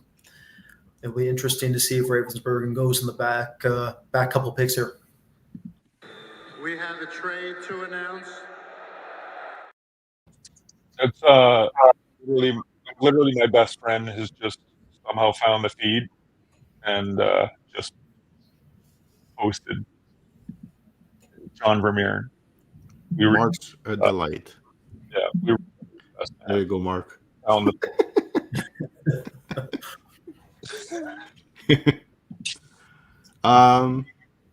guess we're gonna have some time. We had a question here about Carter Bear. Any real chance that Bear plays center in the NHL? I don't think so. Yeah. It depends on the skating. if the skating can get to another level mechanically and he can really take off, it's possible because he does one-touch process through the neutral zone, very fast, rapid assessor of where his options are, and he absolutely can stay above the puck, and he has the motor, the tenacity, the defensive acumen to do it. It's just we haven't seen it, and admittedly, it's one of those things that scouts, sometimes we love to project certain aspects of players and like maybe they can really take off in this direction. But for the most part, if a player's a winger, they stay a winger. Jerome, can you go to our best available? Yeah. I might need to update it, but there you go. Okay, so Limatov, not a surprise. Rombach, Potter, Spence, Zarovsky. Yeah. A lot of Russians. A lot of Russians there to talk about. Limatov actually makes some sense for Carolina. Spence has just been a faller all year. Yeah, it's a bit surprising he's still on the board, huh? Yeah. I thought he'd be gone by now. I wasn't surprised that he reached the early 20s, but I thought he might go as we got to the mid 20s. Now it's starting to get interesting. Yeah. Need Vansagi. I want Vansagi to be a first rounder. Please. I'm a bit surprised he hasn't been taken too, honestly. Like it's what every team wants. He's the opposite of the Carolina pick. Yeah, for sure. He's the opposite of Carolina pick. I mean, if Chicago is picking there, that could be an option for Chicago with Vansagi at 29. I don't know. Yeah. Also Chicago's for the 1,836 people watching, when you see that we have a player 27th, there is a really good chance we would never get to that 27th player if we were in this draft in the first round. So it would be more of a second round pick for us. So as you start to see our players are best availables, it's not really like we're sitting here saying, geez, we would make that pick. Now, Limatov at 16, he would be a legit pick here that would be on our board, maybe as our best available if we were making a pick in this slot. But when you start looking at the guys like Vansagi, Brestevitz, they would most likely we wouldn't hit those spots. And we got to trade, Jerome. You got to hit them. Yeah. Okay, the trade is. Oh, you got to hit the thing. I did it like a minute ago. You did earlier. Oh, I missed it. Yeah. Shows how much I'm paying attention. So pick 34 and 62. Yeah, and a fifth in 2027. So Chicago's on the clock. So we're not going to get the glory of a Carolina. They might get Zarovsky, but second round. Yeah, second round. Maybe I Chicago. Oh, sorry. No, go Christian. I was gonna say just a dumb comment, but I was gonna say maybe they take Vansagi and they have Vansagi and Nestersil. That's it. That's what I was thinking. You get both. I mean, that's exactly what that team needs.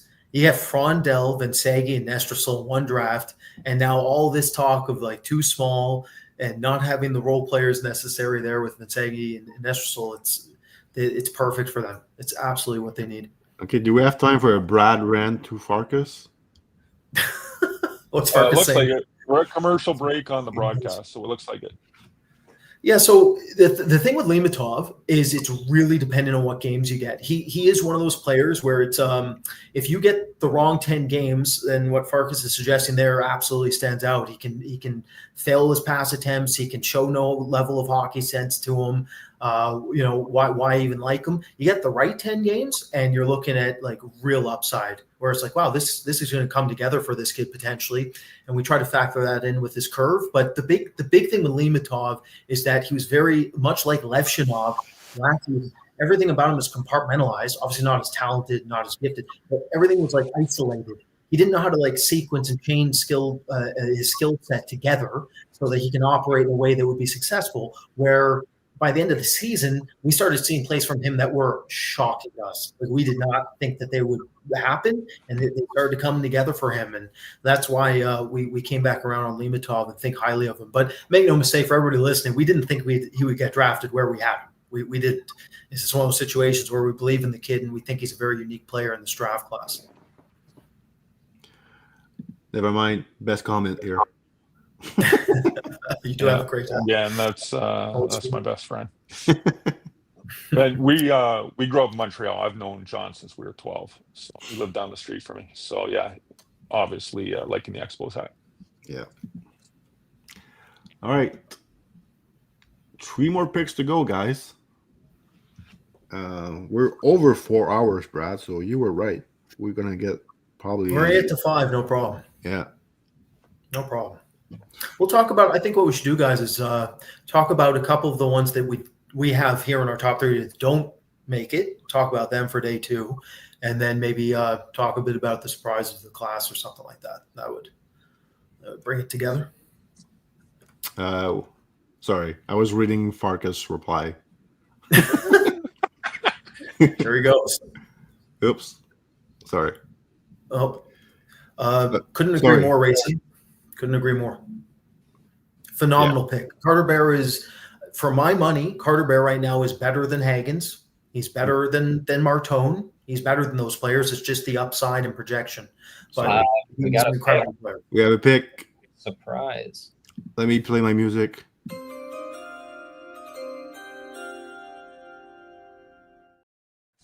Mason West to Chicago. Okay, so this makes sense from one perspective that we know Chicago looks for. We talked about it when we did our mock, talking about McQueen and the unicorn factor. Mason West's a unicorn.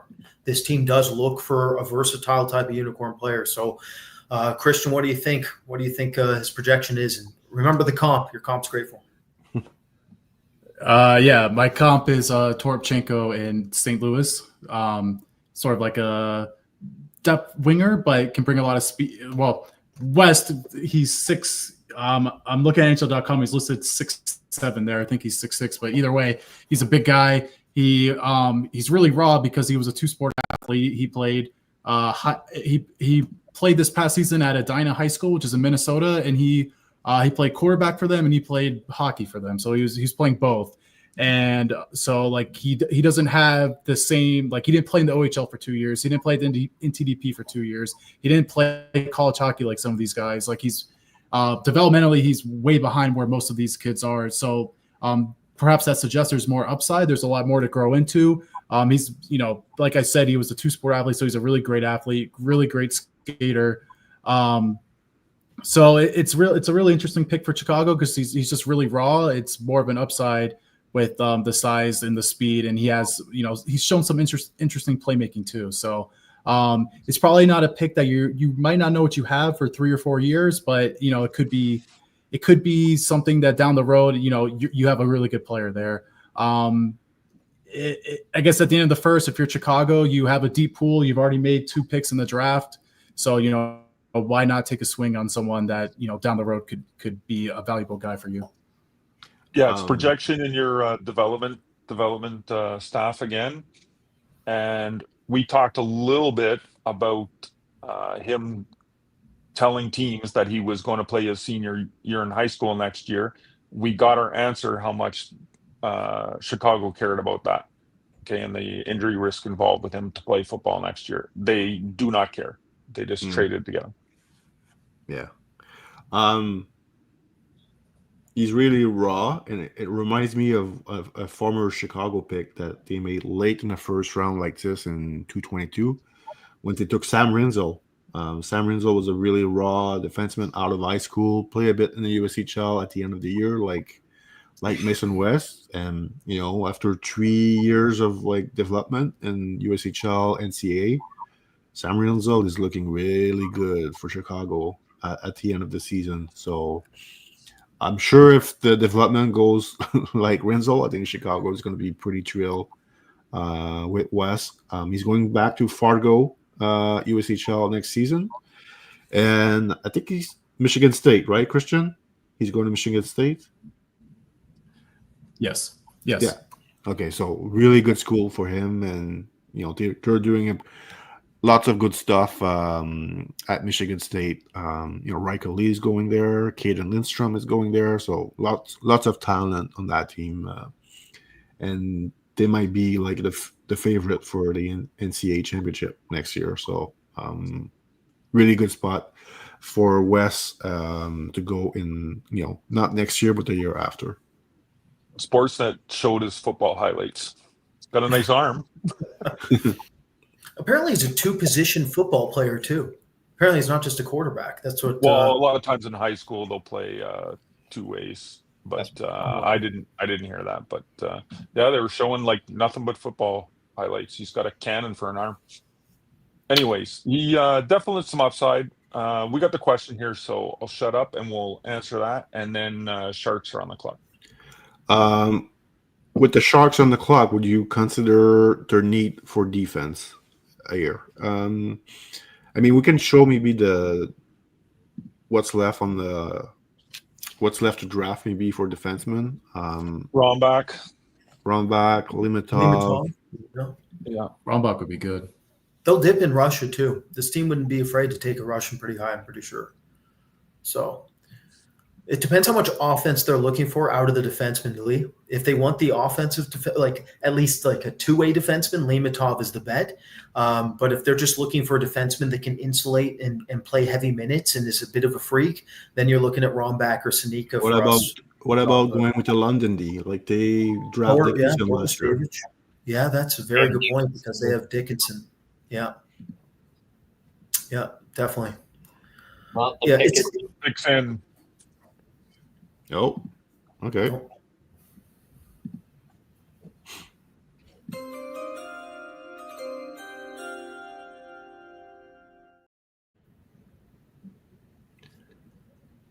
Oh, goalie, Ravensburgen. Huh. With That is Askarov interesting. there? Wow. That is a bit surprising, but I Best mean, player BPA. This is a BPA for them. They must be extremely high on Ravensburgen. Ironically, he shares a lot of similarities to Askarov. For instance, he was better in his -1 season, just like Askarov was. He had 6 shutouts last year, no shutouts this season. He's also a southpaw goalie, exactly like Askarov. So from a goalie development coach perspective, that's helpful to already be developing a southpaw. And now you bring in another, so that will help with the glove. Now, I bring up the glove because that's this kid's weakness. Ravensburgen has had difficulty with his low glove and his high glove all season. It did not let up towards the end of the year. So that is by far the most pressing area of concern when it comes to developing him and getting that on track. However, like Askarov, freak athlete, not as athletically gifted as Askarov, but nobody is, so that's okay. He's still a very good athlete. One thing I really like about this kid is that he had the exact comp I have for him. And that's pretty rare for a goalie to, I think, really understand where they are. And my comp for him was Jake Ottinger, and he sees Jake Ottinger himself as well. That was the comp he was given at the Combine. So I really like that. I think he's actually a bit more athletic than Ottinger, but he's behind Ottinger developmentally, and he's not as technically sound at the same age as Ottinger was. Ottinger was playing full-time in the NCAA and looking very, very good in his age category. The other factor is that there is a lot of mental inconsistency with this goalie, which again was like Askarov in his draft year. Askarov was all over the map, and it takes so much time for some of these goalies to be able to figure it out mentally, get consistent.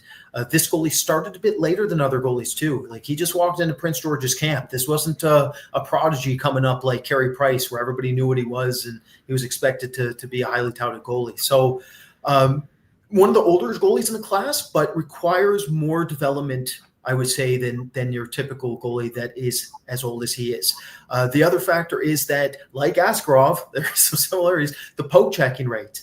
This is a player who relies too much on his stick and it throws himself out of position. It was not something that was corrected towards the end of the season.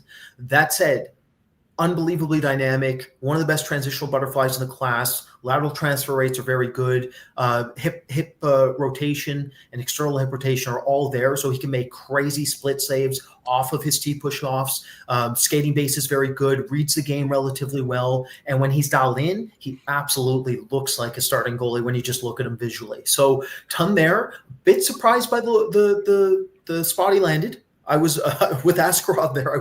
I would not have expected the Sharks to do this, but I'll say this: if both translate, you're looking at something that Detroit is developing there with Sebastian Cossa and Trey Augustin, which pound for pound right now is probably top dog in terms of the split rotation and what they're developing. It looks like San Jose is attempting to do the same thing. The last thing I'll say about this is I wonder if the Sharks are predicting in the future that we're going to see more split starters relative to what we've even seen. We're seeing more 55 to like 25-30 ratio, whatever.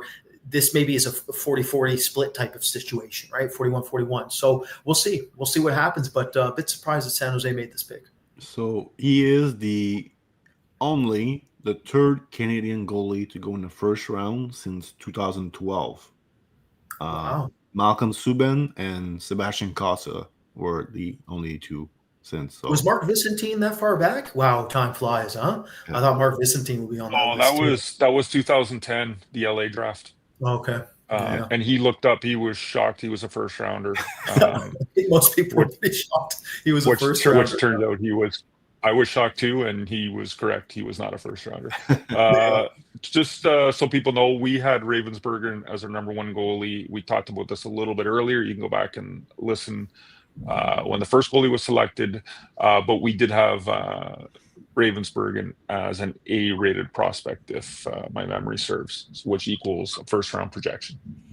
Yeah, we had both Andrionov and Ravensburger were first-round projections. We had them both as A-rated.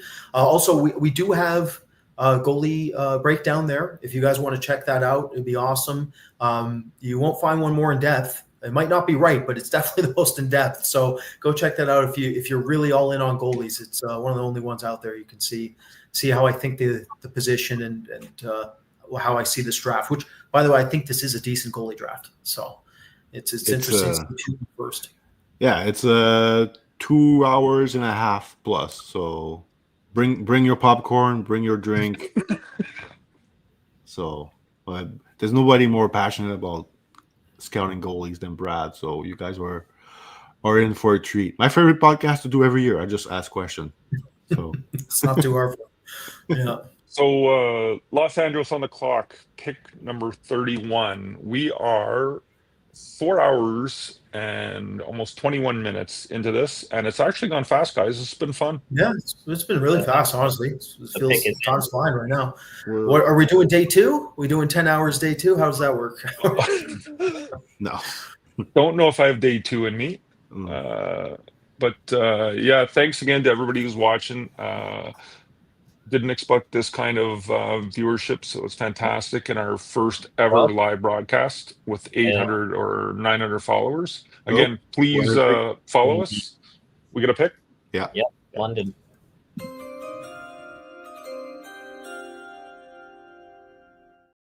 London D goes to LA. Got cut off there. Did you? Yeah, I was saying the London D, and then it cut me off for the thing. And I was like, It's very, very. But please say his name. Brestevitz. Brestevitz. Henry Brestevitz. He's gonna show up now that you do that. All right, he's 27 on our list. Yeah, he got better all season long. Sorry, I was just watching here. Got better as the season went along, from literal third pairing to taking over and bumping a player they traded out of Guelph, bumping that player to the third pairing and moving up. I think he was even paired with Dickinson in the Memorial Cup in the first pairing. And they split up Dickinson and what's his face? Bonk. So yeah, Henry just kept getting better and better. He's just kind of like steady across the board. No extreme part of his game will wow you, but no real weakness either. He's just good across the board, a reliable player who, like I said, got better as the season went on. Sneaky offensively. He'll jump into the play here and there and make some really nice plays, or jump in as an extra attacker on a rush and bury something. So yeah, I have no problem with this pick as a late first, and not surprised. The Kings OHL scout's pretty good scout, and the Kings are not afraid to go the OHL. assistant director of scouting, used to coach the Ottawa 67s. Chris, he is also high on the decision-making process for this team. So going to the OHL here does not surprise me at all. Nice comment here. Really enjoyed the live stream. Thank you guys. Hope you do next year the same thing. So thanks for watching. Yeah, we are at 1,900 viewers, so we have one pick to 2,000 viewers, maybe. I thought we get less as the draft continue, but I know it's the opposite. It's the actual. Yes, just with Brzustewicz. So one of the most interesting aspects of this player is that he's uninteresting, meaning like there's not many well-rounded, just versatile kind of vanilla players in this entire class. Everybody's got a bit of wonky to them. There's uniqueness and individuality to some of these players where it's very hard to comp them and sometimes project them. Where Brzustewicz, it's like, well, he's just extremely well-rounded across the board, as Mark mentioned. Maybe the big multi-million-dollar betting factor with LA here is what happens once Bonk and Dickinson leave. How much more is there offensively? Can this kid take off? Can he be more assertive once he becomes, quote unquote, the guy on his team on the back end? So that's the big bet I think LA is taking, is that there's a lot more developmental runway.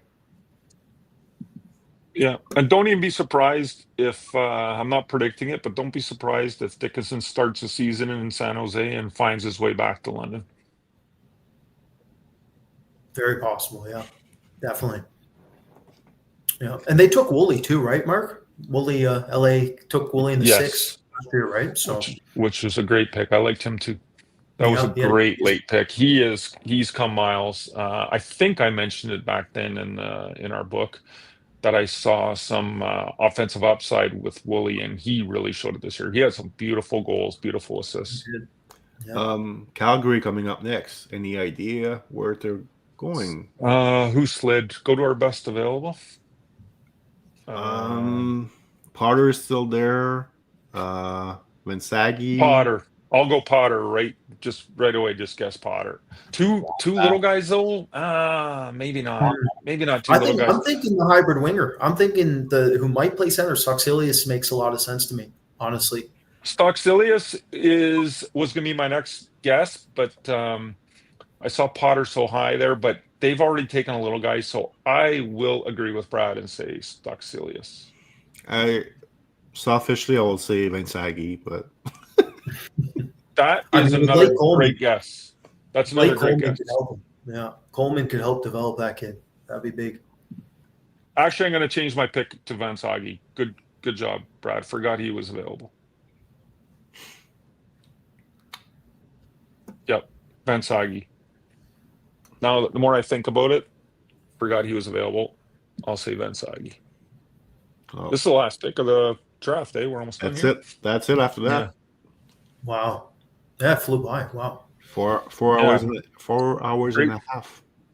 Thanks again to everybody. 1,906 of you at this time is just fantastic. And thanks to all you guys for all your hard work, especially this year where I had the slow start.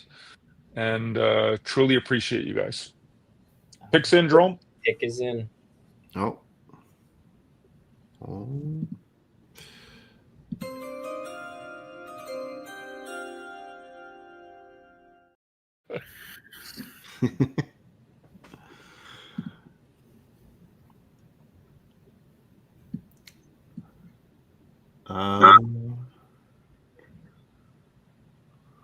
Who do we got? At least be one of the ones we guessed.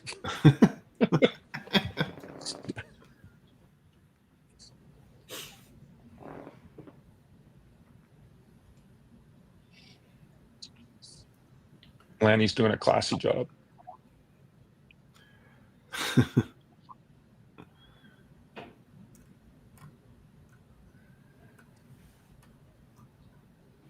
Thanks, Clinton. Colin Potter is the pick. Your initial guess, Mark. I should have stuck with what I picked at first. I'm surprised 2 small guys. I thought,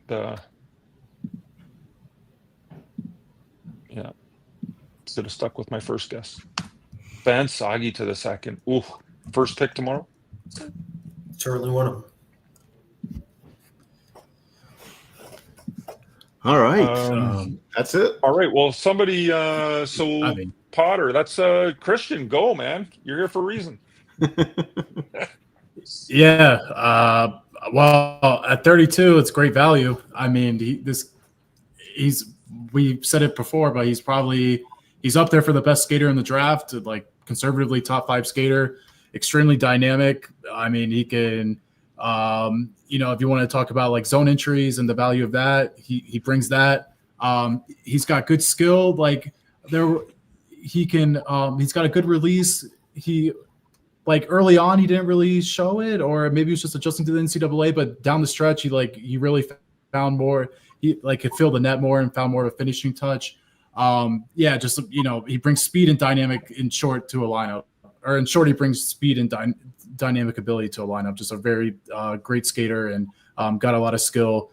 We'll see. Like, he's played center at Arizona State. We'll see if he sticks at center. I think most of us on the staff think he's a winger in the NHL. But yeah, I mean, at 32, couldn't ask for a better pick. It's a great pick at 32. Yeah. One of the most interesting aspects of this pick to me is like when you look at Rezhny versus Potter, they're so different. They're like polar opposite in some areas. Like Rezhny, open ice skating is the major developmental area of improvement. Potter has that in spades. And then Rezhny's best attribute offensively is vision. You could make an argument that Potter's worst attribute offensively is his vision. So very interesting from that perspective. Rezhny also plays like a 200-foot game, where Potter, it's more that he's a driver and so good at neutral zone entry rates that you just hope that he doesn't have to defend very often. So very, very, very different players from that perspective. Yeah. Potter, ridiculously good skater, really good with the puck on his stick when he's going to try and make a play to score. He's dynamic in that part of his game. As you mentioned, the ability to drive the play to the entries, that sort of thing is impressive. Nice little pickup for Calgary here. Like I said, it was obviously my first guess, but I was surprised. Sometimes when you make the first pick and it's a little guy, you don't necessarily want to take another, especially Calgary's got some little guys. But I mean, just too much value, I guess, on the board. So he was one of our highest ranked players available, right? Outside of the ones that we didn't really expect to go, like a Limatov, and Zarovsky was behind him on our list. So yeah, it's interesting pick there. I was watching as you were talking, Brad, and it went the agency, all his agents congratulating him. It was the same agency again as our former scout Dylan Liptrap, his agency. That is, for people watching, that's Kent Hughes's agency before he left to go be the GM of the Habs. I saw them congratulating a ton of players tonight. They had a crap load of their players go in the first round tonight. So congrats to them. Thanks, Farkas. Thanks for watching and joining in and entertaining us as well. Miss you, buddy. Yeah. Thanks, Clint, for your kind words. Yeah. All right. So we have the picks are done, and we have 1,916 people watching. Again, thank you so much for joining us, everybody. You've probably just guaranteed that this will be a yearly occurrence now. If you can help us out by just hitting the subscribe button on YouTube, it's free. And again, not going to be a whole lot of content on YouTube this summer, but we will start again in the fall with weekly content as we make our way through to next year's draft. Our top 32 list, the very early look at the 2026 draft, we will be posting just before the Halinka gets rolling. So that gives us, I don't know, about 5 weeks or so. I guess only about a month. So if you're looking for that, that'll be posted free on our website in about a month's time, roughly. All right, guys, why don't we just do a quick wrap up, thoughts on how it went tonight, surprises, some picks you loved. I mean, it's easy picks you love. You just look at our list and see where we had them, I guess. But Um, I'm I guess I'm really happy Columbus when they had the guts to pick Andrianov at 20. Yeah. With other than the Russian scout, I don't think anybody had like live viewings on him. So it's a bit different for goalies than or than actual players. But he's a. I'm curious to see what his real height is. Like, is he 6'2" now? Is he 6 feet? But we all love him. But that was a bit of a question mark that we had. So I like that pick by Columbus. That made me really happy. So that was a nice, like, probably one of my favorite pick in the first round. There's a lot of picks that I'm scratching my head a bit about, but the Andrianov pick, I really enjoyed that one. They had a good draft. Jackson Smith fell to them too. That's solid work. Like, they got what they needed in this draft. Yeah, as you were just talking, Jerome, I was thinking about first thing that came to mind. I think the Riker Lee. I'm really happy he went in the first round, and that was Nashville, right? So Nashville. So I like that pick by Nashville. Really hoping that it works out, and he just improves a few little areas he needs to, because Nashville will have a really good player on their hands if he can just develop a little bit. Yeah. The Nestrasil pick also, I really love that. It was it was a back-to-back, right? Those two 25 players we really back-to-back players that we really loved. You wouldn't have seen everywhere, and went back-to-back. So yeah, that was a fun part of the draft as we were following along tonight. What about you, Jay Brad? Well, the surprise for me was obviously Kindle going so high to Pittsburgh. We spoke about, I'm the highest on him, but I still didn't have him anywhere near this. But in terms of, I guess, favorite pick, like, Reshny really rose up for me as the year went on, and going to Calgary, that center projection for them, I really liked that pick overall. And then Lakovic as well. The fit for Washington, I think if there's a team that can do well with him, I think Washington's a good fit. So. Just specifically out of the dub, I'd say surprise Kindle, happy for Lakovic getting that, and then Reshny, of course, being my top pick there. Christian? Yeah, I think it mostly went as expected. Nothing. I think from my area, I'm the U.S. guy for anyone listening. I think Hensler, I was thinking he would go in the teens, but he went 23, so it's not too far off. And I think Colin Potter, we just talked about him as the last pick of the draft, but I think at 32, that's, really good value for Potter.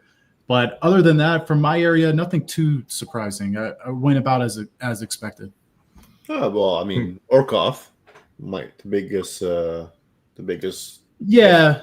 Well, I thought he was going to go in the first, even though we didn't have him ranked at the first. I had a feeling he was going to be a first rounder. There was a late charge with that player when I was talking to scouts, and I had a real feeling he was going to be a first rounder. Yeah. What about you, Brad? It's not a bad pick, but it did surprise the Ravensburg and the San Jose surprises me.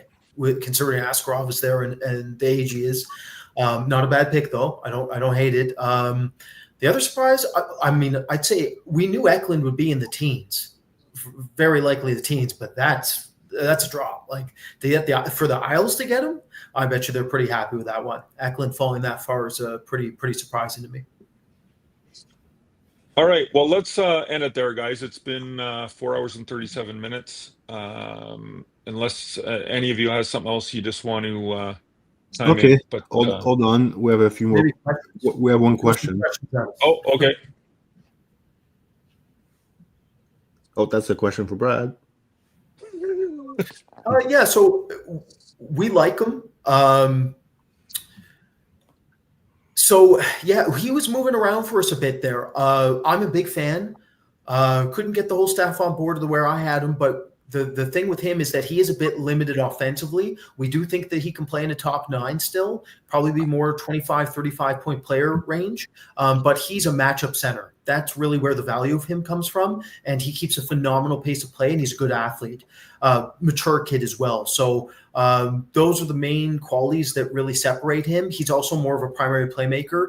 He'll get his goals around the dirty areas of the ice, net front. Not a ton of shot quality to him. Mechanics are not great. But the playmaking is actually pretty decent, and the handling, I think, actually will go up another level entirely. So look for him. I would be very surprised if he's not a day 2 second round candidate there. I think he goes in the second round. The teams look for fast-paced matchup centers all day, and that's what he brings to the table. I just picked up my phone. I swear if I read all my texts, we could hit 10,000 followers. I bet you we could. Yeah, probably pretty spicy. Oh my God, they're hilarious. Love you too. Want a sandwich? Yeah, thanks, sandwich. I love Great that question. game. Yeah, I guess we're done. Thanks, Lester. No more questions? Thanks to all my scouts here. Thanks to the 1,923 people. I don't know how it's going up at this point, but it is. So thanks to everybody so much for watching. Again, if you can help us by going and hitting the subscribe button. Even if you're watching this, we'll post this for the replay. I didn't even think of that. But yeah, this will be, excuse me, on our feed. So the replay you can watch. So if you're watching this on the replay, please help us out and hit that subscribe button and get us over that golden 1,000 subscriber mark. All right. So with that, we will say good night, everybody. Probably be on Twitter a little bit tomorrow, tweeting a little bit about some picks. But we do not tweet about every pick in the second round. It moves too fast. And quite frankly, it's just a pain in the ass. So, all right. So from all of us here at hockeyprospect.com, thanks again and good night. Bye. Thanks, everybody. Thanks, everyone.